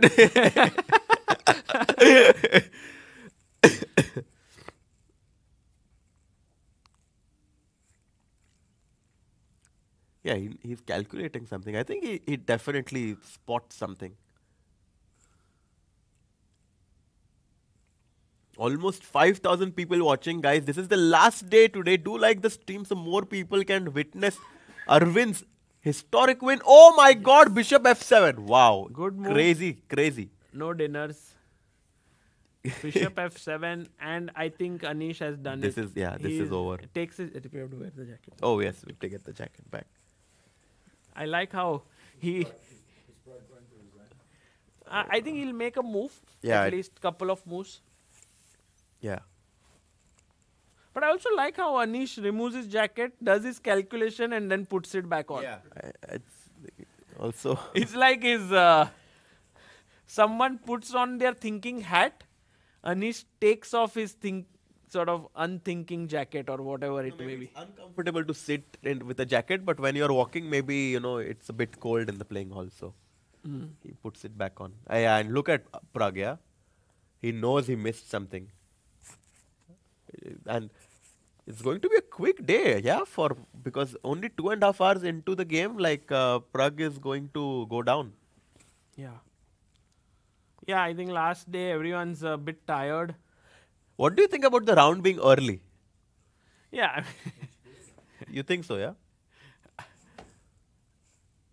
I'm Because I feel started like accepting it as a but part of everyone life. has a routine, right? Like I feel like for 8 rounds, all the players have a routine. Like for example, if I am playing, let's say I wake up at 10 o'clock, I prepare for 2 hours, I go get lunch, I sleep, and I come to the round. Now suddenly, if I wake up at 10 o'clock, I need to take a shower and immediately, instead of getting breakfast, go to the playing hall. So the whole dynamic completely Yeah, I know. changes. I So know. And I think that sometimes that's why we see in last rounds players unable to play their best chess many for times. sure. It does impact them. But I think it's part of being a professional player now. So they have to really, really be ready from day one, not to get into such a habit that last day they are unable to shift it. Well, but Like do it this way, do the first 5 days like that, and then by the 6th day already start thinking about your 9th day. If you don't do it, it's yeah, it's an not interesting question to think about. no. I just think that it's part of. You are told before the tournament, you know everything. Yeah, look at Prague. Yeah, he's very frustrated. Yeah, it's such a nice event so far. 5 out of 8. He was really cruising in this event, and then suddenly, I think everything just went wrong right from the opening, where he chose to play this risky opening. But Anish knew the nuances, and that's obviously the downside of playing a risky Yeah. opening. By the way, just very importantly, Wei's game starts to get quite important now, Harshit Bhai, because but if Arvind draws, then Yeah, it's not. exactly. But still, Wei. No, there's no way there is going to be any result besides a draw in this. No way. Yeah, I also agree, but I think Wei will continue playing with black, at least hoping that Arvind draws. I think we should stick No, to. Arvind loses. I think we should stick to Prague's game right now because we might see a result here.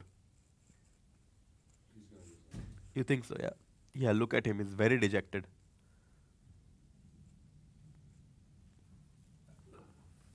Just Wait, so what that was the line? people King know, F7? King F7. Just H4. Okay. Very important. This is interesting. Yeah. Queen G4. E7.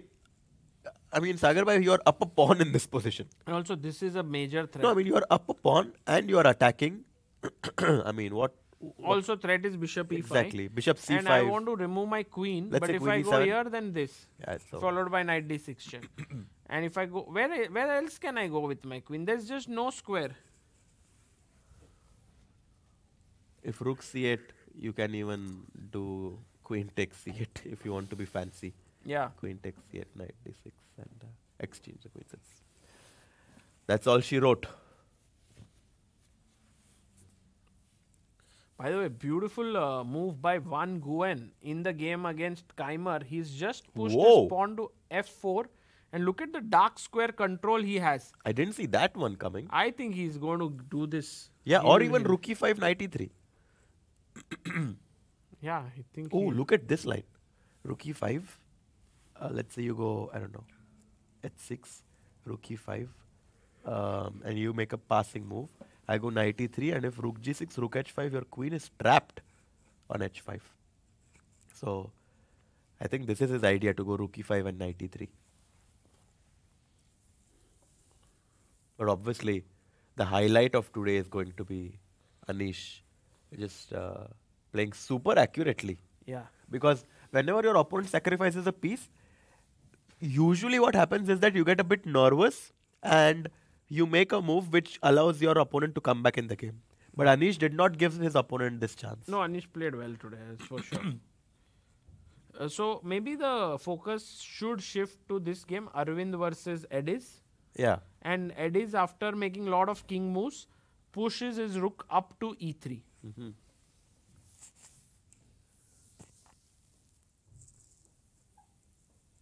One of the questions I have here is knight takes b4 possible? Queen takes, sorry.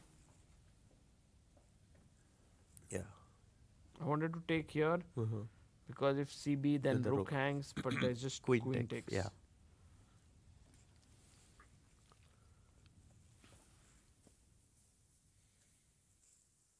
Should we check challengers very quickly? Yes.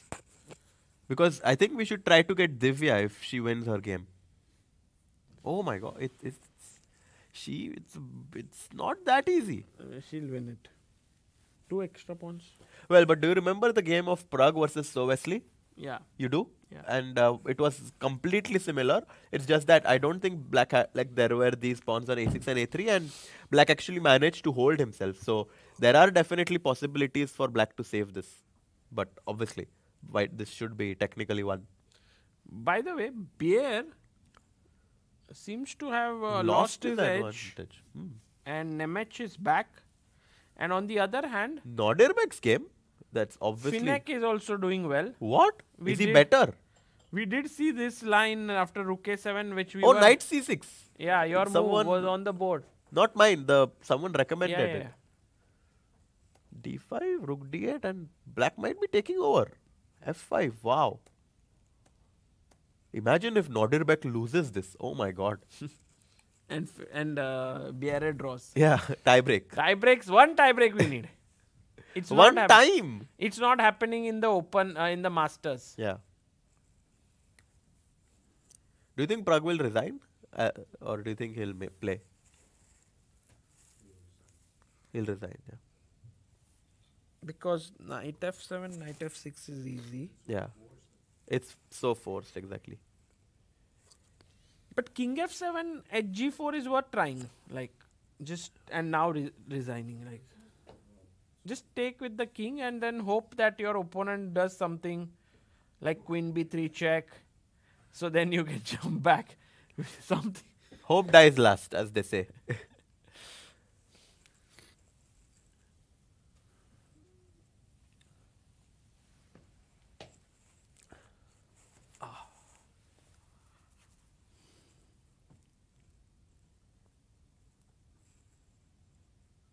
We are all very quiet here.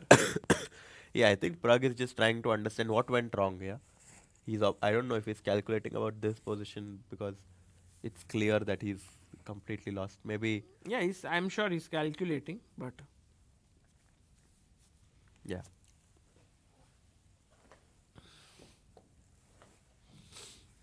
can we look at what is the plan of Eddie's now after rook lift? Well, he wants to ask Black whether he's ever going to make a decision or he's just going to keep waiting. Rook a7? Well, yeah, rook a7. And at some point, I think White will try to go perhaps rook e1 and try to go knight h4, rook f3, put pressure on the f7 pawn. Some ideas, yeah, for White. It's not that White is without any ideas Rook at all. a7 just defends. No? Yeah, that's the problem. Rook a7 is... Black is just so solid.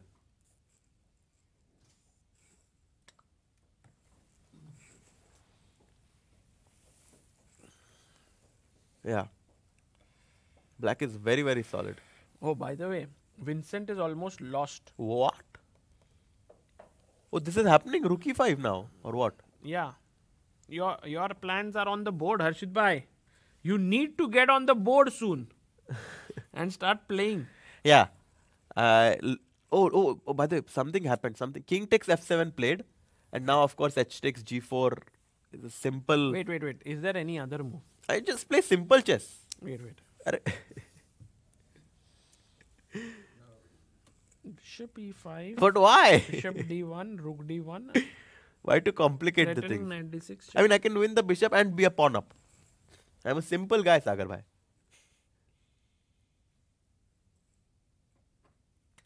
I think Anish is too. I think it's Anish's style to take h takes g4 besides calculating like some crazy lines like bishop e5 or rook f1. Yeah. He's about to take it. Yeah, he is. About to. No. He's like, enjoying himself, yeah? Yeah, he takes h takes g4. Yeah.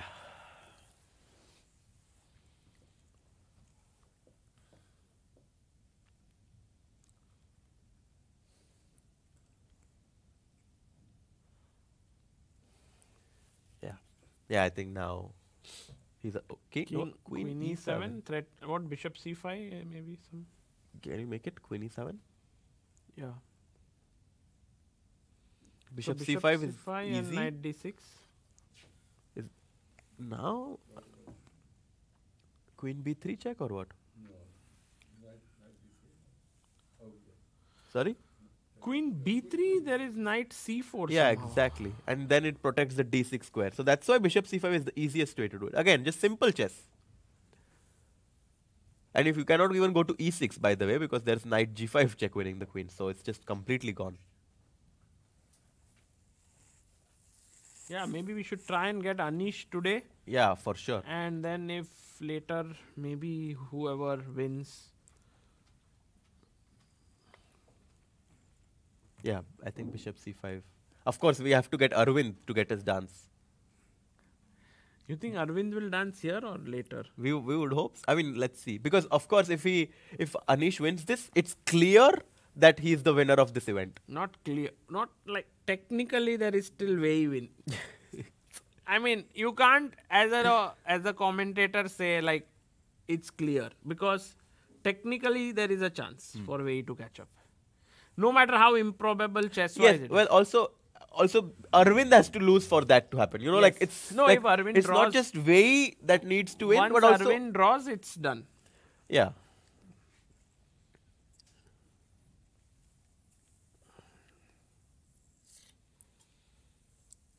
But I think we should stick to Giri's game, no, because we are going to get a result there. Seems like it. But Anish is taking his time. Well, yeah, but like there's no other game that a result is going to happen. So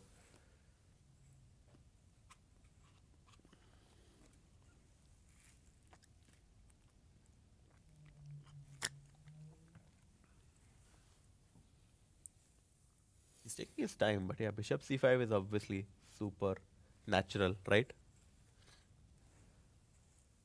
Rook f. I don't even want to consider rook f. I mean, I can obviously, like, it's like, you know, but like, why should I calculate King g8? king g8 and like, I'm sure there's still a way for white to keep his advantage. Knight f6 check again. No, that's a blunder. Ah, why? Okay, just take. Bishop e5. What? No, why are you giving away a piece? Oh, I want to give a check. Yeah. Like, No, first. no, yeah, no reason to complicate it. You know, like that's one of the things you should do. When you have a simple win, just play it. Exactly. Bishop to c5. Don't try to over calculate and find a second win. They, exactly. They say that if you find a good move, try to find a better one. But if you find one win, just play it. And Anish has done that in his life. Everywhere he's done that. Yeah. Bishop c5. Because this is what he once in his podcast he has mentioned. That when someone asked him like you got married very early at a young age, he said like I saw a good move and I just made it. So that Is was that what you did as well, Sagar bhai? Yeah, for me, well, I was much older than him. He was I think 20. Yeah. I was 24. I'm slacking. Yeah, you became a GM, so No, I mean he is a super GM, so of course there. No, But with me. I'm slacking in the way that he got married when he was 20. Yeah. You are 25 already. What? No, I'm 23. Ah, 23. Oh, you're 2001 born, right? Yeah. I kind of, with Arvind coming in, I thought, Yeah. 99 born. Yeah. Have you played with Arvind ever? I'm sure I have. Like, I'm 100% sure I've played him. I don't recall the game, but for sure I've played him in like some youth event. I have a one game with Arvind, draw. And why? Because at that point, he's old enough that I was still active and he was young. Yeah. I think he was 13 years old when I played him. So he was young enough to be very good, but you were experienced enough to hold him, yeah? But I was better. I was actually unhappy with the draw because I was higher rated than him at that point. But now looking back, now it's all good. But I could never play against Prague, Gukesh, Arjun, all these. Although I played with Vaishali. yeah. So, Yeah, I also played Gukesh when he was still young and very good, but somehow I was able to do well. you won. And that's how I got my Oh, Grandmaster. but he was Yeah. actually higher rated than you. Yeah, he was close to 2600, but Wow. like also during that time can I you was make a video on your YouTube channel how I beat the world champion? yeah, but like also during that time I was in like everything was going really well for me, and he was just about to like become like, I think after that loss, like he just like never stopped, yeah, never looked back. He's like, after losing to Harshit, I need to change something. Queen b3 check. What? Ah, knight c4, but now still knight d6. Yeah. You had to play your knight in between because what else, right? If you play rook e6, there is knight g5. Yeah. Check and you lose the rook. And if you play, you can't go here, you can't go here, you can't go here, you can't go here. So this is the, this also you can't go. So this is the only move. Yeah. And now knight d6. Knight d6 now for sure. Or bishop d6 also. No, knight d6 for sure. Yeah.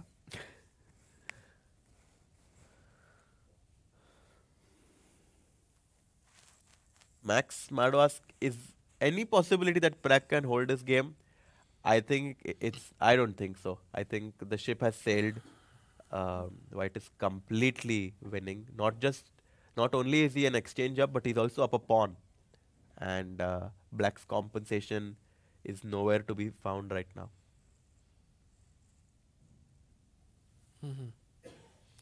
But he's just won an exchange, huh? Not much. Yeah. Yours. Oh, by the way, there could be more now. Queen takes b5, attacking here and here. No? Seems like a good move. It seems like a very good move. Queen b5, yeah, just ends it. I think queen b5 and we'll see resignation. I'm sure that if queen b5 happens, there will be resignation. Do you agree? No, the rook is hanging. Ah, you mean bishop c5 to d4. Okay. Yeah. Also very, very good. Yeah. Also good move, I think. Yeah, maybe this is his kind of move. Just keeping Things under control. And Arvind, after rook e3, seems a bit stunned. Huh? He's not making his move for a long time. Well, he only has 9 more moves to make until he reaches the 40th move. So he has quite some time to spend, and he's just using it because he's going to get 30 minutes after 40 moves. So why not to take some time and figure out the position Yeah. as well as he can.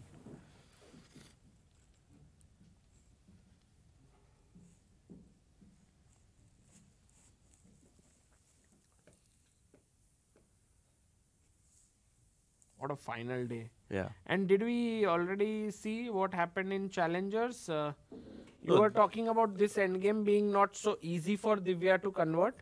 yeah. I But mean, let's see. I mean, it's. she. I mean, it's obviously she has great winning chances, but I don't think that it is automatically winning. Right. Still some work to do. And we have here Jonas Bier, who is maybe slightly better, was better much more. Uh-huh. And now Finek is actually having a close to Oh my big God. advantage brewing. Imagine what, like, last day कुछ भी हो सकता है भाई. I mean, anything can happen. Like, we expected Yakupov to cruise today, and then suddenly Finek comes and says, "Why did you underestimate me? I'm playing this tournament for a reason. I'm invited for a reason with the black pieces." He just wants to draw now. Yeah, I think even he wants to see a tiebreak. Yakubo is like, please draw this game. I can't afford to lose it because if he loses and Beare wins, then he's out of the race for first Yeah. spot. Okay, so that game is very, very exciting. Rook takes e4 happened, by the way. Queen b5, rook e4 has happened on the board of Anish. Prague still playing a few more moves. Can I go rook d7? After rook e4? Rook d7. Yeah. My point being that if you go queen g3, I have rook takes g7. King takes g7, queen b7 check. And land Nice, in your rook on nice. e4. So Very cool. I think Black's only hope is to push h3, but with my queen on e4, I think I'm also protecting it. So I think that this would really be over. And of course, Anish is being very professional. He's just making sure he doesn't allow any last minute tricks because it's common to just blitz out a move now and allow Black some counterplay. But Anish is like, okay, I have 20 minutes. There's no reason to rush. yeah.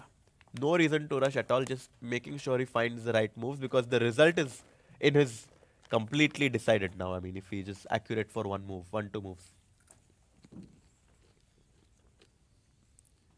And Yuan actually might be another player who wins today. By the way, Arvind has played rook a7. Yeah, he's like, He's like, I'm I just can't gonna find wait. a better move. Yeah.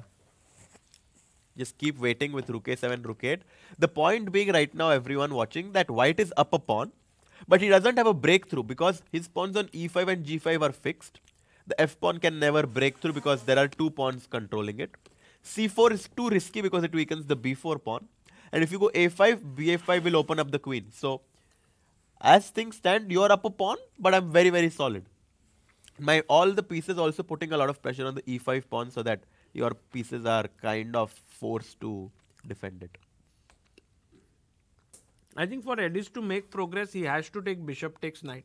But I don't know if that's progress or not because it might just allow black to come back in the game because That's very nice. rook to c4 is going to come in. So I'm not exactly sure if that's progress. And that's exactly what Arvind wants white to do. Take risks. Yeah. Yeah. Aha. Did he go back and come back? Oh, he went. Other rook to e1. Yeah.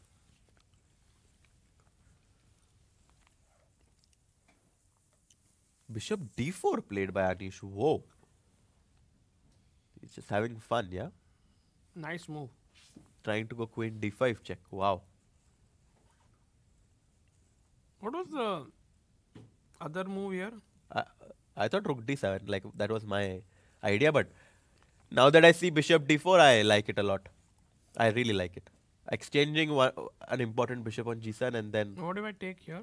takes and queen d5, queen d4. Like just exchange more pieces when your material up, and this is over. Yeah.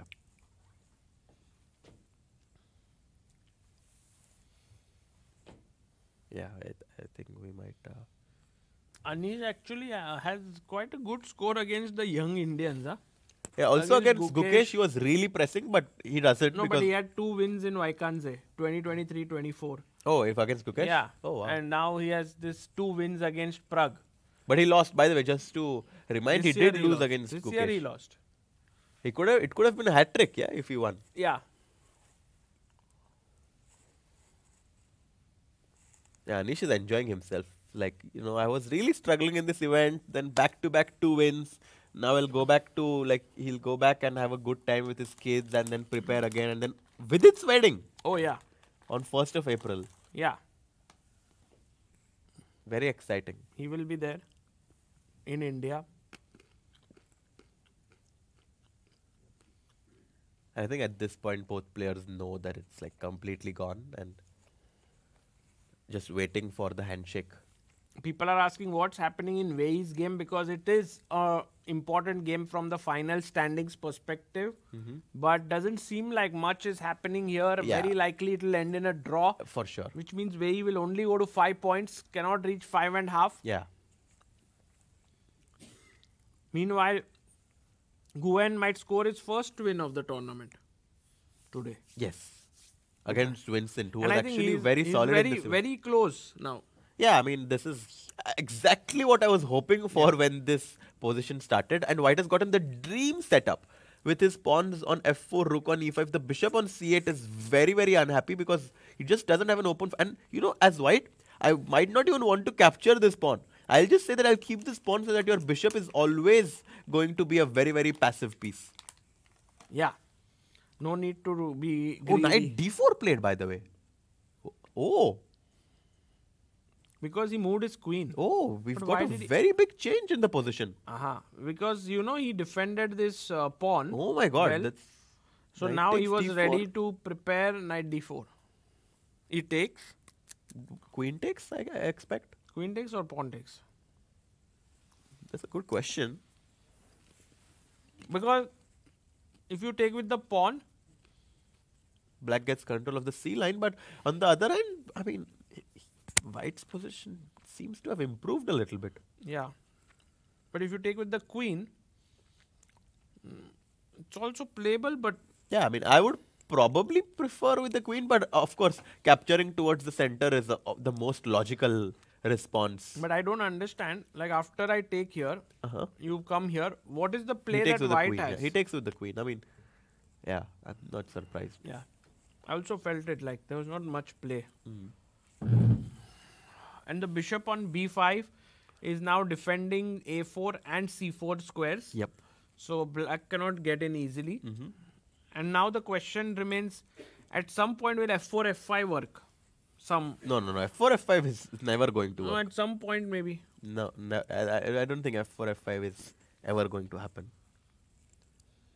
It weakens your king too much, and I don't think that will happen. But White will probably try to somehow make use of these passed pawns here and try to push A5 at the right time, I think. Yeah.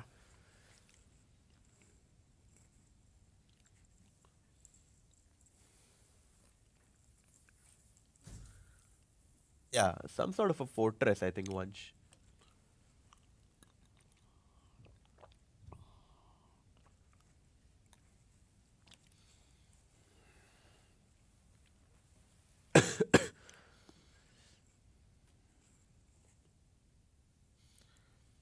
Donald says, please note that there are two A's on Arvind.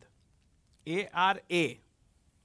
Even though the second A is sometimes glossed over in the pronunciation of some people. Yeah, I think Rook C7 played. Yeah. Doubling on the C line. Knight E3 played by Prague, by the way. Uh-huh. But now there is Queen B3 check, no? A Queen B... He played? No, I think he's thinking. What if I take here, You obviously want to take on... but knight d1, no? Yeah, first take here, rook takes. And now rook d7. Yeah, it's completely winning, yeah. Threat? Threat, I just double on the D line, go Queen queen G3? d5.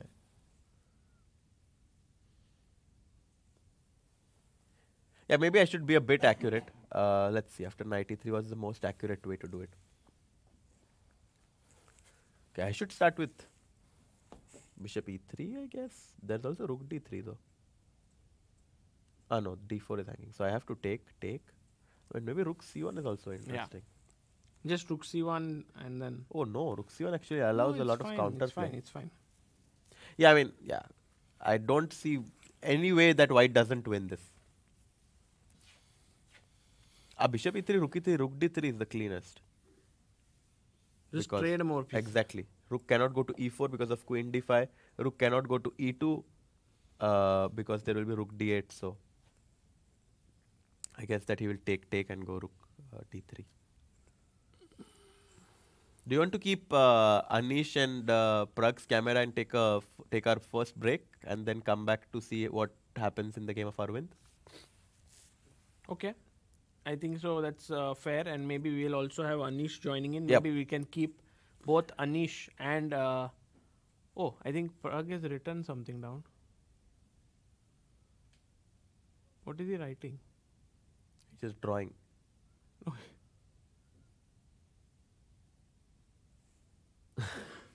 No idea.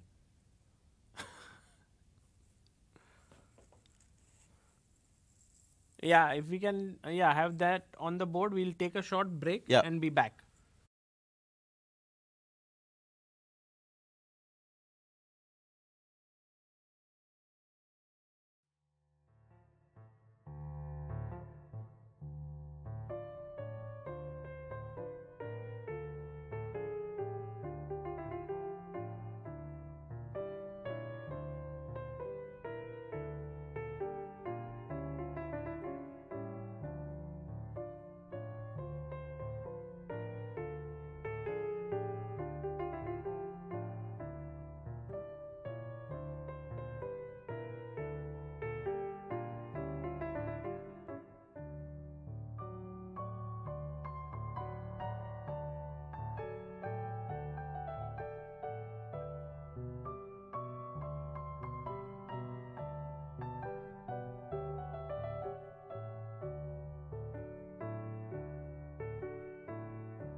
Welcome back, everyone.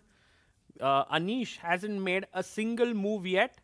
He's thinking about here whether to take on e3 or not, and he's winning in multiple ways. But quickly, let's head over to Arvind Chidambaram because over there we have had a couple of moves that are played after Queen d4, Rook c7, King g1, Queen b7. It feels like there is some kind of a deadlock here, but if Eddie's wants, maybe he can try a bit here. And what are the possible ideas in this position is the question. Yes, for example, if I go, let's say, Rook d3, you wait, Queen a8, maybe b6 is hanging. So, I'm not so sure, like, what is the way, like Queen a7.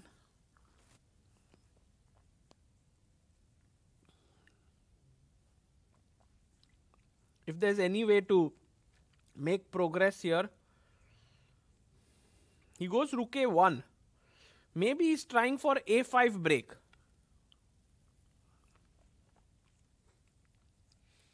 In the Anish Prague game, we have bishop takes knight, the last two moves. Bishop takes knight, rook takes.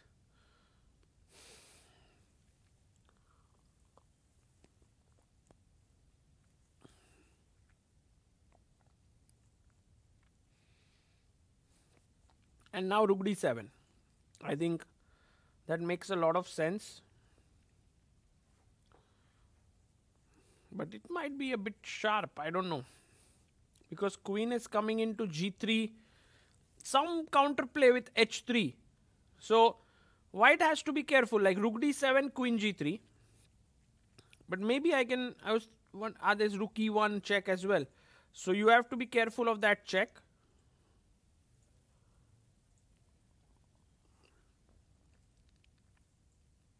King h8, check, King h7, Queen c7. This might be the easiest way to win because now I'm attacking here, and if you give a check, I take, and there are no more checks because g3 square is covered by the queen.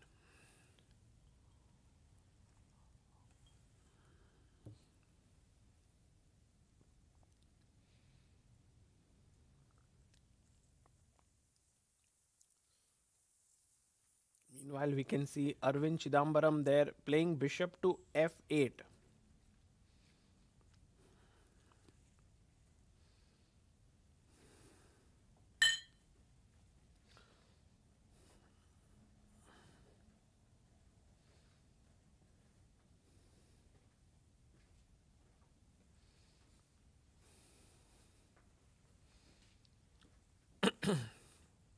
And actually, Edis has been trying to figure out what is the way in which he can at least make some progress, which is not so clear to him.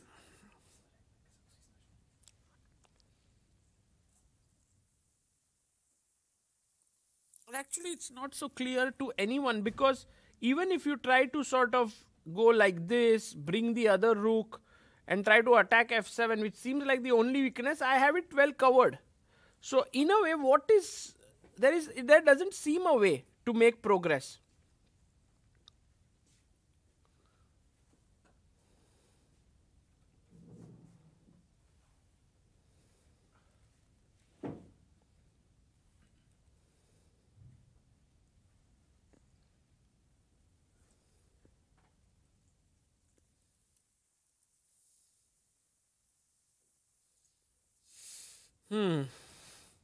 So while Arvind isn't playing his move, Ediz isn't coming up with a new idea, I'm sure that there could be some way of trying to create something here. Any suggestions like what to do? Because it's a serious edge according to the engines. But look at this move that Anish has played, and this shows how you can be absolutely clinical in winning positions when your opponent is trying to sort of play in a lost position. Try to take away all his counterplay And rook d3 is just such a great move because after take you have queen takes and you traded one of the key pieces. And if you go rook e2, now there's no more queen coming into g3 business, and already it's very good for white. So I really liked rook d3 move. I think, guys, it's almost clear that Arvind is going to become the champion of this tournament. Oh, by the way, Edis did make some progress. He pushed a5. But this does seem a bit risky, actually. He's actually made a move that might hand over the edge to Arvind, sorry. Because after takes, rook takes, the bishop is defended now. You have to take with the rook. Yeah, he takes. You have to take with the rook, defending here. But now a very important and a nice move.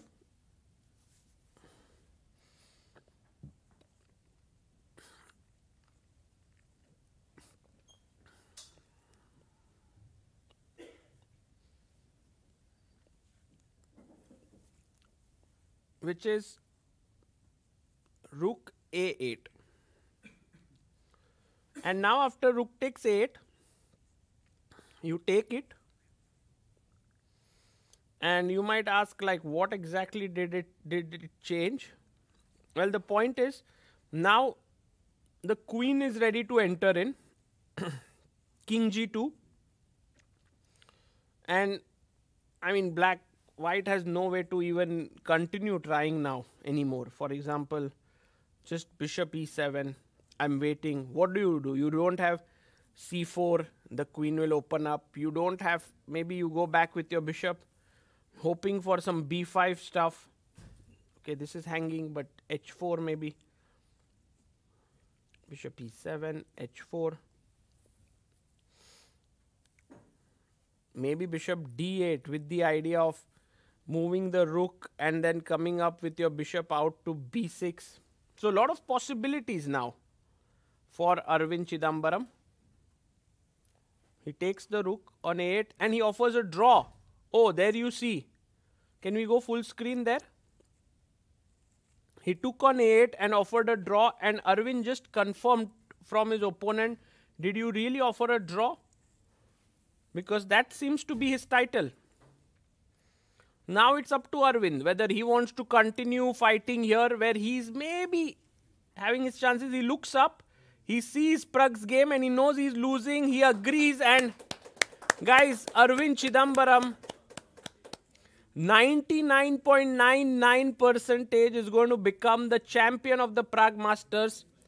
The only reason why I would say anything other than that is because Prague, if he beats Anish, which is highly unlikely to happen.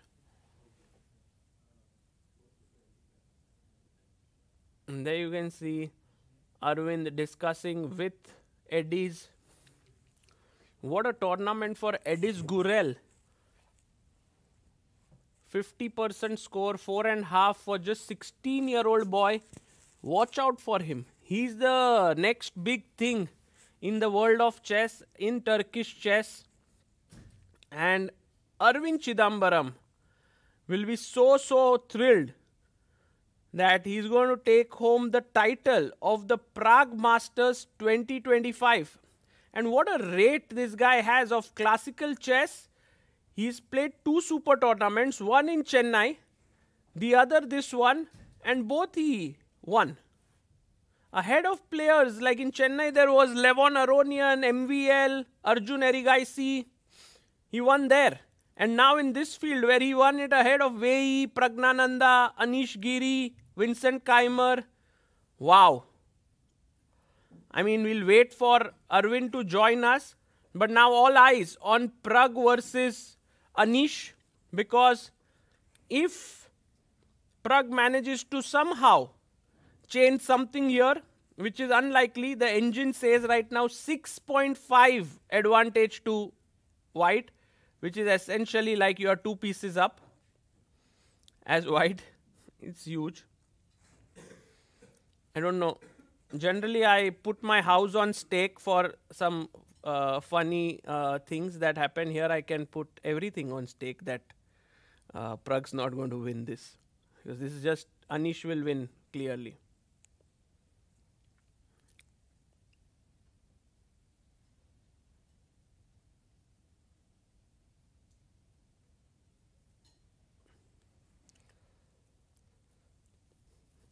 Harshit, yeah, we'll call Arvind here, and maybe at that point we'll also have Harshit Bhai joining in with Arvind. But I think the best time to call Arvind would be after the end of this game, I think, because then we could also very clearly tell him that he is the champion. If this game doesn't end, you have to kind of tell him, yeah, you are the champion, but 99.9% and so on.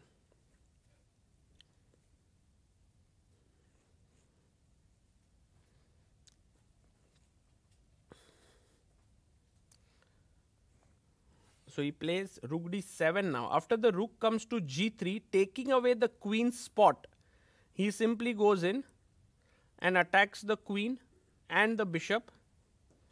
So imagine that you get in here, threatening a mate in one. I give you a check, defend the pawn. Let's say king h7. And now I guess there are so many ways to win, but perhaps the easiest one should be rook f1. If you go h3 trying to checkmate me somehow, then it's natural to sack. King takes, and there are many ways to finish this off.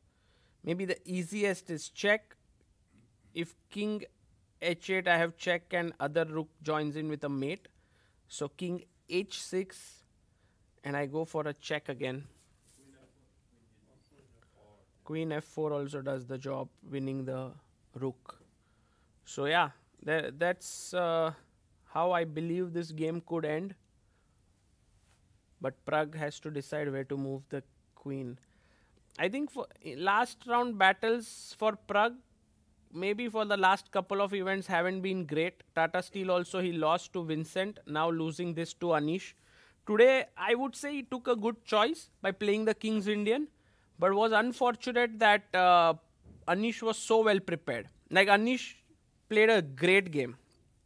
And Adiban says, my job here is done. Adiban, a huge congratulations to you. He's like a very, very close friend of Arvind, like an elder brother to him, and has always been rooting for his success. And Adiban, one of the great players of Indian chess, is in the chat and is very, very happy for him. I believe a lot of people in Indian chess and in the world of chess are happy for Arvind. And I think more and more people will get to know about him, who he is, and about his journey of reaching here after the victory at Prague Masters. Maybe when Arvind joins in, you guys can ask him some questions. I think last time the gentleman there had asked a very nice question to him, which was like, how did you manage to improve at such an age of 25 years? And Arvind had mentioned that I always felt I had the strength of about 2700, and he believed in himself. So queen f4.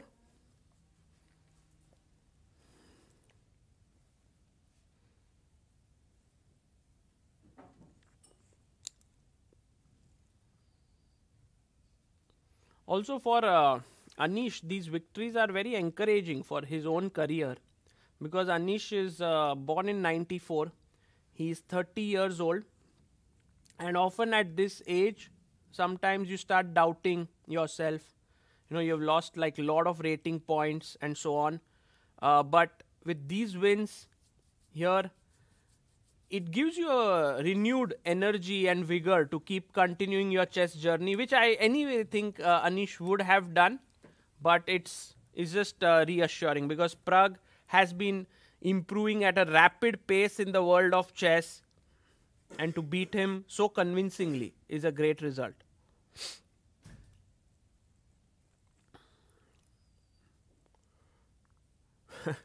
Anish is like, let me be 100% sure that this move works. Springing his hand there, and now finally, queen b7. So he plays his queen up there.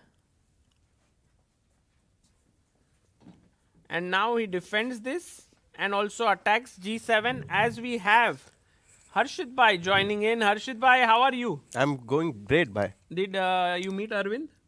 I did not. Uh-huh. But it seems like he's won this tournament. Unless something really tragic happens here, which I doubt. No, I mean, for sure, I think we can safely say that Arvind is going to be the champion of this event. And what do you think this does for his future? I think more invitations for sure to more strong events. Well, for sure, he gets an invitation for the next year in Prague because he's the winner of this tournament. So he'll be the reigning champion. So we'll get to see him again next year in Prague. But I think that he might even get some invitations. It's possible that in one of the freestyle legs. Oh, possible. Yeah. You know, I was outside, and we have Dirk Jan, who is here, who is the editor of More money, Adiban says. Yeah, true. More money for sure. And he was out there, and he has been handling the New In Chess magazine for years. And I think he was saying about an interview with Arvind. Maybe he'll make it to the cover page of the New In Chess magazine. And all of these things just build up. You know, more people get to know you and stuff, and it's nice. Your story. I think the Arvind story, it's like an untold story. Yeah. And but I think more and more people are getting to know about it now with this win, with also winning the Chennai Grandmasters, like the Super Masters. I must tell people here, because I think while this game is going on and Anish is taking his time, there was a phase in Arvind's chess career when they were so short of resources. They did actually crowdfunding for his GM title. And this was actually, there's a website called Indiegogo, which raises funds. And they were able to raise 10,000 euros back then when he was an IM.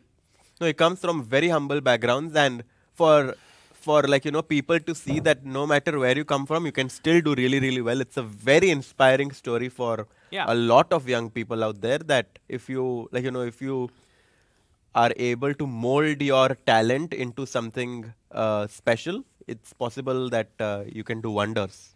Yeah. In fact, I think the first time I met Arvind was 2008. Oh, really? Mangalore Open, where he was 11 years old. And in that tournament, I fell in love with Amruta. So you had different priorities. No, but the funny thing is, Arvind and his mother were Amruta's roommates. Oh, so they helped you. Sorry, maybe next year, 2019, or one of the years. 2009, sorry. Sagar, if you don't remember this, Amruta is watching. Sorry. Because that 2008, I fell in love. That is true. But that year, the next edition of Mangalore, this was in 2010. Sorry, Arvind by that time was 11 years old. He's born in 99. So 11 years old. And he was in the room. He was a little kid. His mom and Amruta. And, one of the things he used to do, which I clearly remember, and which used to irritate his opponents to no end, was that he would sit on the board. Oh, resignation. Play. Oh. Anish has won his game, yeah. Anish won. Wow. That means Arvind Chidambaram is the champion of Prague Masters 2025. What a moment there. And what a game for Anish Giri. I think we would love to. And Prague is very Prague upset, said, I don't even want to analyze this game upset. because clearly he didn't even play to his potential at all. Yeah, it's tough. Last round, having a chance to win the event and continue his streak of winning the events after Vaikansi would have been special. But Anish Giri says that I'm not going to allow you to do that. Wins with the white pieces. And yeah, very unhappy Prague. Very unhappy Prague walking out. It's, if he made a draw and even finished second. It was fine, but this loss is going to hurt him. Yeah, for sure. And for Anish, what a finish, yeah? Yeah, back-to-back wins with black and white against Shanklin and Prague. Very, very good result for him. I think he gains 2 rating points from this event. Yeah, I mean, if we just look at Anish, he is now gaining 2. He's reached world number 17. Yeah. Closing in on 2740. 50. Yeah. He's 2739. And By the way, this website, very nice website that people Yeah. can follow all the live ratings, 2700chess.com. Yeah, brilliant It's a great website. way, tool to look at live rating for the top 100 players. I actually interviewed the person who has made this website. Oh, really? It's an Okay. amazing work of effort. It's instant, like Anish's An- game Anish- finished and his result rating is already updated. so- Exactly. It's a lot of amazing work that happens Yeah. behind the scenes. So what are the results? Can we just update our viewers Can we about the... also see challengers then? Because there we more action, than Yeah. in Masters. So But quickly... by the way, just to say, if Wei wins this game, he finishes sole second, not even joint second. wow. Because Prague is now on 5 points. Yeah, but he's never going to win this. So, I mean, I think we can safely say that the results and the standings are decided. Okay, I am ready to do whatever dare if Black wins this. There's Really? no way. Yeah. I mean, Okay, let's see. No way. No, come on. Guys, any creative things that we can make Harshit Bhai do?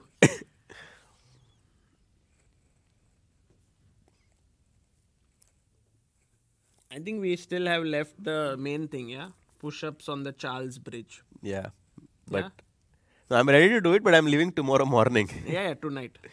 Yeah. Tonight. If Wei wins. Mm. Yeah? Dance? Don't know what that is. Dance, people are saying dance on Charles Bridge. Mm.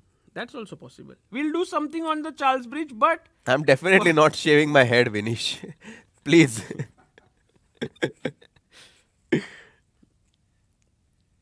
I think you might win it, yeah? Because for him to... Yeah, I mean, like, look at this. Like, your pawn on d5 is kind of isolated. My rook on d8 is putting pressure. So your knight can never move. If you ever go rook d7, I'm going to chop it off. King d7, king d3, put my king on d4, and then at some point try to go f4 and create a passed pawn. Yeah. But okay, I think the material is too little.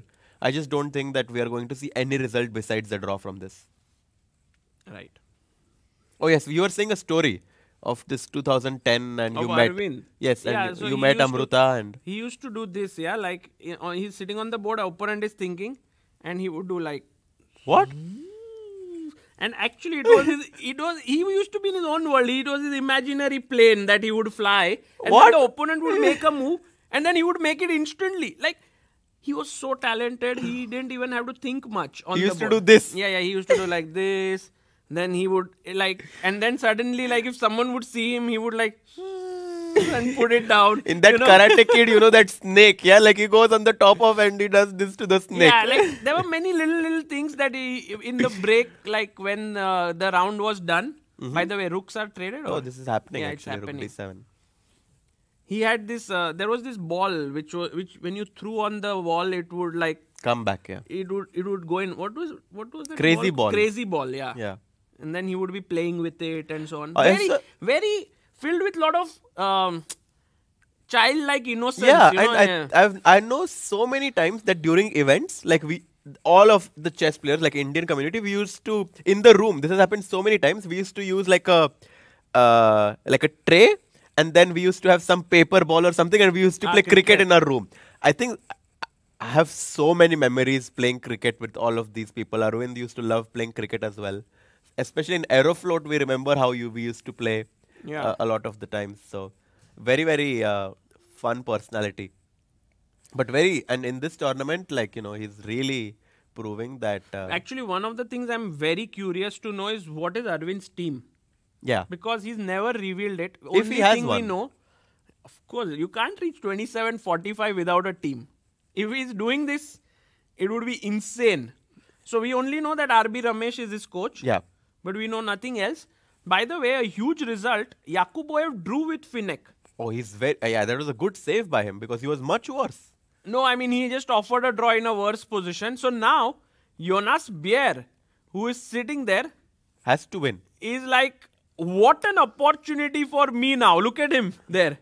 He's really excited, or you can say nervous. I don't know what. But a chance for Jonas. If he wins, he forces the tie breaks. Yeah. But I think that Black has done a fantastic job to put some pressure on Black's king. If I go G3, very curious if Black has something direct. Like, is there any direct tactic that gives him a draw, or the game continues? Because if the game continues with 5 minutes on the clock for Nemec and 6 minutes for Jonas, it's very possible that Jonas tricks Black. Yeah. By the way, I'm hoping that at this point, while we are looking at this very key game, that we will have Arvind joining. I'm sure he's doing interviews. Yeah. And maybe even Anish joining in. Oh, that would be great. That would be nice. Yeah. Yeah, like Anish, Arvind. Yeah. Oh, by the way, what's happening in Divya's game? Yes, I was talking about this move Bishop D1, and I was looking at it in the analysis, and F4 is the move that I recommended. Because if Rook takes E3, there is Rook E8 check, winning the Rook back. Very sharp. And if King E7, White has this very Bishop nasty C5. Bishop C5 check, followed up with Pawn to F5. I think this is completely winning for White. Very, very aware. Divya, of course, goes for F4. Rook C3 played. She still needs to be a bit accurate. Because if Black is able to give this Bishop for these two pawns, then it's a theoretical draw. Rook Bishop versus Rook. Rook D8. Again, very nice move. Yeah. So today, like, Divya is going to win this game. But I think really... Oh, look at this mate. I don't know why this mate came to my mind, but let's say F5, King E7. What's a good way to show it? Like, I wanted to show like Bishop F4, Bishop F7, and this would be checkmate. Wow. But okay. So beautiful. Of course, this is not going to happen, but what is going to happen? Yes, we are going to have an amazing guest joining us who is on a roll. We have Grandmaster Anish Giri, who will be just mic'd up before he joins us. If only the tournament was starting now, Anish would have been 2 out of 2 and in hot form. Yeah. But what an end to his event, Yeah, guys. absolutely. -1. And I kind of felt that, okay. +1. No, From he was -1 to -1. Yes. +1. He was on -1, and it kind of felt that, okay, maybe it's not really turning out to be a good event for Anish. But in the last 2 rounds, he really puts his pedal on the gas and wins the last 2 games. And suddenly the event turns out to be very good. Anish, please join us. Congratulations, Anish. What a huge win today, and deciding the tournament in like complete dominating style. Yeah, now I'm going to only play tournaments in location where there is a hot pot restaurant. My condition. Please pay for Sagar Shah Hotel and hot pot.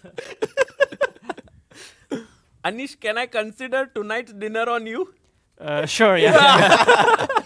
if you I made that point before anything was wrong. Yeah. That's a good one. Winner, chicken dinner. But I think, of course, it was obvious that one of the scenarios would be that Prague will overpress and lose. Yeah. That was a scenario that was you felt likely it one. yesterday, like you felt like Prague will come all out at you. Yeah, the problem is that it's not that I want to make a draw, and he knows this. But if he plays a calm opening, he might have to suffer for without any prospect, and that is the problem. It's not even that with Black you have a choice to just grab a draw, because that's a different story. Even then, he probably shouldn't have do it. But yeah, it worked out. I mean, he had great prep. Did you? How did you decide on 1 d4? Because it must not have been easy which move to play. Doesn't matter. I mean, you Anything can choose could any move. You just have to prepare it afterwards. But King's Indian was on your radar? Yeah, of course, I thought about it. Uh-huh. Even before. Prague has played it already. He's played it in some important games. He played against Dingleren. He played it also one more time in some big game. It was Bishop E3 happened, and I don't remember whom he played. But he's part of his repertoire. And also, in candidates, he played against Abbasov, simply. So he had candidates preparation. So I knew King's Indian is... it's very likely when he wants to win. Yeah, I mean, today I still didn't think it will happen because I once spoke to him briefly about it, and I sort of told him that, okay, why are you play King's India? It's don't winning chances at all. Maybe that's why he played it. He had to prove you wrong. By the way, to our directors up, can we have Jonas Bear game on there because in the challengers? He's about to win the tournament or not? No, actually Yakuboev drew. He was half a point ahead, and so now Jonas in a must-win. If he wins this, they will have a tie break. So Jonas is 6 points. Yakuboev was 6.5. He moves to 7, and Jonas has to beat his opponent here. But this is not a position. No. 15-minute delay. Yeah. No. I mean, this is not a position anyway. This is my game. Yeah. We are seeing your game only, but just the video we are. You want the there. video? Okay. So okay. that it was blank video, Yeah, so the yeah, people yeah. can, Yeah, nice. just. No, so he did ED against Ding as well. That's what I told him. Like I said, like, okay, I said that I was hoping you have something great prepared for a win, and all you did was ED. That was my. That's our conversation before, and now he did again ED. But now he had the different. But this is like a line which. That time he played this against Ding, and it was it's some sort of a draw that Carlsen showed in. I mean, not draw, but this line works for black. Carlsen showed it first time against Ding in Rapid, and even in that Rapid game, Ding already managed to equalize. I think he went something safe, like I don't think I would have done that, by the way. But what Ding did is something really safe. He went, I think, knight d5 simply. I guess he just took and went bishop d5, something like this, and you just get a draw. That's Opposite color, yeah. I mean, I don't think I would have done that, but it's sort of the easiest white can. So this is not a winning attempt. This time he played knight d7, which is a better winning attempt. Of course, I really, I was as a kid, I was a big fan of all this kind of stuff, these setups with Geller played and Bronstein. I played myself, Ton, and so of course I tried to make this work as well, desperately. But bishop e3 is a good move, and actually a6. This is the game of Ponomarev. Ponomarev against Kramnik played it already. Yes. Ages You ago. knew it. I was there also.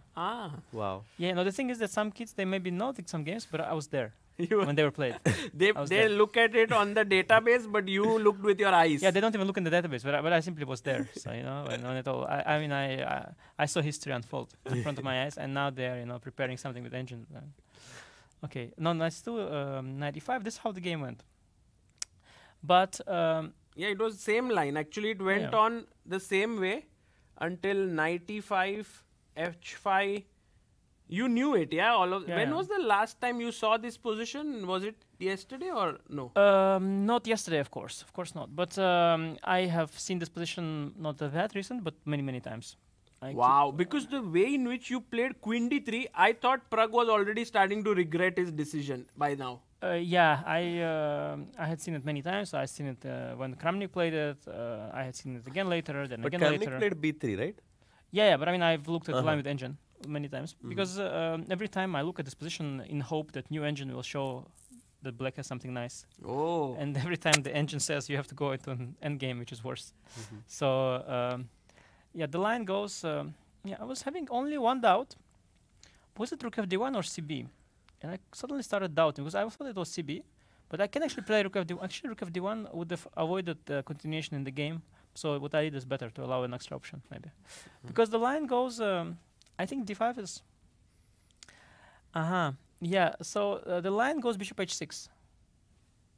Take. So the point of bishop h6, I believe, the point is that after g3, whatever, there's some point, I forgot. The queen d6 is the main move, and now you take. Bishop f4, rook c6.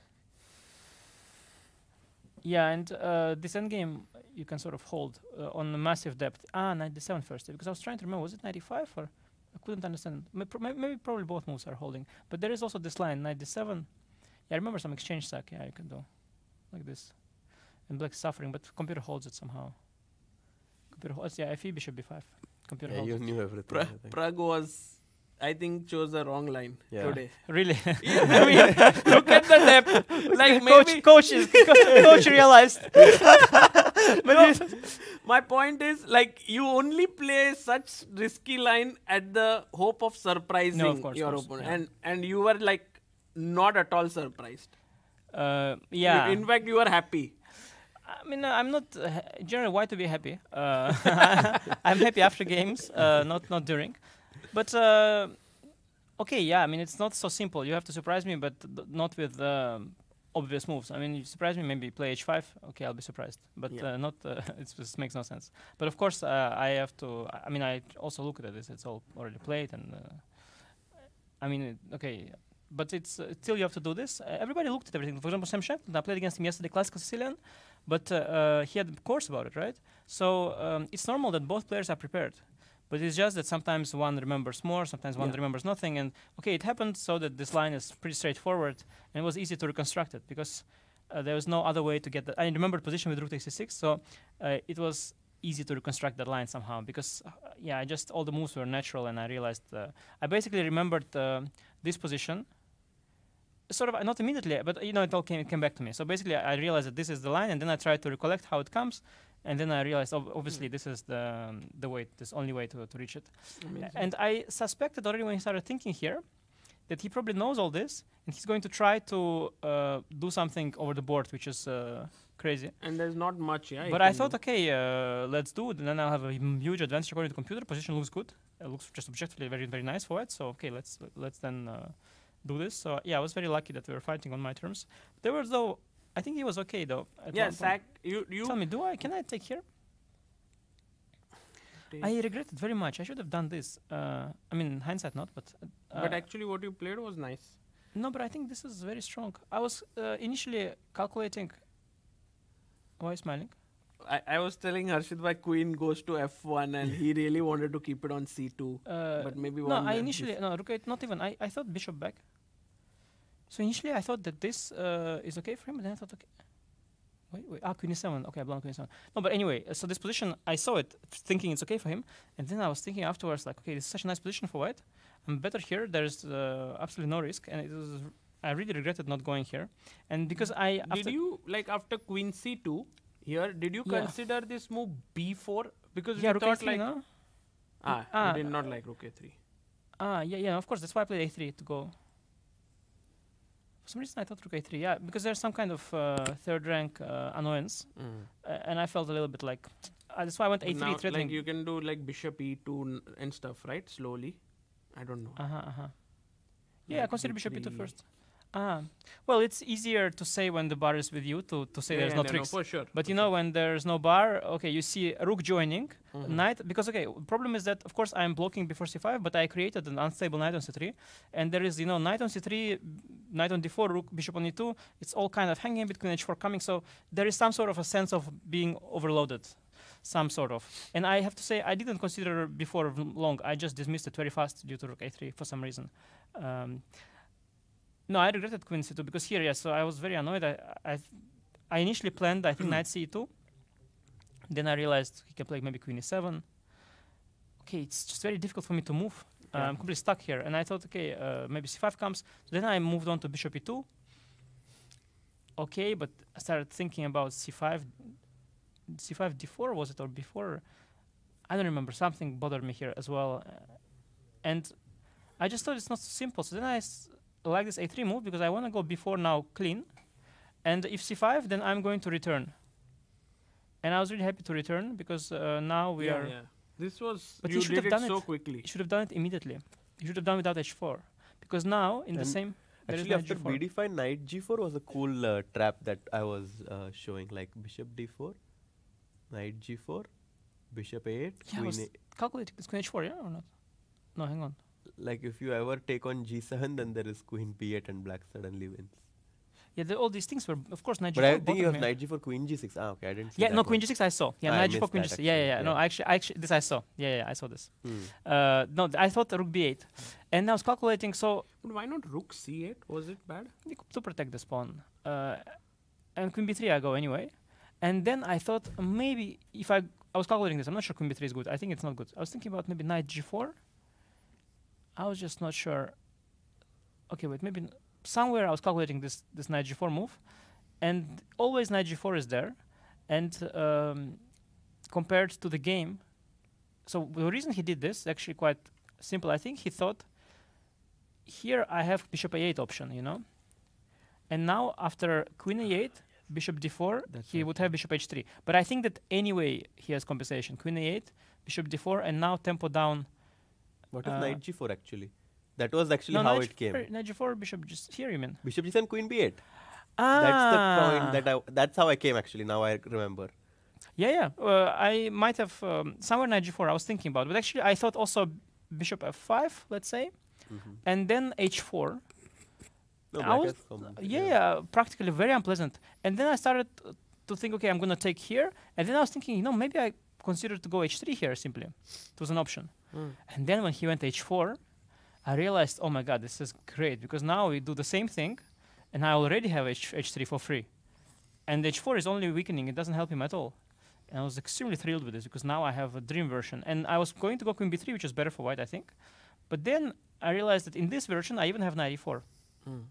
And I heard that the computer said that he should, that's why I go rook c8. Yeah. To stop. But I think he was looking at queen b3. And then pawn is not hanging in this version.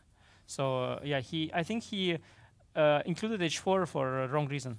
It's kind of typical. There are two options for your opponent, and then you want to make a move where one you get a better version, and another you get a worse version. But actually, you should realize sometimes that that other one is more important than the other one. So this was just I was not gonna take this exchange, I think, anyway. So it wouldn't. He would have just gotten a better version. I wasn't gonna take this. I think I was considering it. I was at some point thinking I'll do it, and then I just didn't like it. I just didn't like this. And yeah, knight g4 is nice. Yeah, you say. It's crazy. Yeah, this queen. And not sure. I saw some other version with queen comes to h4, but this is really very neat. Yeah. And then bishop c6, queen a7, and mated. Yeah. Yeah. No, doesn't surprise me. My king is a little bit soft, and knight g4 is huge. So yeah. And this is now a completely different story with the knight not coming to g4. I'm just having all the fun for free. Yeah. And I think it's already lost. And actually, Were you surprised yes. with this move? No, actually, I didn't see it. Like I saw bishop h3. It was something easy, bishop e5. I saw bishop f5, also bishop e5. And I thought against everything bishop e5, and suddenly bishop g4 he came, and I got completely panicky because I thought at first that this looks good, but then I realized it's completely fine for him. Yeah. Yeah, I was fortunately, although okay, my position looks overwhelming, so it's probably normal. I don't know, do I have more wins or only one win? Only. Yeah, no, I don't know. It's hard to say. Are you lucky but, that or not? But actually, you removed your jacket and all, and then you sat down. We also removed our jacket when you removed. We were like looking at it. Then you properly thought for the move, and then you wore back your. So it's like your style, yeah. Like when you are thinking, you remove your jacket. Anish is like, So you think I've generally never thought in this tournament because I'm always in a jacket. No, I probably saw the win first, and then I removed the jacket to see if without jacket it also works. Right. Yeah. And if it works with jacket and without jacket, then it for sure works. Yeah. At this Actually, the point, nice line is knight f7. You of know, course. I had made a deal. If you don't find bishop f7, then like 10 dinners. But I was like lifelong all dinners. So I was full faith. No, the that nice thing is knight f6. Yeah, queen g6. Yeah, queen g6, and here also that I have queen c3, and rook c8. I have bishop takes g7 and bishop takes back, because otherwise I could be losing my piece. So rook c4 and or maybe also not, but this is the easiest. Yeah. So actually, after bishop f7 and knight f6, yeah, and the main line of course goes here. Yeah, in queen g6. Yeah, like you said. Yeah, it's just very straightforward. Yeah, I don't know if I was lucky because No, but you maybe are it's not. in Come the on. maybe Like, in such position it should be there. I don't know. You played all the best moves, so you should. No, but I mean I didn't see this, so then you could say that you got lucky. But yeah, fortunately, yeah, no, this is no chance. Yeah. So Anish, how does it feel like to end this tournament with 2 victories? No, I was really happy. Of course, I didn't see it coming. I thought I played okay before, and I was really okay with the tournament in the sense that I didn't regret coming here. Sometimes there are tournaments that I even think afterwards like shouldn't have even come maybe here, but this is not such. I learned a lot. I thought it was very useful, so I was happy with it. Also, I stopped caring about my rating. It's way too low, so that doesn't matter. You know, okay, it can go just to. It's also nice that there is some kind of there's no more pressure to keep this, to maintain the rating, because otherwise you're always maintaining your rating your whole life, and at some point you realize that instead of playing, you're just maintaining rating. So that also I didn't mind very much. I was just focusing on improving as a player. So I thought, yeah, I learned a lot. Also, to be fair, I think nowadays the ratings are just. I mean. I probably am where I should be, but in general, the ratings, if you look at the rating list, it's complete nonsense, like complete nonsense. I mean, like, like so many retired people at the top, and so many people who are definitely good are still at the bottom, and they keep coming, and the retired people are going so slowly because they're playing some. I mean, just the system is working as long as everybody was playing, but the moment some people stop playing, the system just stops working. And if you see the list, like many very strange things are there. People who are not professionals are there. Simply people who are doing other jobs are in the top. They're not even playing. I mean, they're playing sometimes some games, but they're not professional chess players. So it's remarkable. But anyway, that aside, I was happy with the tournament. But now that I won 2 games, I'm even more happy. Amazing. And also, this gains you a couple of rating points, which is nice. As you said, you learned things, plus you gained rating. You're closing in on 27, 40, 27, 50. You're moving. You're 2739 now. Yeah, sure, yeah. So I remember actually it was funny. At some point, I was a kid. I broke into 2700 already. I was 2720 or something.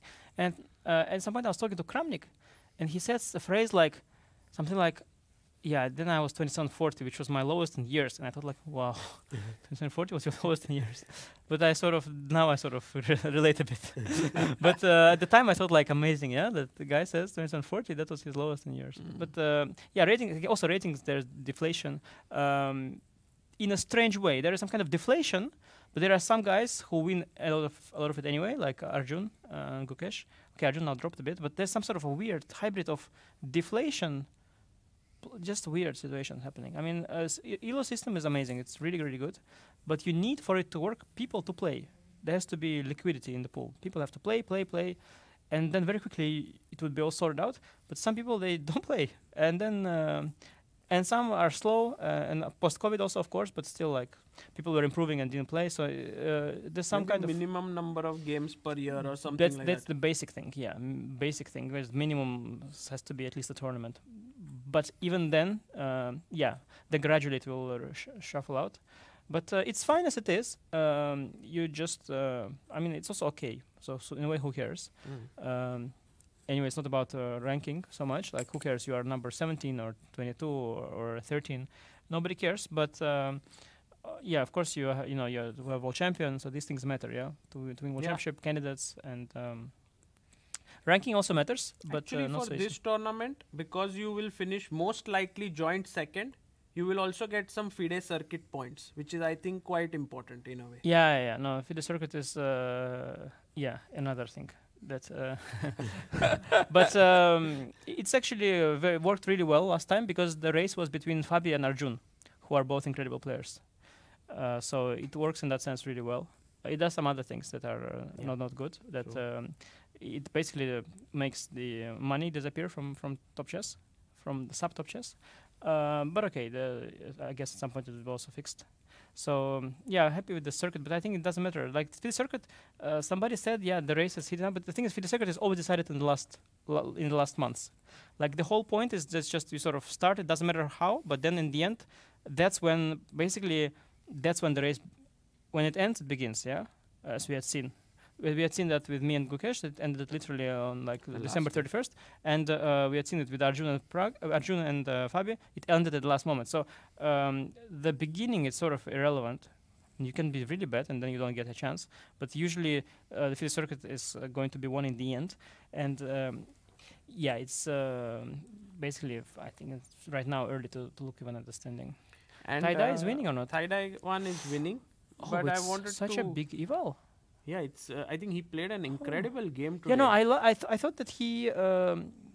Because somehow these pawn down end games, you assume that they are not that bad, but this one is really good. Yeah, for white. No, also he just kind of ground out epic prep. Tell me after bishop f4. Yeah, bishop f4. Can you go back a bit? It's an epic novelty bishop f4. Yeah, I was wondering during the game, is not bishop c5 stronger move to try avoid the trade? Because I must say that I know this position, of course, this one, but I don't remember move bishop f4, which is an incredible novelty. They all usually take, and then they go queen g2, and then this is this draw. They take, and this endgame is draw. Even before is, I think, forcing it. So bishop f4 is a really nice novelty, and I thought that it is shocking to allow a trade, but okay, I don't know. So what was the issue here? Can you tell me? Yeah, maybe he had this b4 idea here. to shift the bishop Mhm. away. Yeah, I was thinking about it. Yeah, and then I go. Oh, can you go bishop d6, bishop c5 or something like this? Or it's too much? Well, yeah. Then Or you actually create a bishop no, weakness. I go bishop e5, bishop d4. Bishop e3. Yeah, maybe you go. Yeah. Bishop g4 is a difficult move. Queen d5 is rook d8, I guess, or bishop e3, rook d8. So queen Queen f4, f4, bishop bishop d8, d8. Okay, I just want to basically keep the. queen g5. Yeah, nasty. Yeah. Okay, this is also. I kept the bishop, but Yeah, suddenly. looks unusual. Yeah, unusual. So good. I think Taidai has had great prep in this tournament. He Yeah, always for sure. he always has great prep. Yeah. But this, by the way, practically is better than the game. No, I think that. But okay, this at least you mobilize the pieces. Let's see. It was probably good. Maybe he was remembering his prep. Ah, yeah. Look, you see, it's all Compi likes it. Maybe he just. Ah, yeah, it's Compi likes it. So it was just prep. Yeah, it was just prep. And step by step, he just went rook d1, rook d4, f4. Yeah, was he had. played I on- was thinking here, by the way, when I was watching the game, I was thinking d4 feels good. D4. And now, yeah, activate this. I was thinking that maybe you should do d4 because he You didn't were take. also looking and finding moves in other Because he didn't. No, I just found this very interesting. This new bishop f4 idea. So I was thinking a bit. So I thought queen d5. He didn't do because bishop d7, right? Yeah. Although he can play queen g2. So I realized that he's playing for compensation. And then I thought, if that's your concept, which is very nice, then why don't you here do kind of similar? Of course, I have passed pawn now, but it's some similar thing. Allowing bishop e6 is a crazy. Oh, okay. He wanted to go d4. He wanted to go d4 clearly. And then he probably missed rook e8 or not. Yeah. Yeah. No, I think he wanted to go d4 because otherwise he couldn't have. I mean, he couldn't have wanted this. This is a disaster to blockade. And also, the endgame. Yeah, this I saw. It was so unpleasant. Yeah. By the way, Anish, what are your thoughts on Arvind's performance here, and how impressed are you with his play? He won the tournament with 1 full point actually. Yeah. No, amazing. He had some amazing games. I mean, yesterday was the insane hiccup that he did. I mean, that from the opening, it was an easy win. And it was clear in what direction to think of. So, but I guess, yeah, he was just switched off. He just wanted to make a draw. Though it was very strange because what he did was very ugly draw. He doubled the pawns, which is not even on the pretty. And instead, yeah, yesterday was probably a crazy thing. But he had some incredible games. Of course, against me, he played well. Also, this one, he had one more very nice game against Vincent, yeah? This wicked idea, and then he played very well after. Against Wei was unbelievable. Like he went for Against this Wei, remind me? this 2-pawn sacrifice, and he had this pawns on e4, f3, and then Black had pawn on f6. He went this Oh, g4 yeah, idea. yeah, G4 that was idea. epic. Also, some kind of prep, yeah. Bishop c6, bishop Yeah, g4. no, I mean, Arvind played just amazing here, for sure. Yeah, to have 3 games. with this no, it was bishop takes Ragozin. c6 and this Ragozin. g4, King is 7, knight, remember? knight g3, knight When f. my wife was here, remember, knight was on f5. There was some win, queen a3 and all That this. was, I think, for me, okay. like, you know, for him, that was the turning point for sure. Yeah, like, I mean, Because you don't get such games against top players normally, like that are so instructive, you know. yeah. No, but he was just, and I don't know because I was, to be honest, I had a mind trick when I was playing Aravind because I was a bit in the must-win tournament twice, and I was trying to pump myself up. So I looked at him, at his face, and I thought, Aravind, I've seen you for many years. You are 2650, yeah. You were 2650 for years, yeah.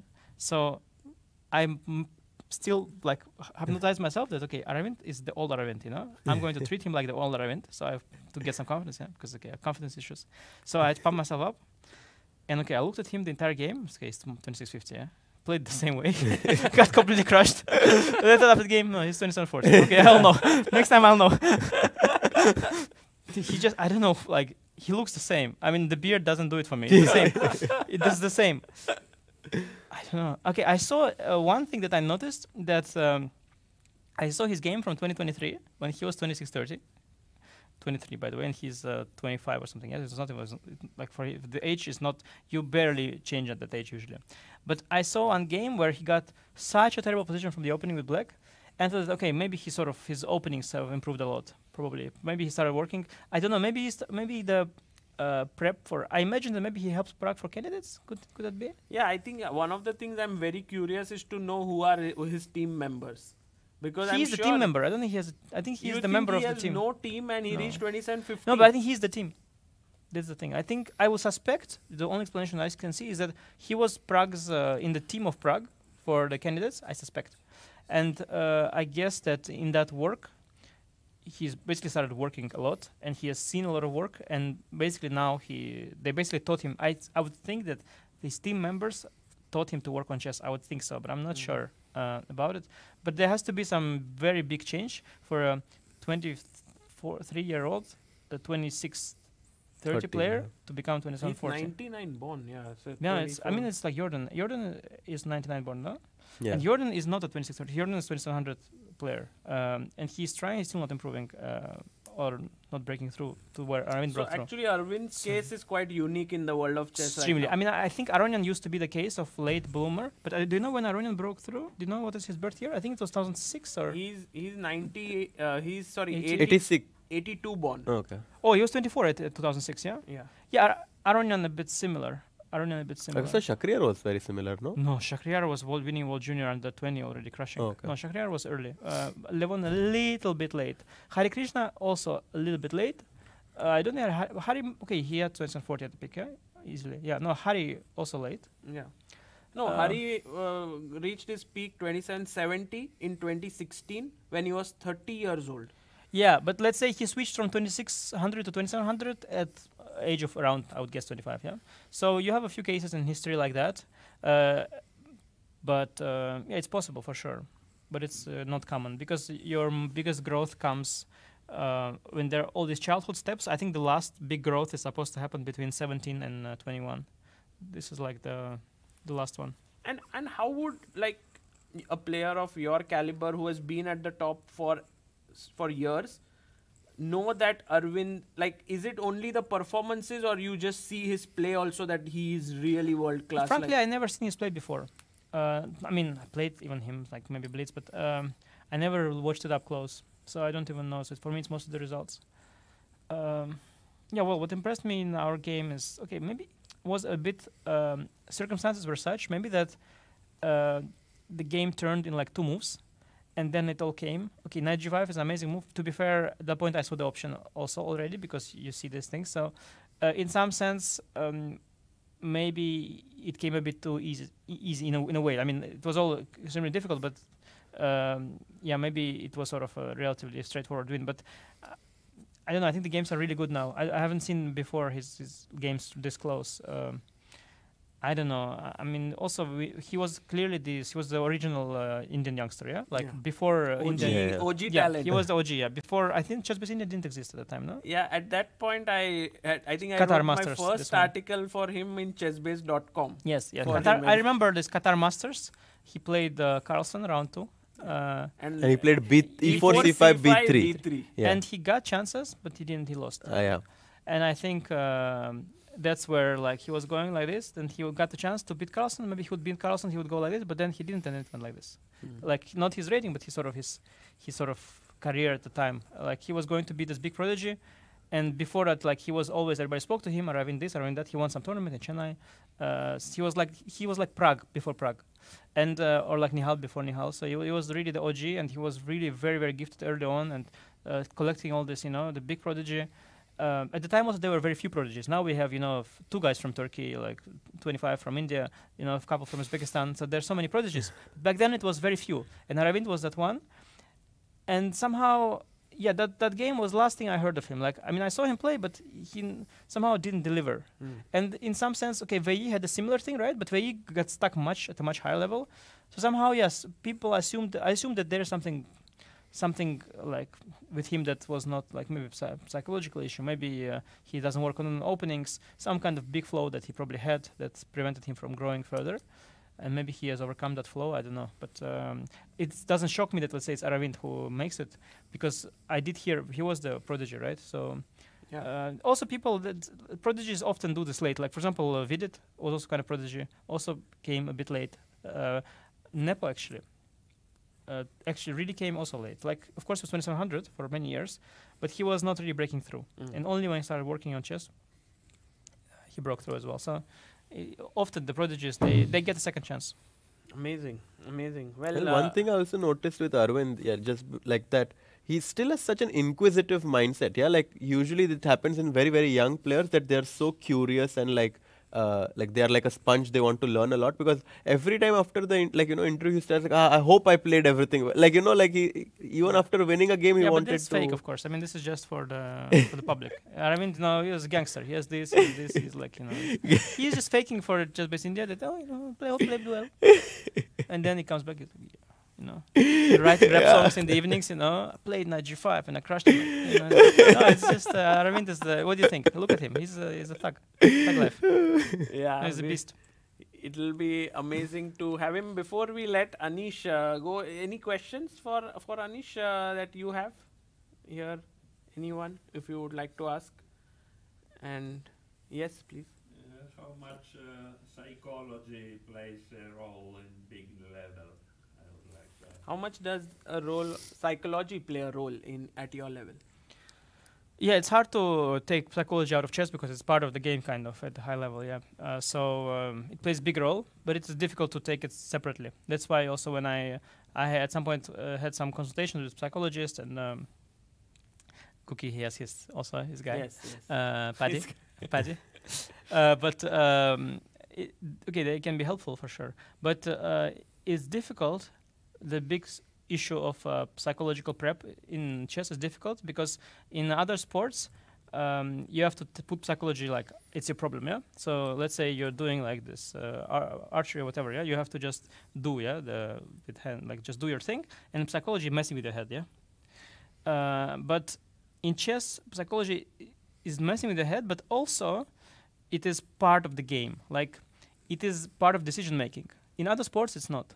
Like there's no psychology in the decision making. So in chess, the fact that psychology is intertwined with the moves, it makes it extremely difficult. So when I was working with a psychologist for a while, like psychologist at some point said that I cannot do it anymore. Like he quit. He said that it was too complex. Yeah, he quit at some point. But he didn't realize he helped me a lot. Actually, it was really helpful.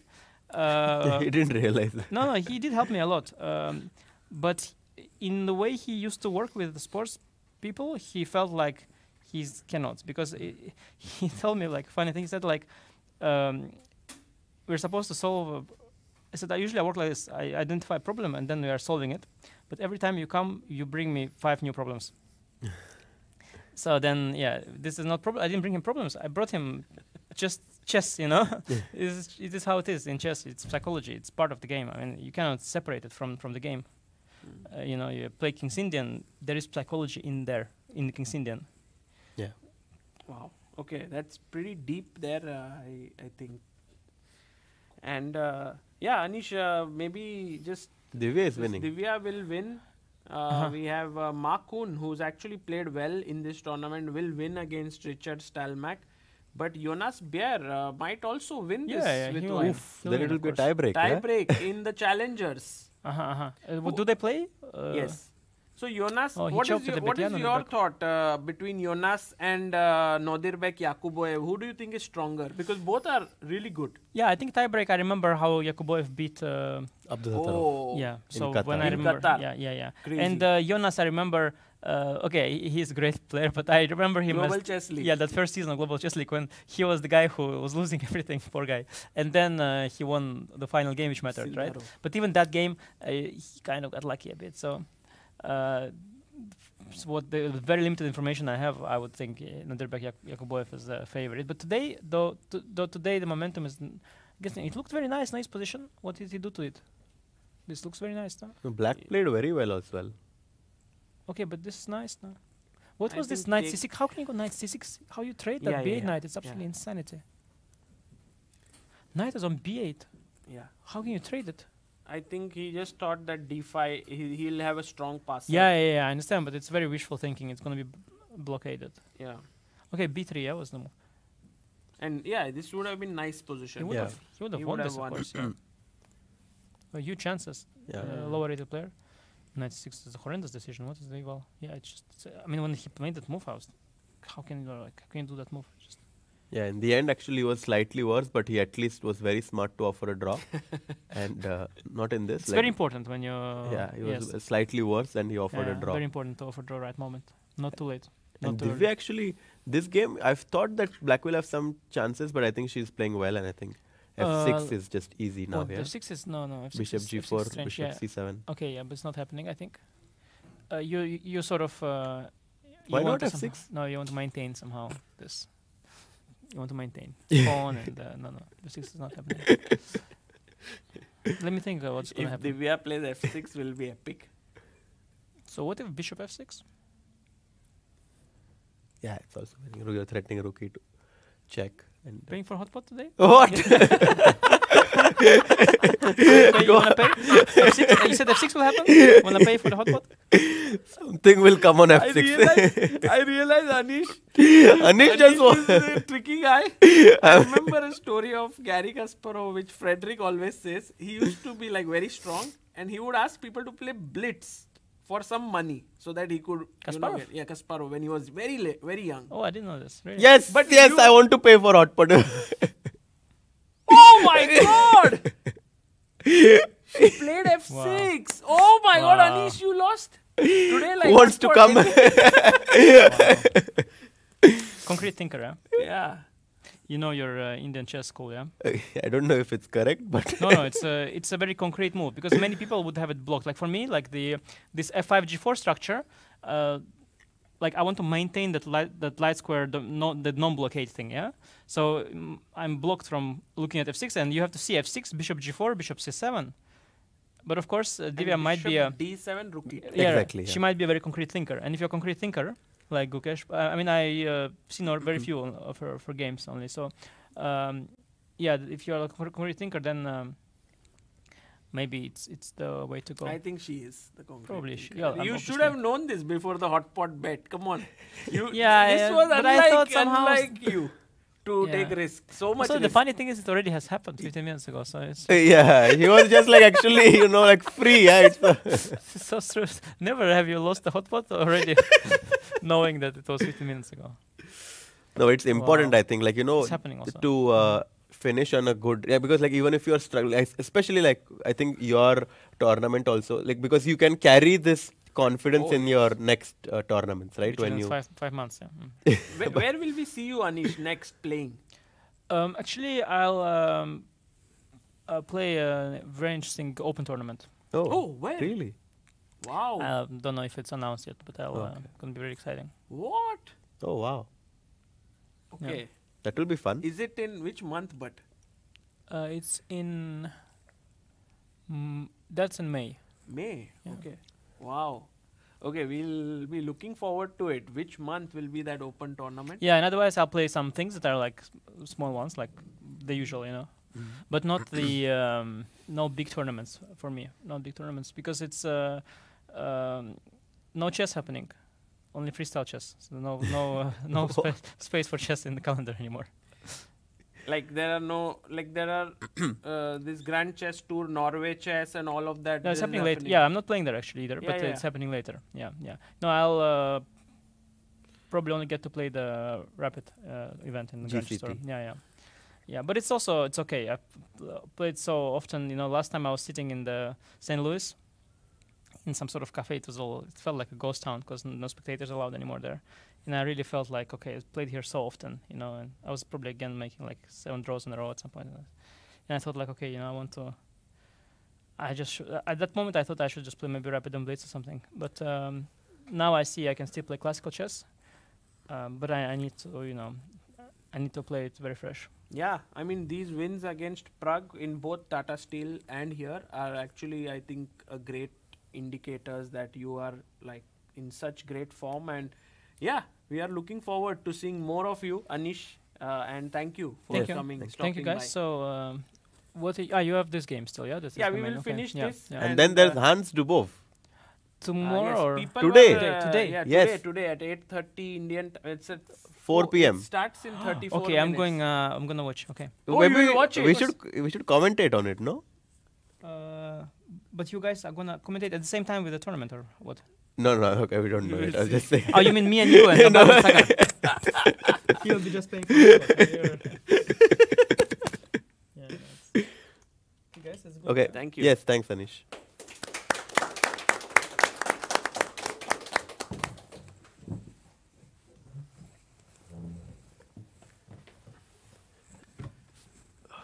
Wow. Guys, that was Anish Giri with us joining in after 2 spectacular wins in 2 rounds, Yeah. showing his class. And also insights about many things besides just this No, it tournament. was fantastic to have him. I think we are having a great game between Vincent and Van Guen, where Van Guen might win. But of think- course, we are all waiting for one thing to happen. Yeah, Harshit bhai, which is Arvind.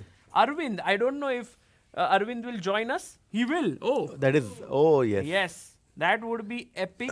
And please, guys, think of some questions which are there on the top of your head, because many times I ask questions and they have already answered them. But when some new people ask, then they get inspired to answer. So Yeah, for looking sure. forward to your questions here. Also in the chat, if you guys have Any questions? Yes. any questions.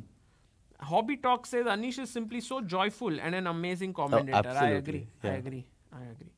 By the way, we should also, if we Divya won, maybe That's we good, can yeah. ask Divya to join at some point. She played quite a tough event Yeah. for her, but ended on a high. Yeah.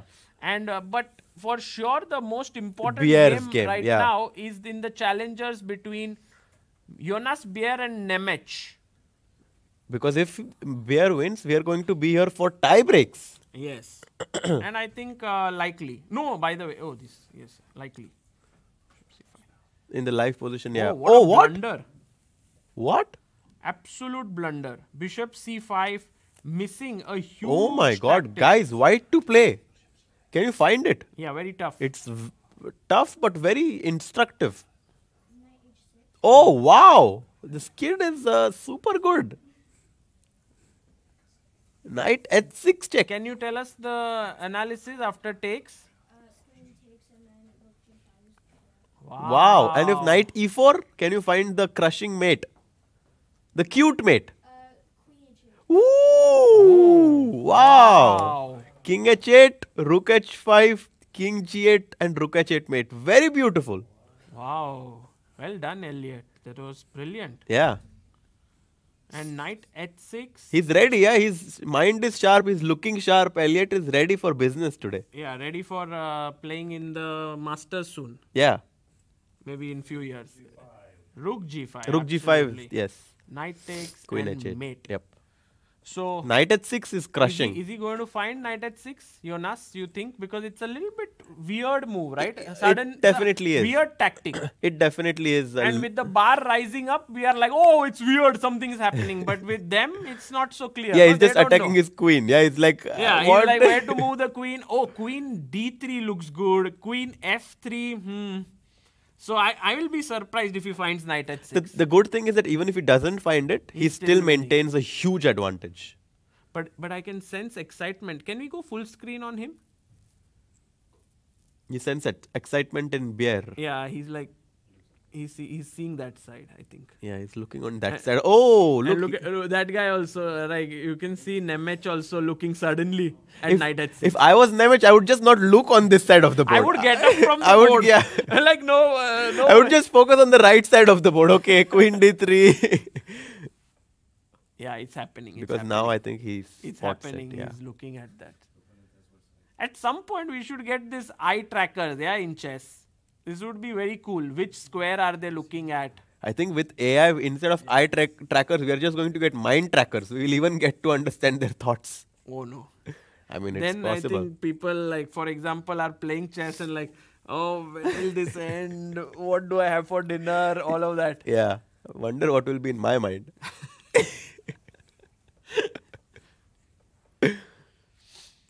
Let's not discuss Harshit bhai. Bishop c5, knight h6 would be... I mean, imagine if he wins a game with knight h6 check and qualifies to play a tiebreak. Yeah. I think that will really boost his confidence. Oh, wow. Well That's done, a great tactic. Jonas. Yeah. That is brilliant. And he resigns. Wow. His- Amazing. His We opponent have is like, that was beautiful. I'm not even going to test you. Knight h6 check. Hands up. Yeah. Like, yeah. Yeah. What a finish to this challengers section. Not a finish, but like the classical part. Yeah. And now we'll have a tie break between the top two seeds actually. Yeah. Nodirbek and Bier. Yakuboev and Bier. 7 points out of 9. I mean, that is simply astonishing from both players. They just cruised through the Actually, field. how many rating points did they gain? It's a good question because both of them played incredibly well.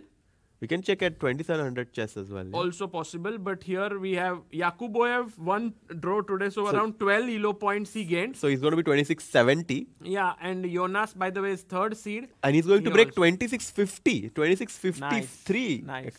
Incredible. And look at the arbiter. He's like, we are going to play there. I hope we will be recording that. We'll also be... We need Arvind, by the way. Yes. Arvind Chidambaram, will he join us? Maybe. Oh, we're not sure, huh? But is he gone back to his room or? Okay. Director Saab is like positive.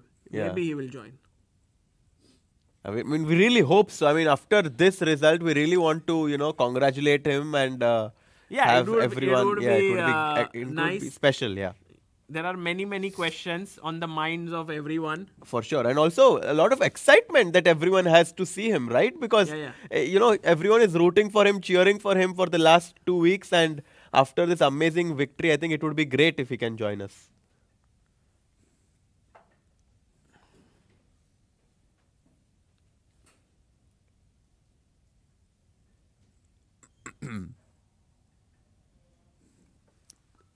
Not yet. Every time someone comes in, I'm like, oh, is it Arvind? So we are waiting for Arvind, but in the meanwhile... When does the tiebreak start, by the way? I think 4 o'clock, maybe. Once all the games are over, I don't think they'll start before all the games. Yeah, and also the players need some rest, of course. Like they just finished. No, I was told, 1 second. I was told that the closing is at 5:30. So maybe the tiebreaks are also that point, Around 5 o'clock yeah. or something. We are at 3:30 right now. So maybe there's a break. They should be after the rounds. All rounds end. So that might take some time, right? Because then I think this is the perfect time for us To take a small break or? to find Arvind. Yeah, take a small break, but also just, I think maybe the best game to focus on is this one. So if we can have the camera for this game. And also Wei Lekwang Liem, because while it's completely drawish, it has that element of like if Wei wins, he finishes second, Yeah. sole second. And that won't happen most likely, but still. Yeah. I think Guen Keimer is a good game to stick to because quite likely will we see a result in this game unless Vincent defends very well. So I think we can keep this game and wait for Arvind to join us, yeah? Yeah, we can go full screen and we'll take a very quick break and be back. Yeah.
Welcome back, everyone, to the last part of today's stream, which will be pretty long, Harshit bhai, because we just got confirmation that the tie breaks in the challenger section will begin at 5:30 p.m. Oh wow. So will So we which is- keep going or? We can. And What? we could also- I mean, it's just 1 hour 48 minutes. Not a big deal. Yeah. But we have this game. We have Arvind coming in. Yes, so I that think would be there nice. will be few things that will happen. Do you think Arvind is? Do you think Arvind will like keep his beard after winning the tournament? Oh, or this question, can you ask him? Like, I was wondering, like, what is the reason behind it? Is it just a style? Is it some kind of... It you know, could be some people- superstitious. yeah, some people are like, I will... Like, I remember, by the way, this is the story of the boy who became the world junior champion today. Pranav. V. He became the world junior champion, and I think at some point, his father had made a thing that until my son doesn't become a GM, I won't. I won't shave. And I was like, okay, this is... It could be really. I'm very happy that he became a Yeah, GM quickly. pretty soon. But yeah, there are many things. Also, You know, Aman Hambleton. Exactly. The chess bra, like very, very, of course, great people and commentators. He had made a deal when he was an IM that he won't shave until he becomes a GM. And finally, in Sitges, I was also there. He became a grandmaster and then he shaved live. Oh, he Maybe- shaved live, huh? I think so. Oh, Yeah. wow. So maybe. Oh, we have the The winner. man of the moment. Great, great. So excited right now, guys, to have the champion of Prague Masters 2025. Yes. He is played a brilliant tournament. I mean, absolutely. +4, +3, Plus +3, three. 3 wins and 6 draws, and also his rate of victory in super tournaments is 100%. In classical chess, he has played 2 super tournaments and won both Hi, of congrats, them. Arvind. Please join us. Chennai Grandmasters first, and now Prague Masters. Guys, let's have a huge round of applause for Arvind. Arvind, kind of an hour has passed since you have become the champion. How has this time been? What have you been up to? I'm extremely tired, to be honest. I mean, like, I did not sleep for the last 2 days. Really? Yeah, like, because of the, like, tournament pressure, and as you could have seen me, like, during the games, yeah, like, I was extremely tired. Yeah, hopefully I will have a good sleep tonight. Was it like the tournament pressure that led to non-sleep, or was it some other reason? No, I was completely fine till, like, till 7th round. Like, once I got that lead, yeah, so... Sole lead. Yeah, so lead, I mean, I was under pressure, yeah, for sure. It's, probably I have to work on that, like, for sure. Yeah. Was it like winning the tournament meant a lot for you? That's why the pressure came, or was it something that was not you didn't even think about, but it was coming? Like, it's not every time you, like, lead Prague Masters, yeah, so it's, yeah, I mean, also, I will take this moment to, like, thank, like, many people. Yeah, you Yes. please tell us. Yeah, we are, we want to know who is part of your team. So, I'll start with, of course, my coach, like, Ramesh sir, like, he has been my, like, mentor for many years. And, like, regarding seconds, like, actually, I have couple of seconds, but, they're also chess players, like, so I could not, like, hire them, like full time. So they were part time. So I would like to take this moment to thank them as well. But I cannot name them. Oh, in not such- yet. so- We don't know that. Maybe after you win the candidates or something, you will reveal. It's too much. No, I mean, at which point will we get to know? At some point in the future. Let's see. Okay. So basically, you have, like, Ramesh sir is the trainer, and you have couple of people who are sort of working with you part time. There's no, like, someone full time who is working with you. Yeah, true. Like, I'm thinking to hire someone, like, who can work as a full time second. Yeah. hopefully I will get someone else. And This is amazing. Yeah. Yeah, like I was thinking, we were discussing this, and I said like to reach 2750 without having a full time second is kind of I thought impossible. it actually it is possible. Even like till 2700, like I was mostly relying on my like middle game and end game skills. And but yeah, once you like break 2700, I mean it's you have to work on. I mean you have to be good at every areas. Like you have to put pressure like right from the start. Yeah? So now I'm like working on every areas. This entire tournament, you've played some incredible games. We were talking about it. Vincent Keimer, a great win. Wei, what a phenomenal win. Anish Giri, maybe. What was your favorite? Yeah, which one would you call your favorite? Maybe I would say Anish came. I felt that was smooth. Yeah, like in other games I misplayed like here and there, but yeah, with like in Anish game, like I think I played a good game. So. And today, why did you choose the Karokan? I was very surprised because yesterday you played like the super solid rookie one line, and today you went like something maybe you wanted to press for a like keep the game going. What was your thought process? Actually, like if I would have been like, I mean like I thought C6 would be a surprise for him. E5 like most expected. I mean he would be expecting E5 from me. C5 unlikely. Yeah. So yeah, basically I wanted to surprise him. But yeah, C6 would be the least expected. So. And I had one question. Like yesterday, for example, I don't know if you went back and checked. You had this one moment where Black played the move King G7, and you could play Pawn to G3, which gave you a big advantage. Did you look at that at all after the game? And if so, did that like change the way you looked at today's game? To be honest, like I did not want to check previous game, like yesterday's game. But like my mom told me that G3 is winning. Yeah, so it's what your mom? Your mom was following? No, like she can check with the engine, of course. Like she doesn't understand. I mean, so it was like I thought maybe some coach will tell or some second will tell you, but it was like your mom told you. I mean, they understand me better. That they would not have like told me like to miss such an opportunity. But my mom like doesn't know like understand chess yet. So this was the moment actually. King G7 he played, and we were all like, okay, Arvind's going G3, no doubt, and suddenly you didn't play it. Yeah, I told you like I did not like sleep well at all. I mean that I was fine with a draw, to be honest. So. You just wanted a draw. Yeah, I just could not calculate anything at all. I mean, so, And Arvind, you're like always traveling with your mom usually. Like I've always like like she's always been such a big supporter of you. Is it different to like travel alone, or you're getting used to it now? Like it's been a while. Like I mean, so I'm like already traveling alone. So I think Harshit has seen you when you were very young. Since last few years, I think you've been traveling alone, or since when? Yeah, like since like probably the last 5 years I've been like traveling alone. So.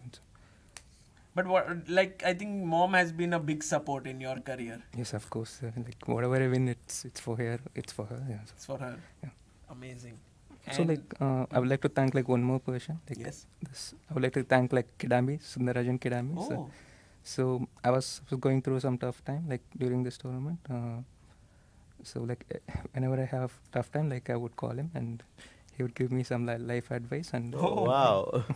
So yes, I would like to dedicate this award to him. Oh wow! For all the people here and back home, GM Kidambi is one of India's very wonderful GMs, but also very deep and philosophical person. He has read a lot of things. In fact, he writes a lot of poetries which are very deep. On has the spot, great right? knowledge He can write about poems. Tamil literature and so on. So that's wonderful to know. Any particular thing that you can share he helped you with here? No, I would like to keep it like... It's for you, okay? Okay. I also asked the people if they have any questions, can they ask you? Yeah, sure. Yeah. If you guys have any questions for Arvind. Yes? Arvind, if you can reveal what is your next tournament? What will be your next tournament, Arvind? So I'm getting a lot of invitations now. Oh, like even wow. during the tournament, like I got so many invitations. Wow. I'm thinking to play like Grand Chess to this Rapid and Blitz in Wow. Warsaw. So You got invitation to Grand Chess Tour? Wildcard? Like yeah, I mean this like, Rapid and Blitz. Poland like Rapid and Blitz. Wow. Oh, Congrats. Wow, that is So, amazing. yes, thank you. That's so nice. So you will be playing in Poland Grand Chess Tour maybe. I mean I haven't like confirmed Yes. my entry, but I'm thinking to play it. So, Okay. And what else? Anything else? Classical chess. I'll be playing Sharjah, BL. Yeah, so all those lineups. Oh, you are playing Sharjah Open as well. Yeah. You might well be the top seed there. Yeah, maybe. Amazing. Yeah, anyone else? Any questions? Yes? What is your long-term, middle-term goal as term of a ranking? Like to be top 5, top 10, top 1, maybe Okay. higher than Magnus? What's your long term and middle term goals?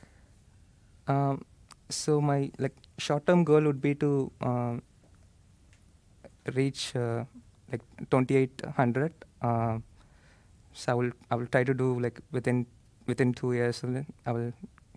But my long-term goal would be. Actually, I don't have any goals. Like just going with the flow. So let's see. Yeah. Superb.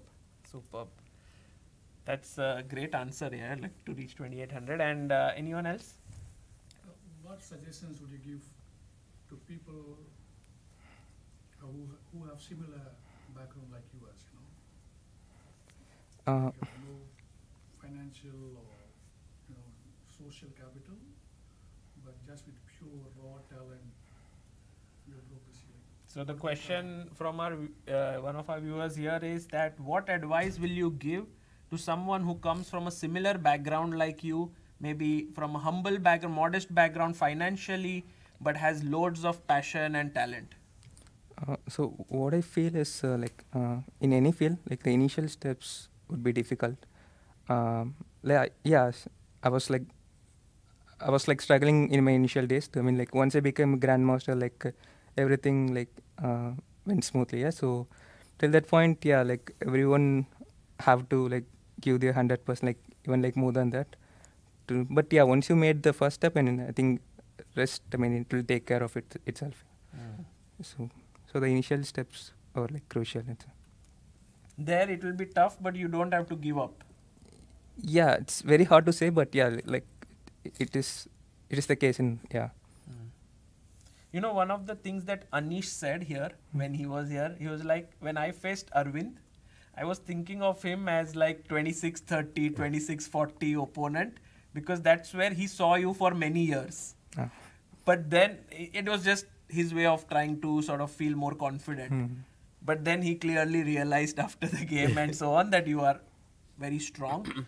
So this phase of 26-30, 40, which many people get stuck around there, was there anything particular you did that helped you break into 2700 beyond?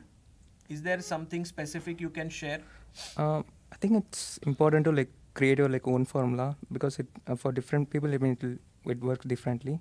So I think you have to like find which one works for you. That is more important, I think. So I think I figured it out. Like so hopefully like everyone figures it out. You figured it out on your own, or did someone help you? Yeah, everything like I mean all together. Yeah, of course. You know, Arvind's story is such an amazing growth that a lot of people want to know about it in general. And I think you will, of course, get a lot of questions around it because people want to know how this happened. And I think Anish also mentioned it's one of the most unique cases in the world of chess. Which one? Like Improving at this when you are 24 and you are 2600, and many people just stagnate there, then choose something. But to go like to 2750, it's very uncommon. So in general, like my coach, like Ramesh sir, like believes I have very good potential. Also, that gives me confidence. I believe in himself like more than I believe in myself. So, Wow. so yeah, yeah, he believes that I have very good potential. So, I think since you are a very little kid, Grandmaster RB Ramesh has always been on your side, right? yeah, like since 2011, I think, yeah, like we are working together. 11. That's almost 14 years now. Hmm. And so, and did it help that, like Prague, who is also somewhere in the same chess academy as you, and there, him being around and him reaching 2760, also reaching the candidates, did that somewhere inspire you? Yeah, I think we get inspired by each other. I mean, we keep improving ourselves by beating each other, like in training games or anything. So yeah, I think that's how we improve our game.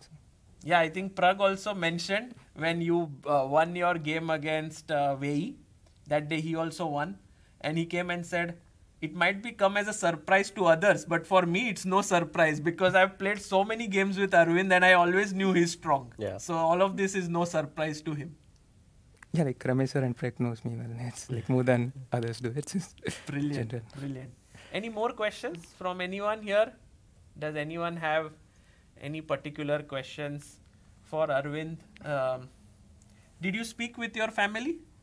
Your mom? Yes, I did. Yes. Yeah. What did she say after your win? They asked me to sleep. Like,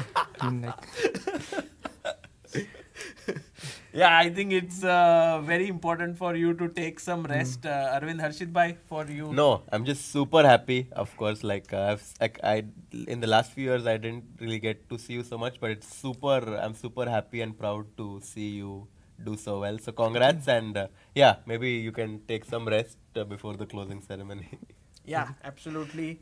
Please do take some rest. And Arvind, thank you for joining us. As always, a huge, huge pleasure talking to you. Thanks. thank you. Thank you. I don't know what I spoke, but I mean. You spoke amazingly Yes. well. Thank you for coming here and speaking.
Welcome back, everyone, to the last game that's going on at the Prague Masters. We have Guen Wan, who's really pressing against Vincent Keimer.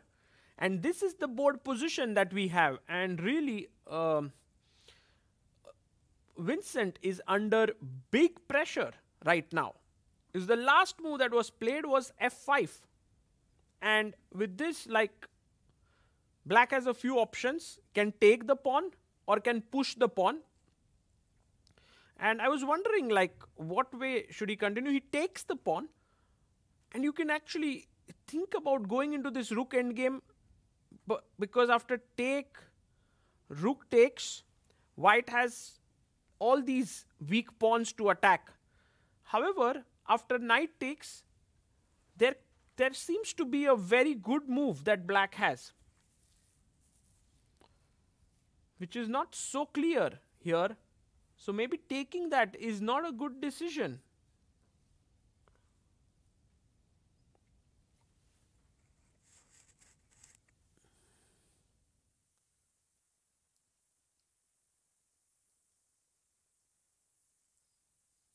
Guys, if you are all the people in the chat wanting to follow Hans versus Dubov, can go to Hans' YouTube channel.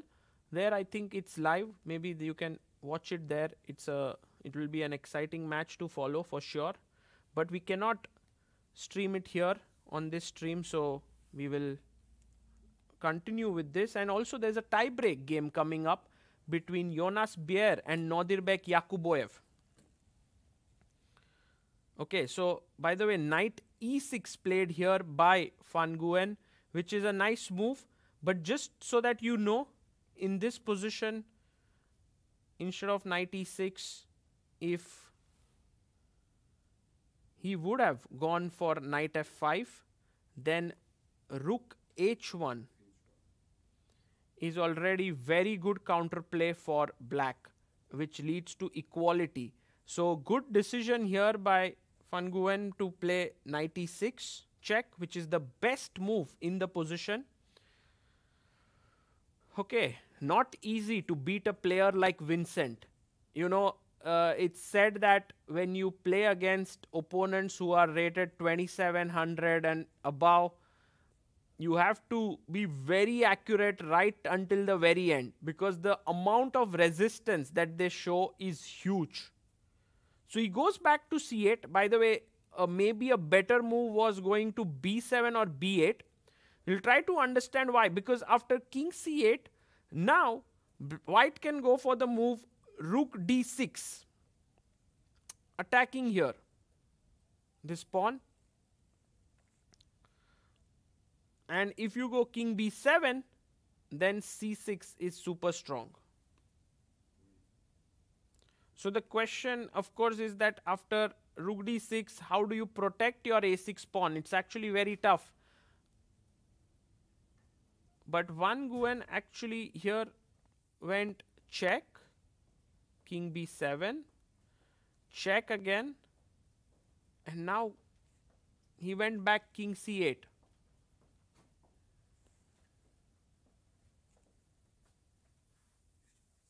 No, there are no playoffs for second position, guys. Actually, this game will determine who finishes second as well. King c8. I think he gave another check, king b7. And he shouldn't check again. It would be a threefold repetition then. Has to be careful.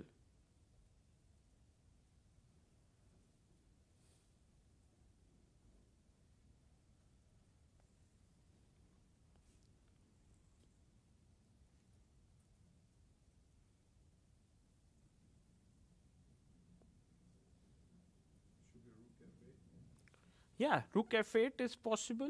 The main problem being that I can give you a check. Let's say you go king d4 up. I give you another check. King b4. You want to go the other side, yes? And a5 maybe, so another check. King a5, maybe there is rook b5 check. And then after king a4, maybe just rook b2, attacking here and here.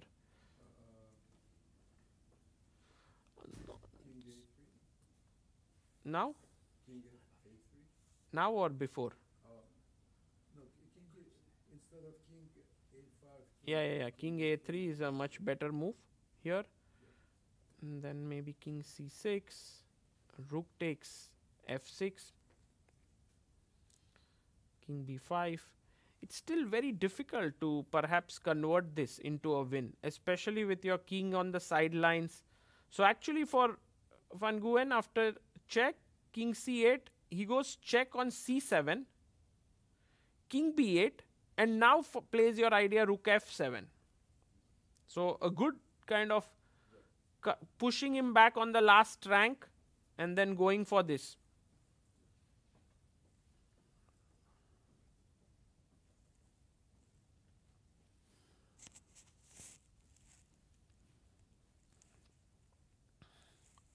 And now for black, I think there is a very interesting move that has to be considered, which is f4, attacking the knight. And after knight takes f4, maybe just trying to give this check, because you can try and win this pawn, although it doesn't look very simple. King b4, check, king a3, and it's not so easy to win this pawn. If rook c1, I have rook f6, rook c5, and we play this position where white has very good chances to win because the a6 pawn also is falling. So let's see what Vincent does now. A key moment for him. He's down to 2 minutes on the clock. Van Nguyen is on 1 minute 49 seconds. Also, from the perspective of becoming Czech number 1, this is an important game because he'll get like precious rating points here. There's a big race to become Czech number 1 going on between David Navara and Van Nguyen here. Check.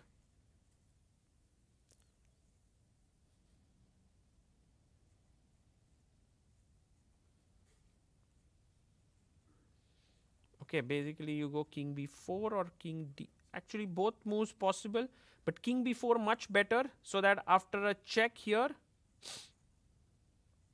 you can go king a5 even further in, and it really helps that you have cut the king out here. So very, very good technique.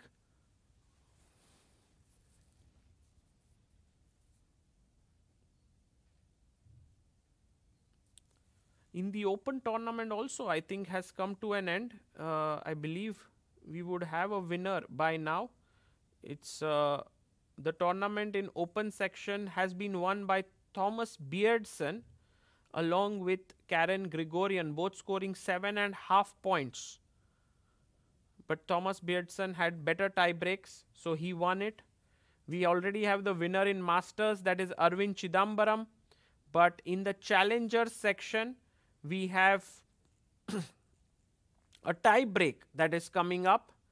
And in the futures, we already have a winner, Maria Sunia from Romania. She scored 7 points, and I think she performed admirably here. Yeah, I think I would love to.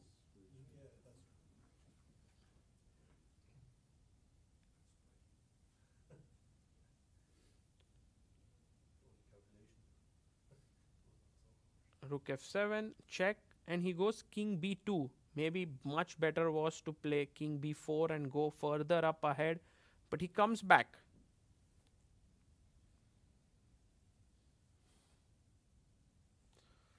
I think winning this position is going to be very tricky for Van Nguyen. It looks easy with all this wonderful knight, pawn, winning this pawn, but the amount of resistance that black can put up is huge. For example, just a variation, if you play rook c4 and now rook takes f6, already it's not so simple how to continue here. I was wondering if we could go like f4, because then the knight is hanging here And if you take knight f4, I can go rook c5. But yeah, a6 is hanging. So I guess you have to first save the a6 pawn, which is with a5. And then continue this. If you go king b3, I guess I have rook c1. Trying to come here, attack this. Oh, by the way, he goes c6 here. No, wait a second. What happened? He played rook king b2. He went rook h1, attacking h2. And now c6 pushed. And he misses the key moment, which actually he wanted to play check here and make a queen. So let's say if rook h2, king b3. And now, but what he missed is, and this was also possible, is the move f4. Just completely, and now he takes. So the thing is, you just deflect the knight away from e6, which is defending the c7 pawn because the bishop attacks it. And the moment he takes here, now knight f4, you give a check. And now this c7, you can just play king b7. It's not easy for you to queen anymore.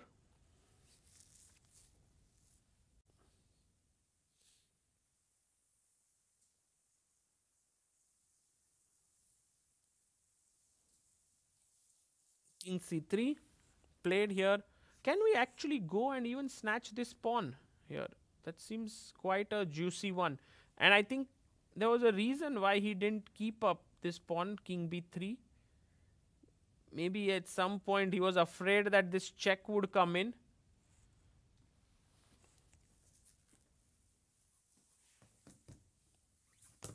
Thank you. So, but maybe it was worthwhile to keep this pawn. I think now Vincent might just capture the pawn as well on a2.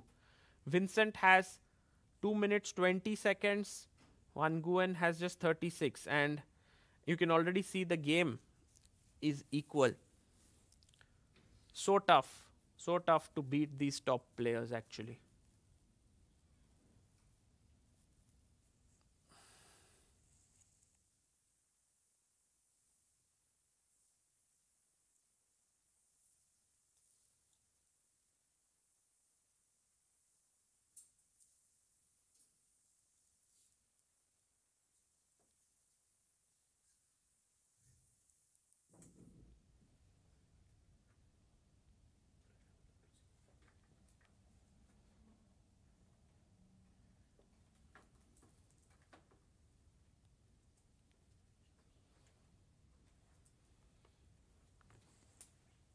So he plays here 123. He has a minute and 20 seconds on the clock. Hasn't made his move yet. He can take on a2. He can even play, think about playing h4. I don't know if it's a very weird move. But after rook takes, you trade off few pawns. But I'm a bit afraid that the knight jumps in and you have these check possibilities along with the knight. And this is a very beautiful mating pattern, by the way. Just so that you know, knight b6 followed by rook b7 mate. There's just no way to stop it here. It's a wonderful mating idea. So king c3, and he doesn't take the a2 pawn. He actually goes bishop f3, which is also a great move, attacking the c6 pawn, maybe forcing white to go c7, and then you go king b7, and it's not easy to queen here because you would love your knight coming into d6 to push the pawn to the queening square. He does push c7. I think Vincent will go king b7 now.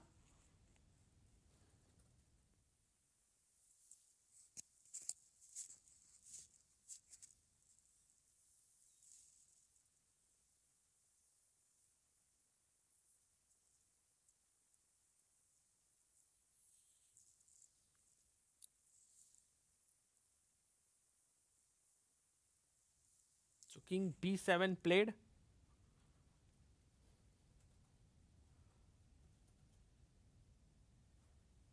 Now what's the move here?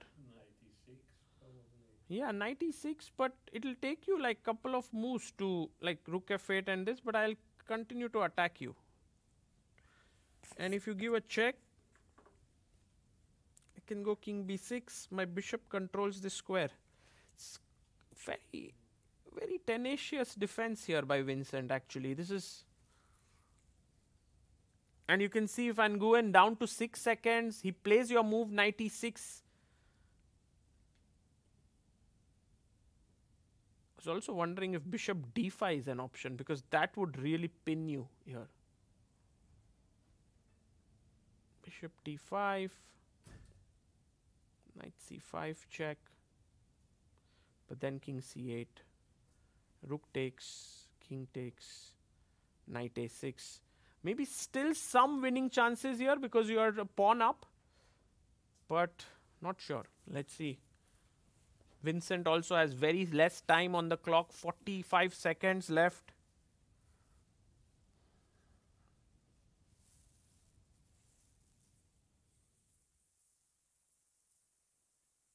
bg4, attacking the knight.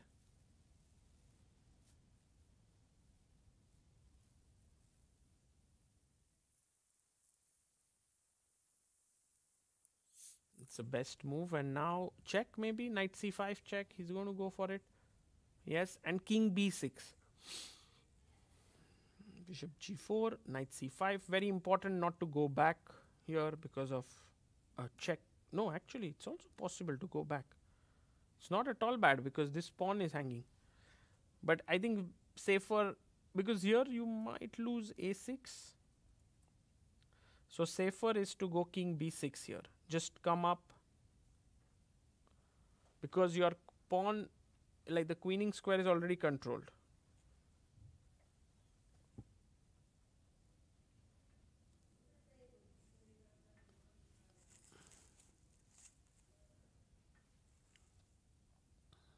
Yeah, king b6 on the board. You can bank on Vincent to find the best defensive ideas. Where is he playing now?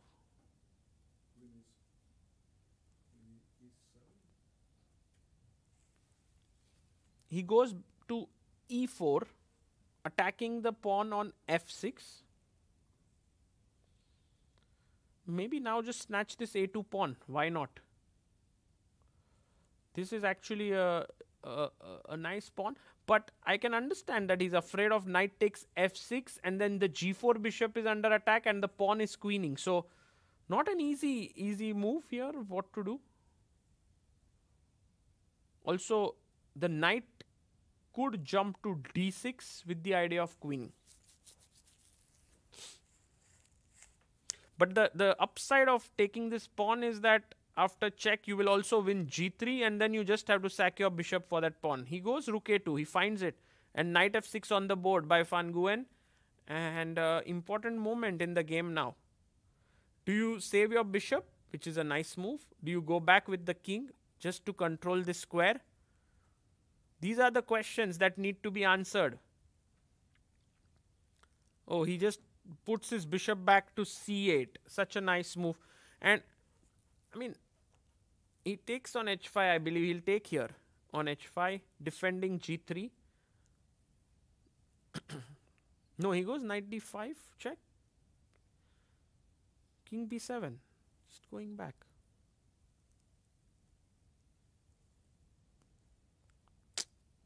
I don't see a way to win here. Maybe he's looking at rook f6 move, followed by rook b6, king here and winning this. That could be his idea. But let's just, yeah, he plays rook f6. Wow. Actually,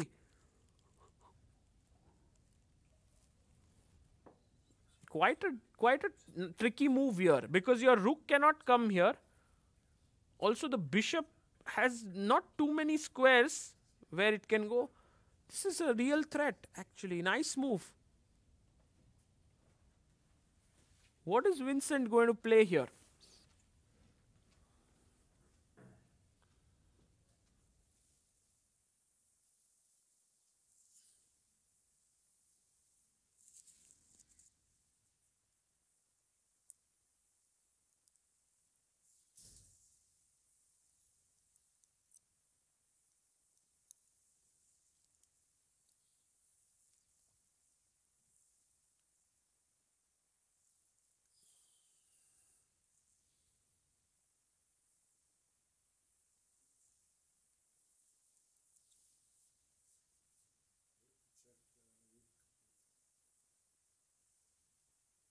Sorry?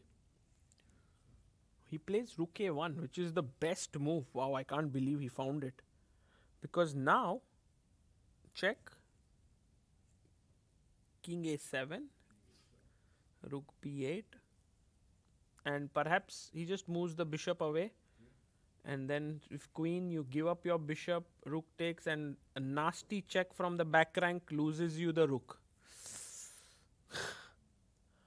Tricky, tricky. Super tricky here. What a guy.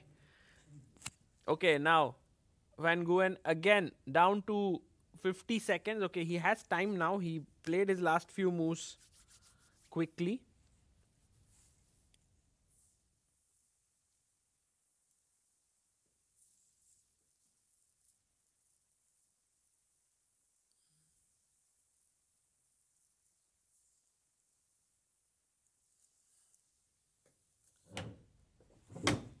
Yeah, who's going to be second place is actually unclear in the Masters because we have a tie between Anish Giri and Pragnananda with 5 points.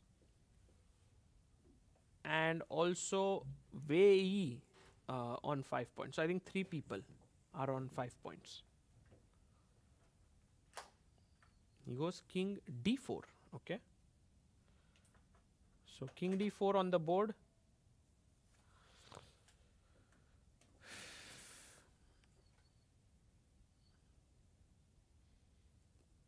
And can Vincent go to g1 trying to win this pawn, or is it safe? If he goes rook g1, rook b6, king a7, rook b8, and I don't know, bishop b7. If you queen, I just take it, you take it, and I take it, and it's a draw.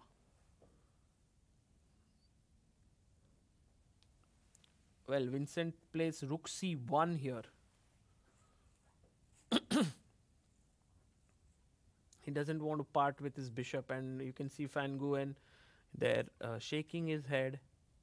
It's been a tournament of missed chances and missed opportunities for him, and at some point it does get to you, and I think this one will hurt because he played a beautiful opening, got a great position, then was pressing pawn up, and then not able to convert. Is going to hurt.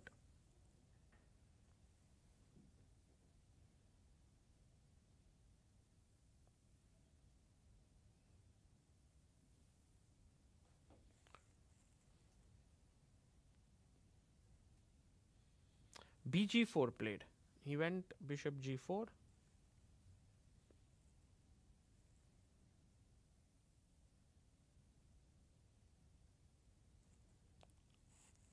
And maybe now, if I go rook h8, trying to check and queen, but it's not possible. Yeah, like the rook covers it, the bishop covers it. Yeah, this is very solid. I think white should be slightly careful here not to overpress and get in trouble.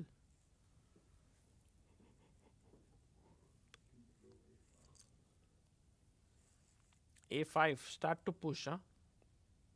It sounds like a plan, but also how is this idea, which is looking a little bit shaky, but I guess this should be an easy draw.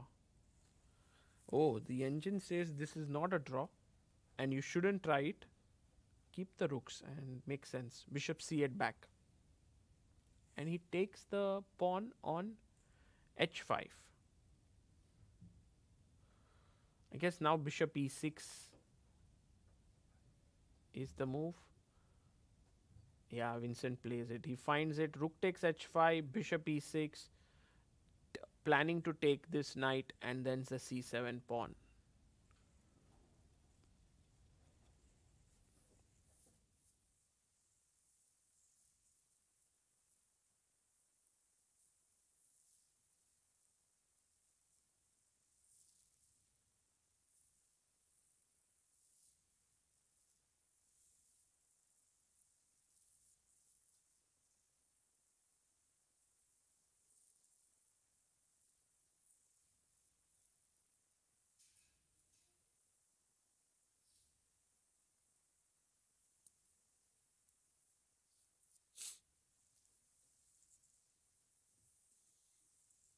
Now there's down to 10 seconds again. Moves the knight away to f4, attacking the bishop. But now this pawn is gone. There's no way to defend it. So if I just move my bishop away to b3, he went back to c8. Well, he might go knight d5 and we might have a draw here by repetition, because I mean, after you lose the c7 pawn, what is there to play for anymore? Yeah, knight d5, bishop e6 on the board. Manasvi Mishra says, congratulations Arvind, hope he can get some sleep now. Yeah, I was actually shocked that Arvind hadn't slept for 2 nights. I mean, that's the level of pressure that players feel in such tournaments. And I think, yeah, they agreed to a draw. Whew. So the playoffs are going to start now? No, the playoffs are at 5:30 p.m. It's 45 minutes away. Okay.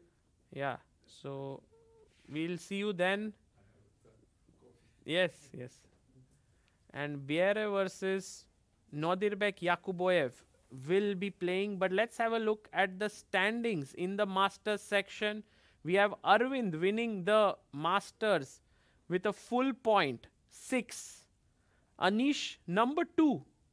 Is this verified or will this be changed? Like, is this after the tie breaks? Not tie breaks for the second. No, I mean in general. With is this the? I think it should be verified. Yeah, I think. Criteria, Oh, according to the criteria, actually, Anish Giri is number 2 in the tournament. Wow. Wei number 3, Prague 4th. We can also say they are all joint second, but with the second tie break, which was the Sonneborn Berger, I think, and there was also direct encounter. So maybe in the direct encounter, Anish has beaten Prague. So that's how it is. Edis Gurel finishing 5th in the upper half. Ed is doing amazingly well in his first ever super tournament. What a guy. Vincent Keimer, 4.5. Sam Shankland, 4. David Navara, 4. Liam, 4. And Van Guen, 3 points. That's how the tournament ends. And yeah, if we can also have a look at the standings for the challengers later. We don't have it right now, but later on maybe we can show you. And by the way, guys, in 45 minutes, we will be back. And there we have, the standings. Yakuboyev and Jonas will play the tie breaks at 5:30 p.m. local time, which is 4.5 hours later in India. And according to your time zone, 45 minutes from now. So please do come back. Makun and 5.5. Ivan Salgado on 4. Finek on 4. Divya Deshmukh with that win actually moves ahead on the 7th position. And yeah, we have Stamatis Stalmak on 3 points and Nemec who finished last at 2.5. Yeah, we will come back. I was actually hoping some players would join us, but maybe we will see. If that happens, we will come back sooner, or else see you all in 45 minutes. For now, the news from here is Arvind Chidambaram won the Masters, and a big breakthrough for him, like his second super tournament in classical chess, and he won it. And apart from that, we have had Anish Giri with a great comeback. Last 2 games he won, so he finishes 2nd. That's incredible. And then we have Prague with a slight heartbreak at the end. Ed is doing amazing, yeah, this tournament. So great storylines there. And we can see also an overview of the playing hall. If we can show that view, is now empty. The open tournament is done. They are already preparing for the closing ceremony that will happen there. But one important tiebreak remains: playoffs between Jonas Bier and Nodirbek Yakuboyev. See you all at 5:30 p.m. CET.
Hello, hello, hello. Welcome back, everyone. We have a huge upgrade from Harshit Bhai. Not sure. I think Harshit got the upgrade, not you. Harshit is upgrading himself there somewhere. We have Grandmaster Super GM Anish Giri here with us. Anish, congratulations on finishing second in the tournament. And thank you for joining us for the commentary of the tie breaks between these two amazing individuals. If we can have them on our screen with white piece, with black, Nodirbek Yakuboyev. Who do you think is the favorite, Anish? I think you know them quite well. Yeah, I just saw some smiles there. I think they're in good mood. It's nice to fight for the first place. No, but I think it's really high stakes because there's a spot in the next year's Masters, which could mean a lot to them. Of course, yeah, and there could be a mindset that you feel very tense. Yeah. But I think Jonas is in a good mindset. He's just happy to be there. He won the game today. He was probably thinking his rival is going to win as well. He's not going to catch him. So he's really relieved to be there and really happy. So I think the psychology is with him. But Yakuboyev Nodirbek has experience of beating Nodirbek Absatorov in the tie-break for Qatar. That tie-break was such a big surprise for me because I thought to beat Nodirbek Abdusatorov, you need another Nodirbek. Yeah.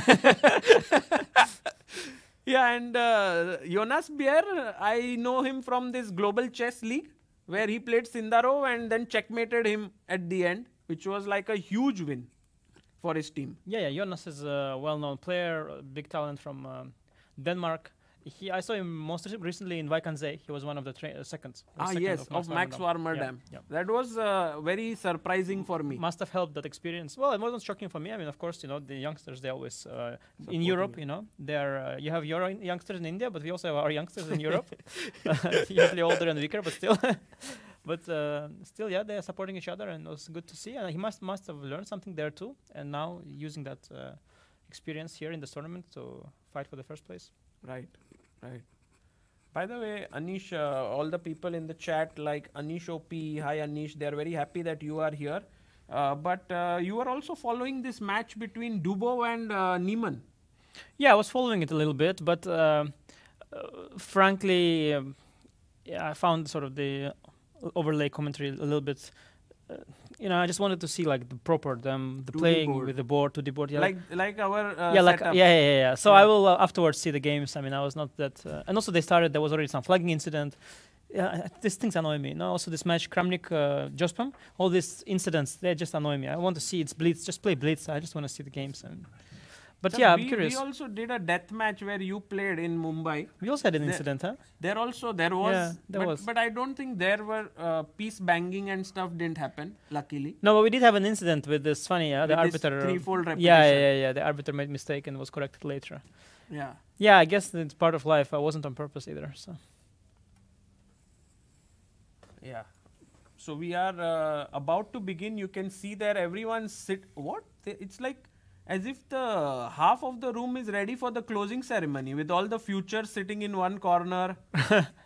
True. It looks like a closing, yeah. I think once this ends, they are like, let's start with the closing ceremony as soon as possible. Yeah, makes sense. So everyone's ready, and I think it's also a nice, nice sort of setup for both Jonas and Yakuboyev, right? Like it's a big game. They feel like they're in the middle of a big act. Yeah, and they are. It's important to see who's going to play in this event. And there you see Wei entering in. So I think some of the masters are also there, which means that there's additional pressure, when you see players who are stronger than you also sitting around. Yeah, there is that for sure. But yeah, I can imagine. I mean, I was also, I had my food and I didn't know what to do because normally I would go prepare my openings, but okay, tomorrow no game. So I didn't know what to do. In the tournament, okay, I now need to go back home, realize, I have 3 children and everything. But maybe you could have called one of your, maybe Danny or someone. Yeah, and of course I was in touch with my family already. Yeah, no, but okay, I thought it's nice to. Thank you. See the games. I'm really very happy that you are here, and that we can commentate together, because I think it's the first time, that we have done sometimes online, but in person maybe first time, no? Yeah, probably. Yeah, I mean I joined you, so it's not the same. But now, of course, we are looking at someone else's game. Yeah, for sure. You think they're going to start soon? What do you think they're waiting for? Is there a starting time you're waiting for, or? I think they're starting soon, right? In like Mm-hmm. a minute or so. And we have some viewers here joining us. We have the young boy, Elliot, who is just 9 years old, sitting in front of us. We have I am Piscopo, who's also here.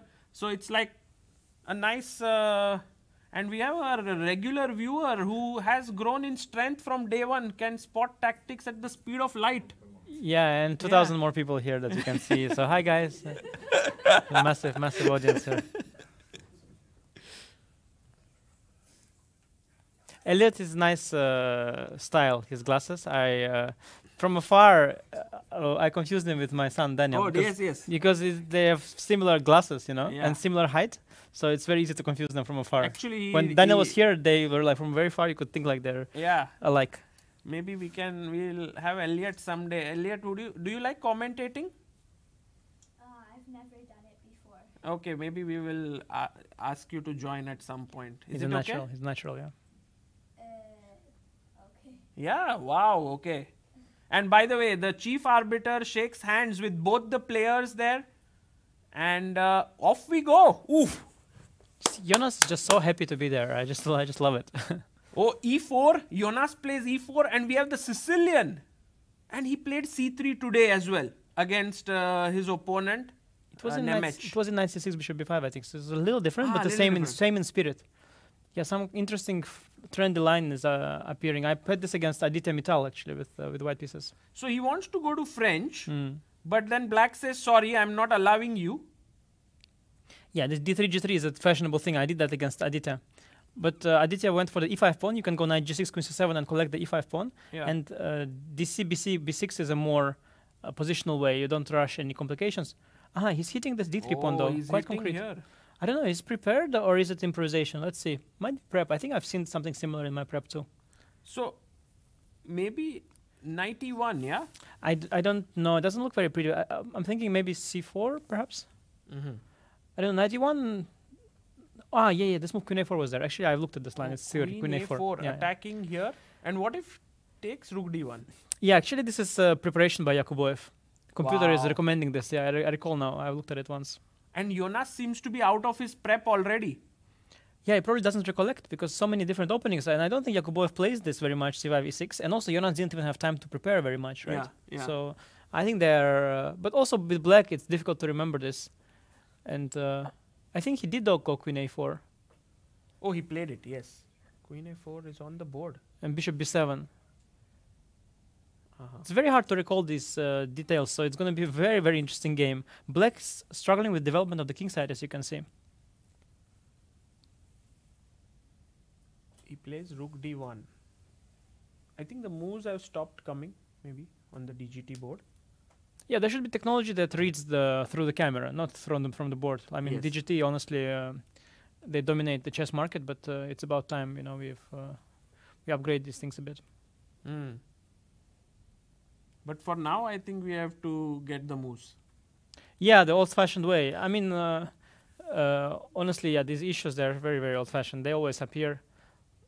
Also, qualities of different boards. I mean, this is a good board, though. I think they play this tournament with good boards. Right. So it's remarkable that it's still happening here. But especially in blitz tempo, when you play so quickly, it can have issues. But of course, you should have this reading the board from the camera, yeah, eventually. That should be the technology. That cannot go wrong. Yeah. With AI, I think it will also help. Yeah, for sure. Knight comes to d5. Now we can see the board as well here on the left. So knight d5. Just the clocks will have to be updated. But it looks like black has got quite a decent position out of the opening. He'll go bishop e7, castles, rook d8, or maybe the other rook, and then this rook to c8. But white will start this King's Indian attack thing, yeah, with pawn on h4, and then anchor some piece on g5, and then do this. Like there was recently even a game Hans won in Aeroflot against Lazavic. So you have this type of King's Indian attack type positions. And the white has good attacking prospects, especially in blitz game. It's very nice with white. I like it with white. But of course, it can also backfire. The d3, c3 pawns are a bit soft. Black has good light squares. The bishop on b7 is controlling a good diagonal. So double-edged position, but white is the side that usually attacks. Oh, he went knight a3. Knight a3, bishop e7, knight c4, yeah. Knight c4. Yeah, this inputting moves is working very nicely now, but if once they reach time trouble, you're not gonna be able to keep up. No, then we'll go full screen on Yeah, the we main should board. do that. Yeah. Yeah. And I was saying that I didn't like the Levitov match because of the because there were issues because of the broadcast. Yeah, so now Yeah. it seems it's difficult. Oh, Bishop G5 is a nice opportunity. Yeah, the computer points BCDC. Oh, Very what? nice. Oh, what a move! Yeah. If He Jonas might- finds yeah, this, that would be epic. Very doable. Look at this. Very doable. I think he might. His choice is very limited. He also will realize that the knight is not hanging. So then, what move do you make? But you can go knight e3, right? It's a sad retreat. You are eyeing the d6, eyeing the d6 square with the knight. You want to somehow utilize that. And if bishop takes g5, you can even go check first. Oh my god. Bishop g5, you can castle, of course. Yeah, that would be probably that's the best. Then knight c7, bishop c6. By the way, we have the clocks working also now. Amazing. Oh, he goes rook Yeah. b1. I was thinking you can try to do something else. Yeah, then bishop g5, trying to even put more pressure on b5 pawn. If and you now, do this, yeah. this is terrible. Actually looks very smart, rook b1. Then if a6, then maybe bishop g5 or even a4. I don't know. Wow. Maybe b4 black can go. At some but then you release the knight from attack. But then you're threatening knight c3. I don't know. Start with a6 or start with b4. It's a difficult choice for Yakuboev. He would want to include a6, a4, but maybe white's not gonna go a4. So then there's nothing to include. So b4 is the move that you are recommending. Maybe it's the best move here. And Yakuboev is he played it. He played b4. Wow. On the board. Yeah, it seems that provoking this move, I think Jonas didn't realize that, okay, bc is not a threat. The threat of b5 was before, actually, Quite interesting, yeah? The b5 looks like threatens the knight, but actually the threat was to just go forward. To capture the c3 weakness. Yeah, and once you reach the c3 weakness, you reach the d4 weakness. That's very important. Wow. Okay. So he will now, I think black is doing really well because when he takes, he'll get the clamp on the d4 square. Yeah, and you distracted white's dark square bishop from the attack. You need that bishop for attack because the g5 square is quite important. So if white doesn't get to attack in this position, in the structure, then he should start playing for equality and forget ambition. a3 has been played here. Yeah, a5 is the most natural reaction, but you should watch out for somewhere maybe knight b6, but it's not working yet because knight on d5 is having everything covered. Yeah, I think a5 is probably good. At least it will be played. I don't know if it's good. It goes rook b8. Oh, there's actually the pawn is not under attack. It's protected more than enough times. Yeah. No need to go. And maybe you want to go bishop a8 instead of a5. Open up the file. Actually, Yakuboev's play until now has been very accurate. Right? Like, yeah, a really good play by him. Maybe he had that bishop g5 chance that he gave the opponent already. Yeah. But maybe he understands these positions well and it's part of his prep. So far so good. But the game is only starting really. And when the time starts to go lower, that's when most action will happen. We have like 2 minutes 56 seconds for Yakuboev, 1 minute 50 seconds for Jonas, 2-second increment. Jonas needs to speed up a bit, otherwise he would come under time pressure. But it is clear that he is feeling a lot of pressure from these knights. Yeah, things have gone a little bit wrong. He would want to attack on the king side, but he got completely distracted, and now he's busy with defense of the center and the queen side, which is not what you want with white in the structure. So things are a bit wrong for Jonas, but nothing too alarming just yet. Plenty of chances still. You know what is the format? How many games they have? 2 games. Only 2 games. So losing this one could be really, really bad. Yeah, and then if it's 1-1, they play an Armageddon. Oh, d4. He plays d4 and the engine hates it, but not so clear why. Because if CD, I think you would be very happy, right? Or CB maybe. CB? Yeah. No, you don't want that. Oh. You want to probably trade everything BC, CD, BC, and bishop C. Yeah, there's some bishop A6, option. But here. it's very vague. Let's see what Noderbeck will decide because it's a very tense moment. D4, I like it. Creates more pressure, more tension. I like this decision. It forces black to answer some questions, yeah? Yeah, at least. And okay, it can also backfire, but it could also work out well. And now in Blitz, with such a little time, asking a question gains you some time. That's at least something. Many options, I mean, also A3 pawn is there. I could consider taking the A3 pawn. But A3, I thought he'll just take back. Knight A3. Oh, he goes. Then there what? was CD, so that's why it's not so bad. By the way, he does your idea to first take on C3. The most bishop obvious, yeah, C3. in CD, yeah.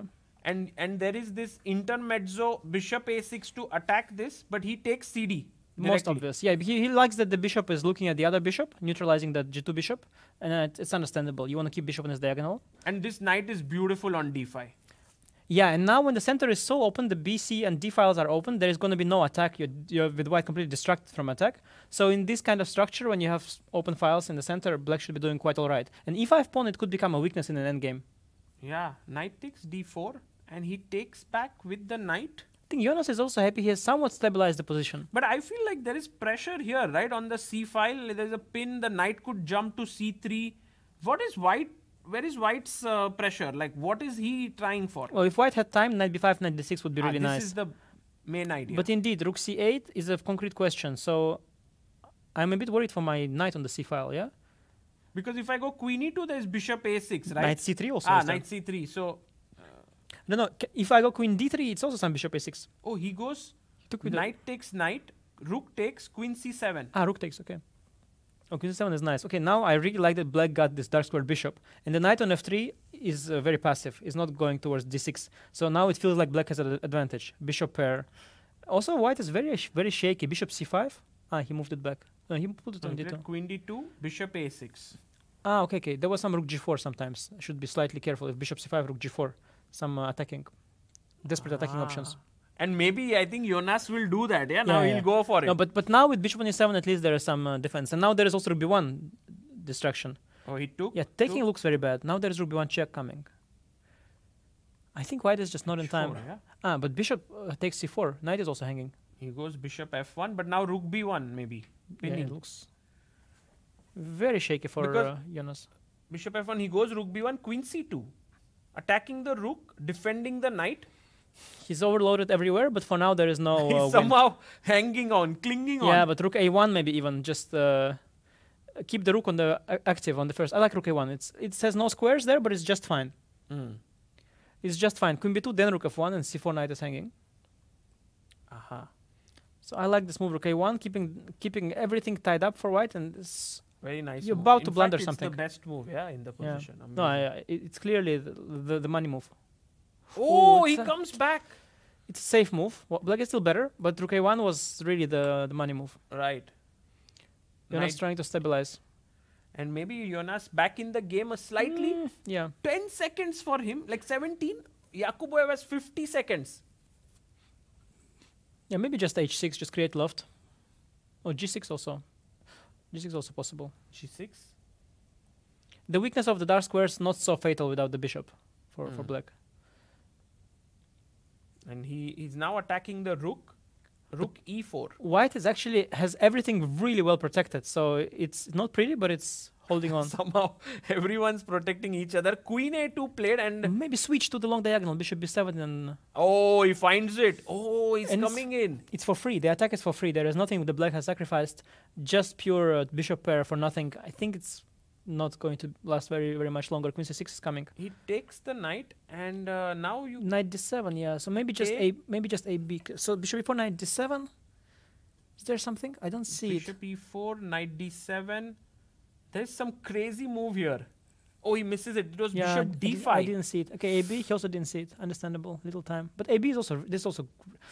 Oh, what? He goes for the pawn, not the mate, yeah? Should be enough. Bishop pair and extra pawn. Should be convertible. At least practically. Oh, he goes back, bishop. But some relief for Jonas. At least the game goes on. And why didn't he trade the bishops? Like, he went back. He wants the two bishops. Yeah, but now it gives white knight e4, rook b4 maybe. Okay, sorry, e5 is hanging still. So maybe... knight f6, maybe knight f6 first and then knight d7 somewhere. He did it. Knight d7 on the board. He's fighting very well. Bishop c6. Rook d8, bishop c6. No, of course his position is on the verge of lost for white, but he's hanging on for now. But so little time. Yeah. Rook c8, bishop e4. Bishop comes back. But this b pawn, if it starts rolling, it will be super strong. Knight on d7 also have questions to that knight. By the way, he took this pawn. Rook c8, bishop e4, rook c7. He just blundered the pawn? and bishop e5. Ah, sorry, e5 is hanging. Okay. But this is now not looking very pretty because it's Yeah. all on one side. Also, the knight is out Ah, of the play. knight At is least, out. if knight was somewhere on h3, you could maybe hope for some fortress. But knight on, it's anyway would be bad. But with knight cut out, it's just a matter of But it converting. might not be easy, right? Like if I can get my knight back, stabilize. It's a big somehow because knight d7, I go bishop b5. You just cannot move. And I can even take on d7, go bishop b6 if I want. Yeah, and then 2 pawns. Yeah. Although I get this feeling that there might be some twist here with the knight, some fork always under time pressure. Yeah. Only because of the time pressure, some Yeah. miracles. And also black is of course nervous.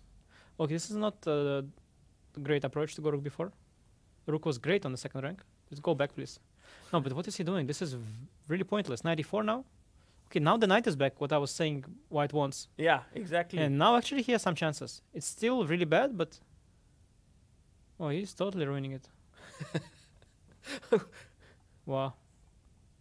Still extremely promising. Extremely promising, but no longer. Oh, he's trading the bishops. That would be huge, actually. Oh, I don't know. Black White? doesn't want to trade anything. Rook b7 is coming if you don't trade. Oh, rook he rook didn't b7 was also nice. Rook a2, rook f7 maybe. You mean here? Rook b7, but he went bishop d5. Yeah, he wants to protect. Oh, but white has regrouped amazingly. Oh, yeah, and now. Yeah, now is white is a Oh no, but Oh, what? This is draw now. Rook b7 coming in. he had so much better version of this, and now yeah, it's going to be really hard to. Still, there is some. There's somebody. I think Magnus. Some Karpov, Magnus.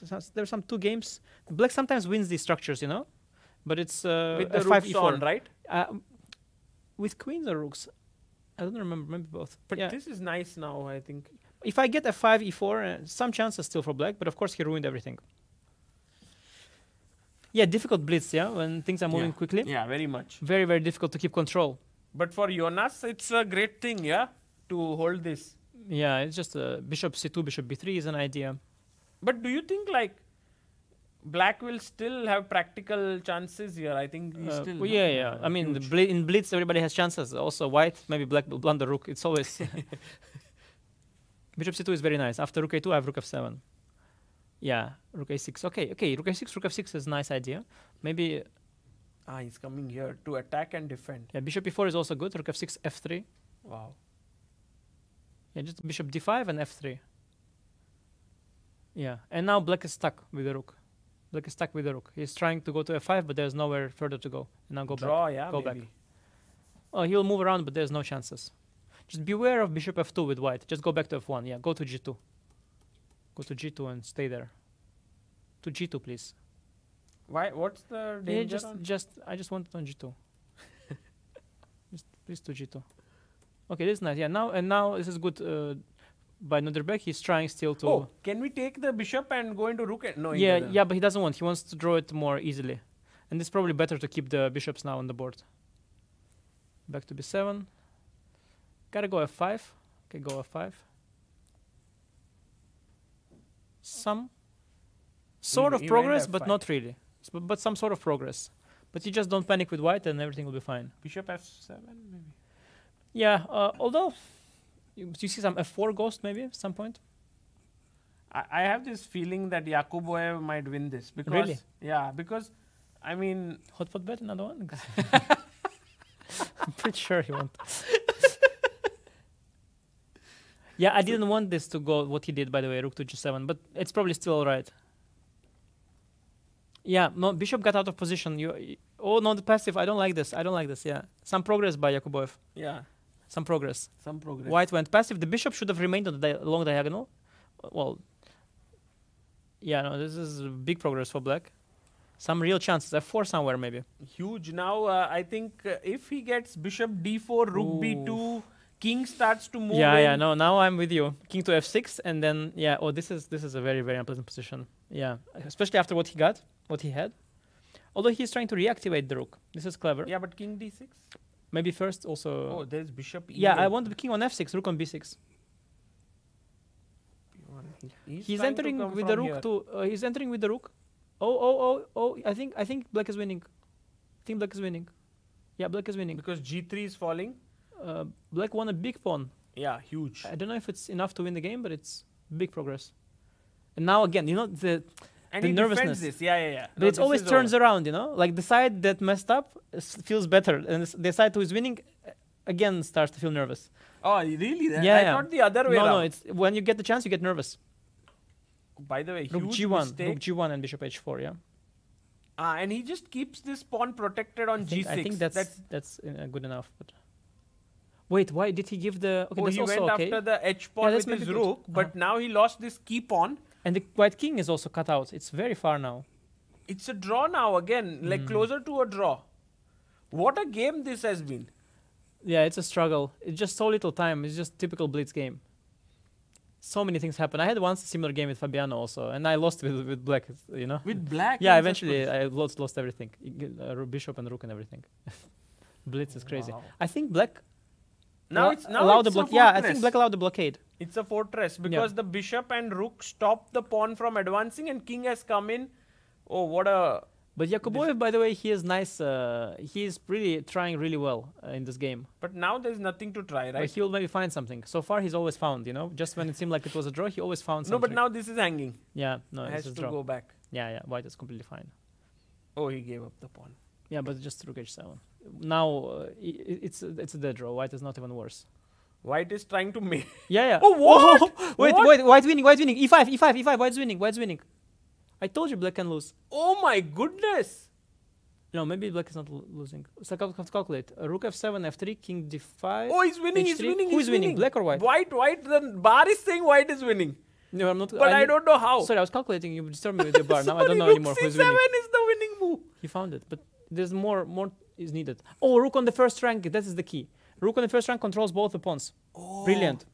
What a win! And now he's gonna win. Oh my goodness! Yeah, blitz is insane. Jonas, and you did mention that game with Fabi. It's similar happened. And Carlson tells you should shorten time controls. That's what happens. You want shorten time controls? It's what happens.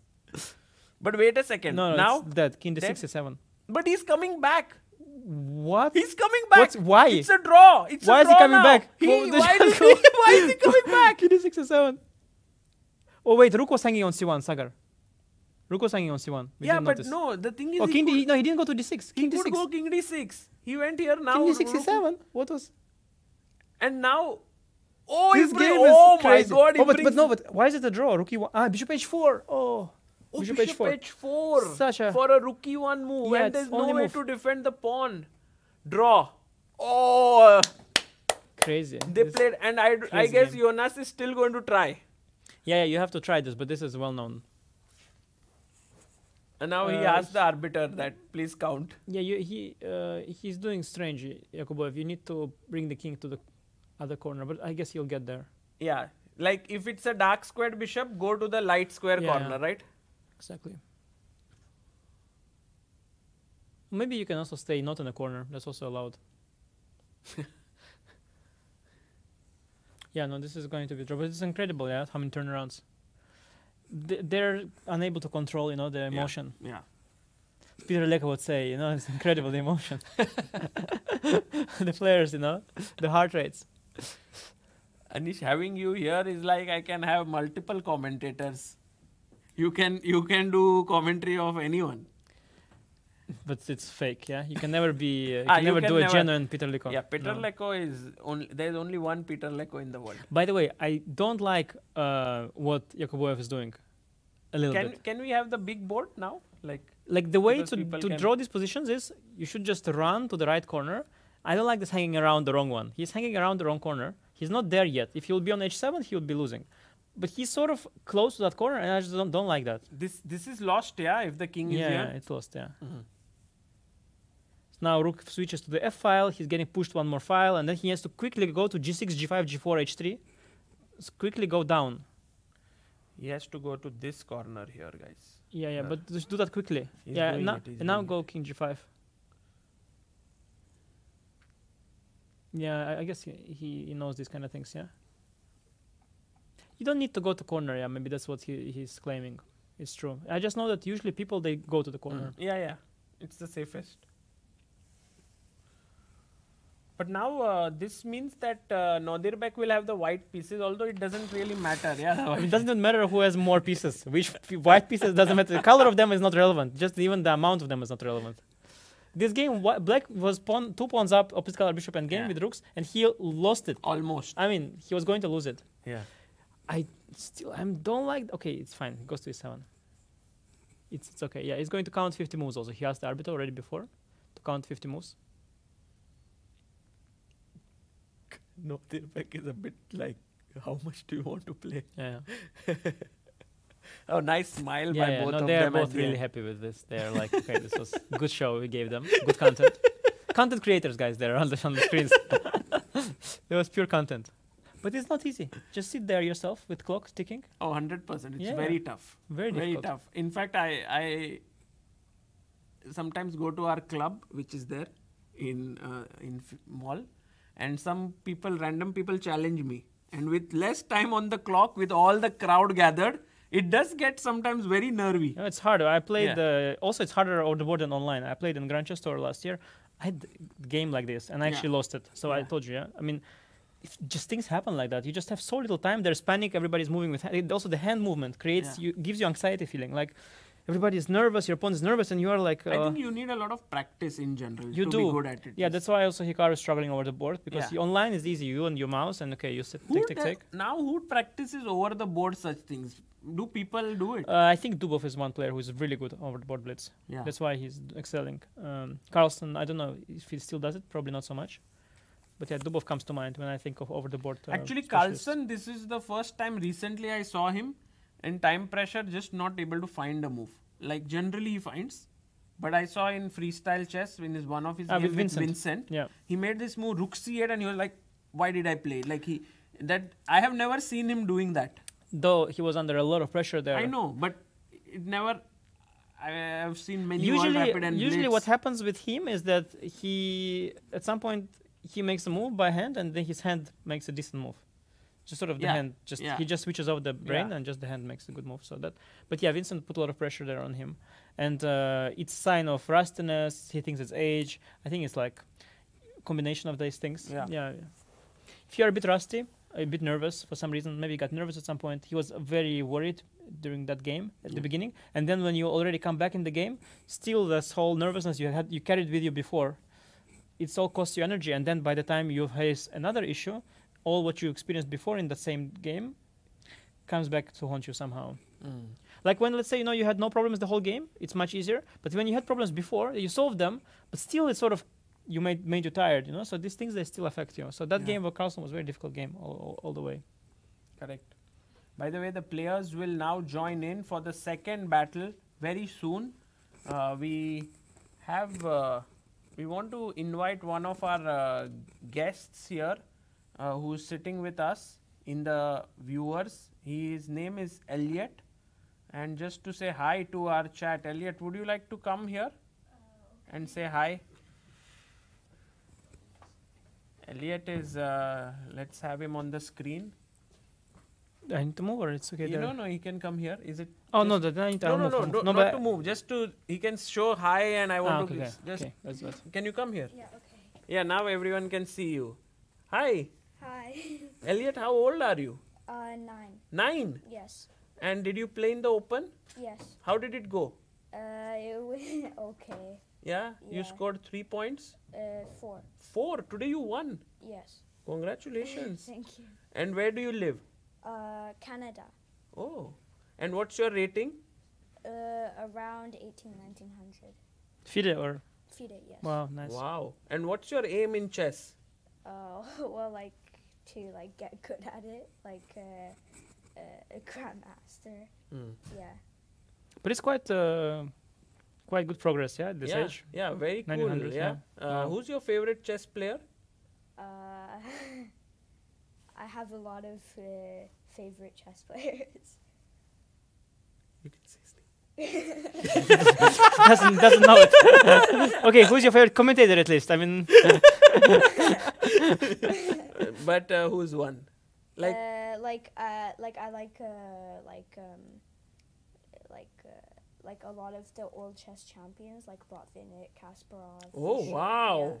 Cultured, man of culture. Wow. Nice. I didn't expect that. I thought you would say some young guys like And Gukesh, you follow Pragna. some Canadian players like Eric Hansen, or you don't care about the Not local? really. Not really, no. Yeah. No. Nice. International stage.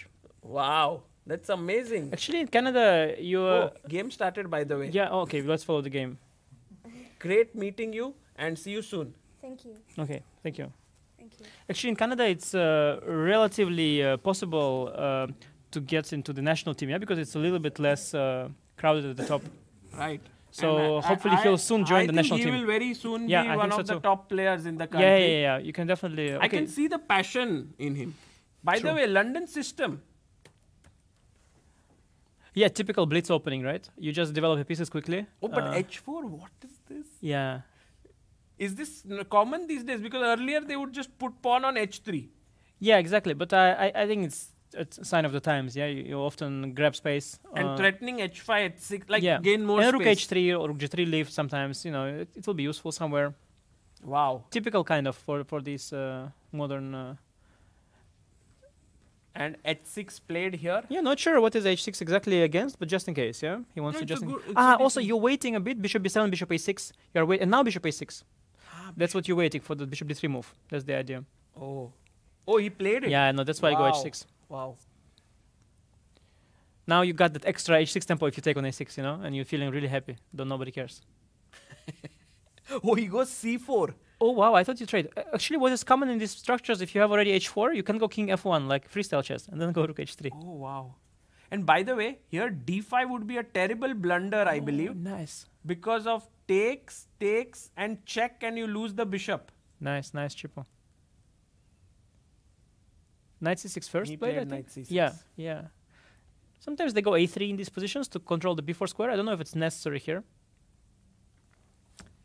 Also, at some point, you know, the position is Oh, he played it. is ripe for like a move like somewhere, maybe a G4 somewhere. Yeah. But suddenly the evaluation dropped big time. Sagar, after what we saw in last game, I don't think it matters But very knight much. A5 or what exactly? D4, no, D5, Queen A4. Oh, D5 is the move. Yeah, Queen A4, Bishop B7, maybe. Yeah. Yeah. But also you can castle. But I wonder if Yeah, castle, castle. how nuts is G4? Oh, Very nuts. Yeah, D5 just. Yeah, just D5. wow. But also take. Ah, And Rook then- G1. I think in this game, when everything is at F5, stake, yeah, F5, yeah. F5. you don't play. Yeah, he won't go this way, right? No, like- that's how I play with Aravind. It's not good, it's not good strategy. And then after my game, after I push G4, Aravind wants to become 2800.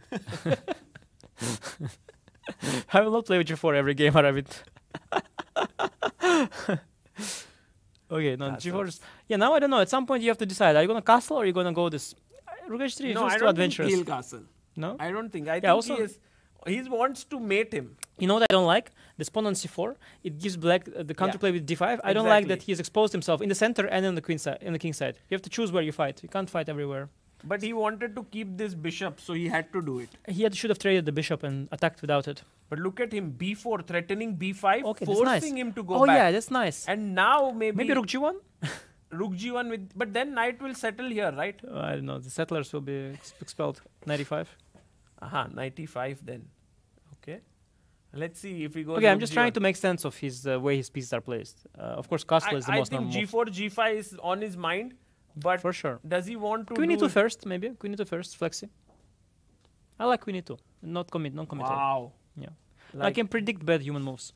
no, but I think you are able to predict their moves because they are also thinking like strong players and you are also strong. So like I've seen this happening always that strong players, even if they are slightly weaker moves than engines, they are able to sort of think alike. Yeah, that's why some players think that they can detect cheating because they think that most humans think alike. But I'm not sure about that though. And d6 e5 is always there. I think white should really forget this whole thing. Just castle. Just let it go.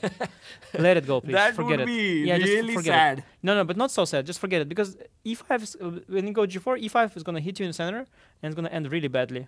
So just castle short. Pretend the h4 was there for the show and move on with this game. Because when you castle, then knight h5 and suddenly the h4 pawn is this also is okay. weak. This is okay. Yeah, maybe. Actually, yes. Because if you can even maybe, there's queen e4 though, double attack. So maybe not. I'm thinking about a move like if knight g4, I have queen e4. I think you can castle safely here. I don't see why not. I also don't see any other way to play. I also think Yakuboev is thinking all the things that you are thinking right now. That's why he's not making the move. He's thinking, should I castle? Oh, Should I go? Castled very fast, so I think he's having different thoughts. But he's thinking too long also. It's a blitz game. Oh, he wants to castle. Yeah, of wow, course. that's a good one. It's probably by far the best move. Sometimes you have to accept. We are having like real upgrade in the commentary here because we are able to understand the thought process behind these players. So Harshit was doing an incredible job for so many days, and you throw him under the bus no, like no, that. no, Sagar. no. I'm talking about myself. Harshit, okay. Of course, amazing guy. You didn't say committed. But where you is said guy. he? You said guy. But Okay. where is he? Yeah, Harshit is having a better time than we do. That's for sure. But where? That's Harshit's Okay, rookie 8. everywhere at once. Just bring rooks to center, yeah? Rook d1, rook e1, rook f1 probably to start with. Be a little bit careful of e5 somewhere, some tactics on the e and d file, but I guess it's okay still. I would think you can safely play rook e1. The issue with the pawn on h3 is you can't tuck away the bishop nicely to h2, Yeah. because then knight g4 comes. Yeah, that's terrible. Actually, this entire thing Knight e4. that feels like black has placed his pieces perfectly, but white not so much because of this pawn on h4. Yeah, I wouldn't be so skeptical for white's position either. I think it's okay. Black also maybe prefers knight on d7 than on c6, you know? Black is also not fully perfect. The bishop on b7 is behind that knight. I think... Knight b8 maybe now. well, that would be, you know, Too much. that's not worth... It's not worth 2 tempi, but... knight Oh, he h5? goes knight h5. Wow, okay, bishop h2. Yeah, now go back. Oh, but Then d5. No, Did he wants d5. He doesn't want to take the pawn because knight d6, but he wants to go d5. because Now this that, yeah. wow, d5 on the board. And this looks really good for black. Because if you take with the c pawn, then e pawn unleashes the rook. Yeah, I think he should have maybe done something else. Maybe bishop to e3 actually to cover the e file. Here. But maybe something else, yeah. But because now after bishop h2, d5, suddenly there's concrete problems. Jonas is in control in this game, but after what we've seen last game, still the nerves are so high. The moment clock will run down, things will get But crazy. they should really speed up. Like, I think Jonas has made use of time well. He has 3 minutes. while Jonas Nordic- can also, frankly, just smoothly win this game, yeah, because position is for now really, really good, and white can sometimes collapse in such situations. I've seen white collapse a lot in such positions. CD? ED, yeah? ED, yeah, Just yeah. take with... Just maybe go knight away, bishop h4, knight e5, yeah, So knight c3, or d2, I don't know. but then d4 would be hanging, right? h5 is hanging for now as well. Okay, so by the way, knight c3 played.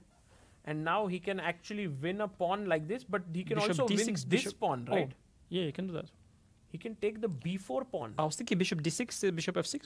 Bishop d6 is nice, but actually bishop b4 is stronger. Take the pawn. Yeah, just take the pawn, hit the knight as well, and then go bishop d6 after that.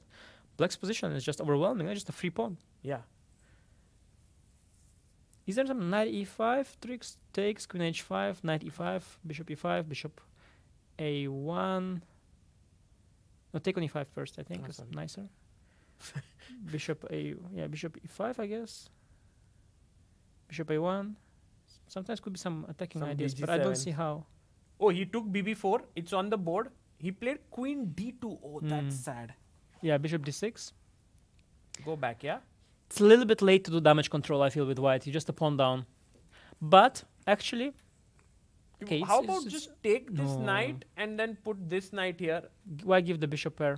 He No, went, but where did he? Why to e5? When the bishop d6? Oh, he went bishop contesting. a5.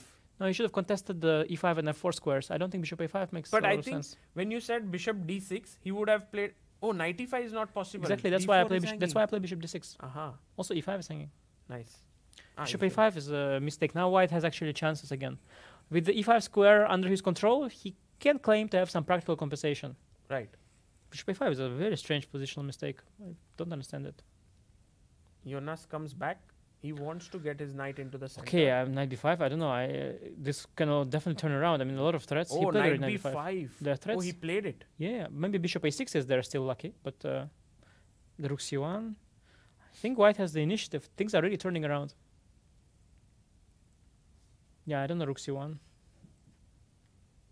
Black's bishops are looking really, especially the bishop on a5. He placed it there himself. That's absolutely crazy. Wow, it's Wow. actually pawn down, but so much play with all the pieces. It looks like it was a great sacrifice at some point, you know, but it was really just a blunder.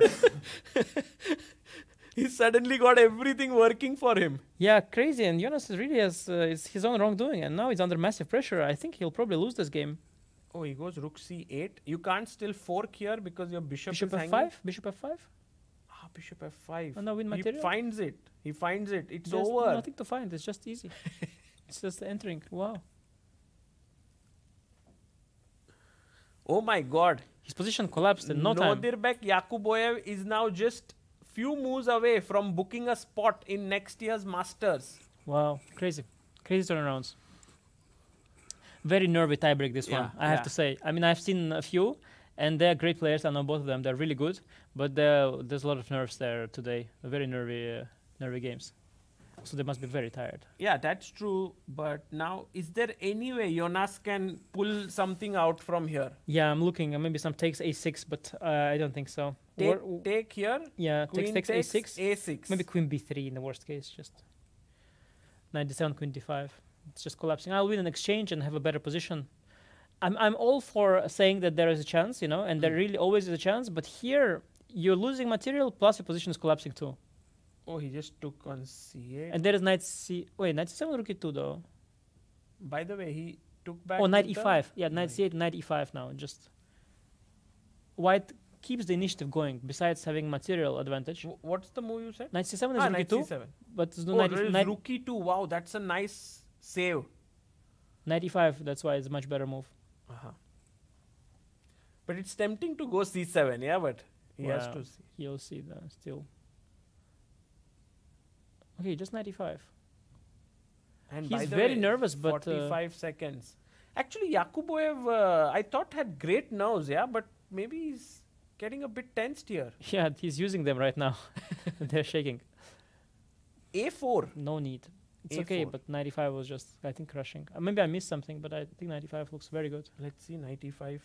Yeah, that was a great move. A4. 4 doesn't ruin. Okay, now 95 with the tempo, yeah? Ah, he gets it. Yeah. I think But Jonas is. is gone here. Now yeah, even knight yeah. c7 should work, right? He must be exhausted at this point. Yeah, just everything is collapsing. He's blundering everything. Yeah. Oh, he resigns. Nodirbek Yakuboyev is the champion of the Prague Challengers 2025. Yeah, this was really the amazing turning point because Bishop d6 is such a natural move and nothing is see the happening here. board? Yeah. Nothing's happening here. He wants to play more, but I think that's it. I think that's it. They are we like also want more. We would love more, but I think that's it, really. I think next year more. yeah, it's like Yakuboyev, I think, deserves a spot in the next year's Masters. So does Jonas, but this could be the only one. Maybe if Jonas gains a lot of rating, maybe organizers could consider inviting both of them. You know, Yeah, if because Jonas, he was so close. yeah, if he especially gains more rating even, and it would seem justified. Otherwise, it's fair game. You know, you lose the tiebreak, yeah, you don't get the spot. It's normal. True. But it could be nice if he anyway becomes good enough to be qualified to play in the Masters. That would be nice if both of them will still come back. By the way, they are still sitting there. I think there is something that's still left or not. No, it's done, yeah? I think Anish, yeah, you will they're also have asking to if go. they can split Oh, it. Harshit Bhai is here. He's back alone, yeah. Harshit Bhai, where were you? Oh, You know, I remember this Grishuk interview, yeah? It's none of your business where I'm sleeping, with whom I'm sleeping, you know, that's famous. It's none of your business. Harshit Bhai feels like the person who is like, you know, coming in and like, what just happened? There is the Russian fairy tale about the bear, and they're like, who stole my place, you know? Sagar Yeah. was full of praise of your commentary earlier today. You were really saying all the time that I miss Harshit, and I Harshit, don't Harshit know, would have how never did made you this say mistake. I don't Harshit would have never blundered like this. He always explains all the moves. No, I think Harshit Bhai, I mean, Anish joined us, so it was really cool Yeah, of that course. he was there. And now that you are also there, we have a champion, Nodirbek Yakuboyev. Wow. And he won from this position, yeah? Yeah, from white. From this position, the guy put Jonas put the bishop on a5, which was the beginning of the root cause of his problems. And then And- knight came, and everything came. Suddenly all collapsed. Oh, wow. But I think the way Yakuboyev was playing in this event, it Yeah, was I think clear he- that he was a big favorite in this matchup. Also, he has experience, right? Because I think, Beer, of course, it's a great result by Beer to even come to play this tiebreaks. But like Yakubev winning Qatar Masters and also like being in this situation of playing tiebreaks, I think it definitely plays a role. True, true. By the way, we can have a long shot of just this closing hall just to show breaking it people. apart, the table. No, there's this one shot that we have where everyone can see what's going on up there. So we already, you can see in the front row, we already have all the guest of honor who have joined in. And by the way, Harshit bhai, Anish finished second. Oh, congrats. So Arvind, then Anish, it's amazing. Yeah, it's crazy. I mean, there's only one winner really here. Everybody shared second place, but it was a tale of one warrior. But still, I mean, if someone told you at the end of round 7 that you would finish second, you Yeah, would be like, no, of course. I couldn't have imagined it. Yeah. But it really was, I mean, like a one-man show, yeah, in the end. I mean, Prague didn't put up a great performance throughout, but in the end, he came short. And Aravin just, really... sometimes you have these tournaments where there's just one winner, and this was one such, yeah. So maybe we end this, should we call it a day? And I think we'll head up to the closing ceremony to attend it and see you all. This is the end of Prague International Chess Festival 2025. We were here for about 10 days, yeah, and had an amazing time. Thank you all for following and see you all next year. Bye-bye.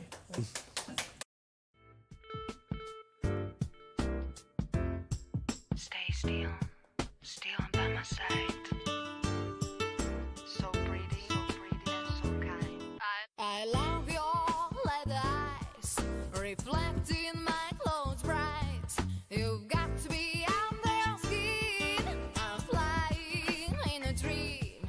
I love your leather look, reflecting my love's good. I love your leather look. So pretty and so kind. Forever. Chess is a battle of minds, a game where every move shapes destiny. For centuries it has endured wars, revolutions and the test of time. But in today's world of instant insights, one challenge remains. What if one game could change a tournament, but no one saw it coming? At the Chess Olympiad, teams fought for medals, yet the Swiss format and tiebreak system left everyone in the dark. Fans, players, even commentators. Other sports thrive on real-time stats. Chess? Not yet. A team of engineers, data scientists, and chess enthusiasts ask, what if you could change the game? What if AI could bring real-time clarity to chess? What if you could predict outcomes, calculate winning chances, and even foresee future parents? Now, we can.